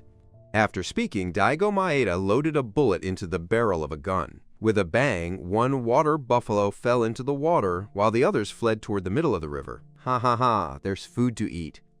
Daigo Maeda sat down next to the water buffalo, placed his rifle in the gnawing spot on his wrist, and started nibbling on the 0.011 minute rare beefsteak. You worked all night and finally picked up a thick piece of iron about the size of a finger from a pile of charcoal. "So amazing, Big Brother is so great." Yingtuan jumped up happily, keeping watch while training iron with you. "Great, whatever, this little bit of iron, enough iron to do anything. If you get discouraged, train this bit of iron in 1 night and only make a dozen iron nails. And for a boat over 10 meters long, at least 10,000 iron nails would be needed. So if you calculate it this way, it would take tens of thousands of overnight nails to make enough nails for a boat. It seems this method won't work." After a while, everyone else got up. Shizuka Kurosaki walked over and said, "Haruki Shinoda, having this iron isn't bad either. You can keep working for another month and build an axe. That will make logging much easier." Then she prepared to relieve Ryohei Kuroda, who was standing guard in the tree. After a while, you saw Ryohei Kuroda dragging his exhausted body into the cave. You said to him, "Fifth brother, after you finish eating, get a good sleep. You've worked hard these past few days." Ryohei Kuroda nodded, picked up the meat, and started gnawing on it. You sat next to the bald man again. After a day of interaction, you learned this person was Masaki Naruse, a highly educated chief engineer, apparently a university professor. "Mr. Cheng, could you make the boat a bit smaller?" you asked. Masaki Naruse Bing said, Yes, but small boats can't go out to sea. A single wave can capsize the boat." You felt a surge of joy in your heart. After all, you weren't planning to go out to sea and just wanted to smash the boat into the inland river. So you said to Masaki Naruse, "It's fine, a little is fine, I don't care." Just then, a gunshot suddenly rang out downstream. Everyone's expressions changed, and they stood at the cave entrance. You asked, "Was it Seijiro Saionji firing?" Ryohei Kuroda shook his head and said, "It's not a pistol. The sound isn't so dull. It's a bit like those stretch rifles from long ago. Rifles are actually more powerful than modern rifles." You turn your head again and ask, "Does Cheng Masaki Naruse have a rifle in his empty hands?" Without him, just a pistol loaded plenty of bullets and Masaki Naruse. Just then, gunshots rang out from behind. Tatsuya Kondo's voice rang out, "Oh my God, run up!" Your expression changed and you pulled out your pistol. A large group rushed to the cave entrance, led by Shun Shinoda. Instead of holding the lower reaches, he led the way in the escape. Following behind were Tatsuya Kondo, Seijiro Saionji, and 4 other women. One of the yellow-skinned girls was bleeding from his arm. Hurry and close the wooden door, hide yourself at the cave entrance and say, "Seijiro Saionji, do you think you can come here and die?" Seijiro Saionji's voice trembled as he spoke. No, a tough guy from downstream had arrived. His gun was so powerful, it could pierce through trees and hit us directly. "Who is it?" you ask back. "The enemy's enemy is a friend. If that tough character is Masakong's enemy, then you can win them over." It seemed Daigo Maeda was Tatsuya Kondo, one of the bald guy's 2 henchmen, hiding behind the dark beauty, watching the cave warily, afraid you'd shoot him. "Since it's him, your face looks grim. Another gunshot rang out, and at the cave entrance a wooden blanket was beaten up, its head packed, and wood shavings flying everywhere. "Oh my God, run!" A group of people scattered and fled, some into the woods, some to the opposite bank of the stream, and some hiding behind the waterfall. And Mu Yuanwang couldn't see anything. Again, bullets bounced toward the wooden door, hitting the wooden door and punching a hole in it. If there had been a few more shots, the wooden door wouldn't have held up. Quick, move to both sides. You call out to the women in the cave. A few women quickly get covered, their faces full of terror. Another shot smashes the log completely. "Ha ha ha, Haruki Shinoda, you scoundrel, today I'm here for revenge. I'm here to kill you all." The women in the cave, "Listen up, except for Ayame Kurokawa, everyone come to my side. From now on, I, Daigo Maeda, will favor you, don't follow that useless Haruki Shinoda." You frowned and looked downstream again. This time, you finally saw Daigo Maeda, who was standing on a rock, aiming his rifle at the cave. But the rock was too far from the cave. At least a rifle over 300 meters long could shoot that far, but a pistol couldn't. "Ha ha ha, Haruki Shinoda. I know you have guns, my rifle can shoot 400 or 500 meters, but your pistol can at most reach 200 meters. Today I've got you covered." The woman inside the cave said, "Take off all your clothes and pants, then raise your hands and walk toward me. Otherwise, I'll be here for 3 days and nights to kill you one by one," Daigo Maeda shouted arrogantly. At that moment, a bullet was fired from a high altitude and struck Daigo Maeda's shoulder accurately. His right arm was immobilized on the spot. Daigo Maeda was shocked, endured the pain, and handed the gun to his left hand, preparing to shoot at the tree. But a nimble figure leapt down from the sky and knocked him to the ground. You wretch, let me go, let me go!" Daigo Maeda's roar echoed across the little western coast. Half an hour later, Daigo Maeda was tied up and carried into a cave. In front of you were various pistols, rifles, old grenades, an axe, 3 bayonets, and a military dagger. You tried it first. It was a dagger, definitely forged from fine steel, no worse than the dagger Ayame Kurokawa carried. This must be left by someone who was successful. No wonder it was the top power of the time. 80 years ago, wild spirit craftsmanship was even more advanced than ours now. Daigo Maeda's shoulder was bleeding from the edge, but he turned his strange face to show his hostility. Asked coldly, "Where did you find these things?" Daigo Maeda said nothing, turned his head away, thinking this was the king's return. But after firing a few shots, Ayame Kurokawa and his men ambushed him. He was very unwilling to accept it. Not saying anything, right? So you put a dagger into the fire and slowly roasted it until it turned red. Daigo Maeda's eye twitched. He gritted his teeth tightly. "Haruki Shinoda, don't go too far. If you want to torture me, I'd rather tear the leaf apart." Daigo Maeda was stubborn and terrified. You didn't care. He just kept roasting the dagger until it turned red hot without using his hands, waving it back and forth in front of Daigo Maeda. Sometimes, scaring him was more effective than direct torture. No, I'm saying, isn't that enough? But I don't know how to say it. Anyway, there's a big river over there, so I can only guide you. There are no billboards or place names over there. Daigo Maeda was so anxious he almost burst into tears. You think about it, Daigo Maeda couldn't die for now. He waited until he found the weapon before taking him down. So he instructed Shun Shinoda, "Get some meat broth to help him recover, take off his clothes, and help him dry the clothes." Shun Shinoda nodded and squatted in front of Daigo Maeda, helping him take off his clothes. Daigo Maeda used to hang out with Ryohei for 3 days of hunger and wine, but now he was doing pretty well with Haruki. He had food every day and could even stay in a warm cave. You have to make the right choice, or even your brothers won't be able to help you. After saying this, Shun Shinoda took Daigo Maeda's clothes to the dry top. After drinking the meat soup, Daigo Maeda fell into a deep sleep, having been shot and lost too much blood. Ayame Kurokawa pulled you aside and said, "Haruki Shinoda, damn it, are you planning to use him and kill him? What else? You used a sharp dagger to trim your nails and asked in return, we still don't have enough shipbuilding personnel. Although Daigo Maeda lost a hand, he could still make use of it and let him help with some work within his ability. That way, we could get home earlier." Your expression shifted and you nodded. "I was going to kill him, but since Sister Ayame Kurokawa pleaded, I'll do you a favor." To save face, Ayame Kurokawa looked you up suspiciously, always feeling like you were secretly amused. The sound of logging echoed again downstream, and Seijiro Sayonji and the others obediently returned to work. This time, this cowardly guy personally went to the front lines, not hiding behind rocks.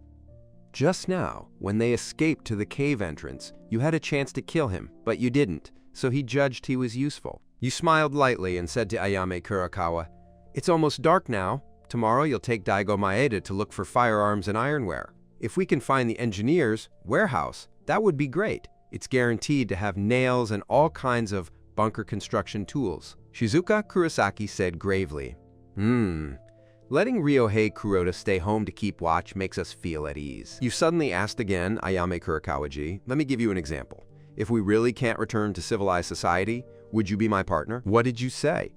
Ayame Kurokawa's sharp gaze turned to you. Think I didn't say anything properly.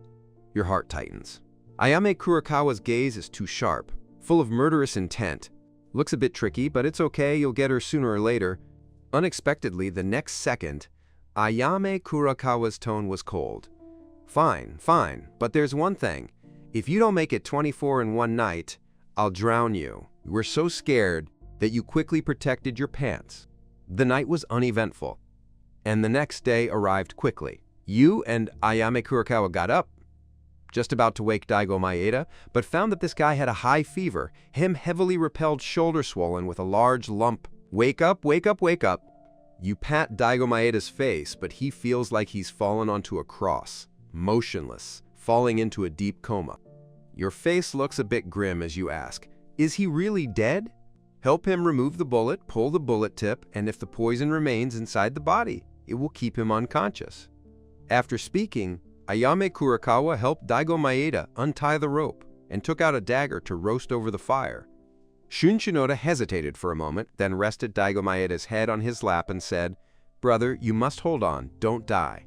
Ayame Kurakawa took action, slowly cutting her dagger inside. A large amount of blood flowed out, and a strange smell filled the cave.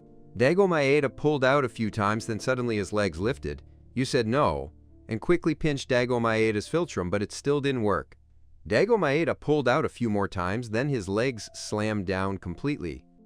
Brother, Shun Shinoda shook Daigo Maeda's head. Damn, he died at the wrong time. You sighed too, but at least there was some clue. Daigo Maeda said he found the gun by the river. Judging by Daigo Maeda's speed, he probably didn't have to walk long to find the gun, so the hiding spot was probably downstream of the big river, which was where he had been last time. From there, searching within a 5-kilometer radius will definitely lead to finding the most important thing.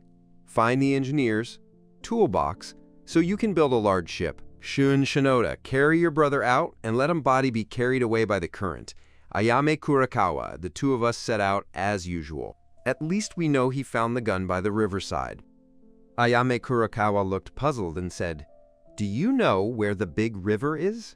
You never told anyone about the river incident. After all, on a deserted island, people's hearts change, including the women in the cave. Don't worry, I used to hunt, so I used to find the big river in my own way. You pretended to be the one and said, "All right, then the two of us will go find tools and discuss it." After you gave some proper instructions, you took your weapons and headed downstream with Ayame Kurakawa. This time, the two switched from bird guns to cannons, each with a rifle and a World War II pistol tucked into their waists. As soon as he reached downstream, he saw Seijiro Sayonji. By the time he waited, he already knew his wife was in the cave, but what worried him even more was his baby, who was less than 3 months old. You and Ayame Kurakawa braved the rain as you walked downstream. Both banks of the stream were very quiet, with not a single large animal around. What method do you use to find Dahei? Ayame Kurakawa, swaying her hips from side to side while clearing the way for Jianmei. Let's go to the beach first. Once there, I'll use my family's inherited method to find Dahei. You answer whatever you like, but your gaze is fixed on Ayame Kurakawa's back. Unexpectedly, Ayame Kurakawa didn't even turn her head and asked, "Aren't you going to help me watch out for the dangers around me?" Teacher, how come you have feelings for me?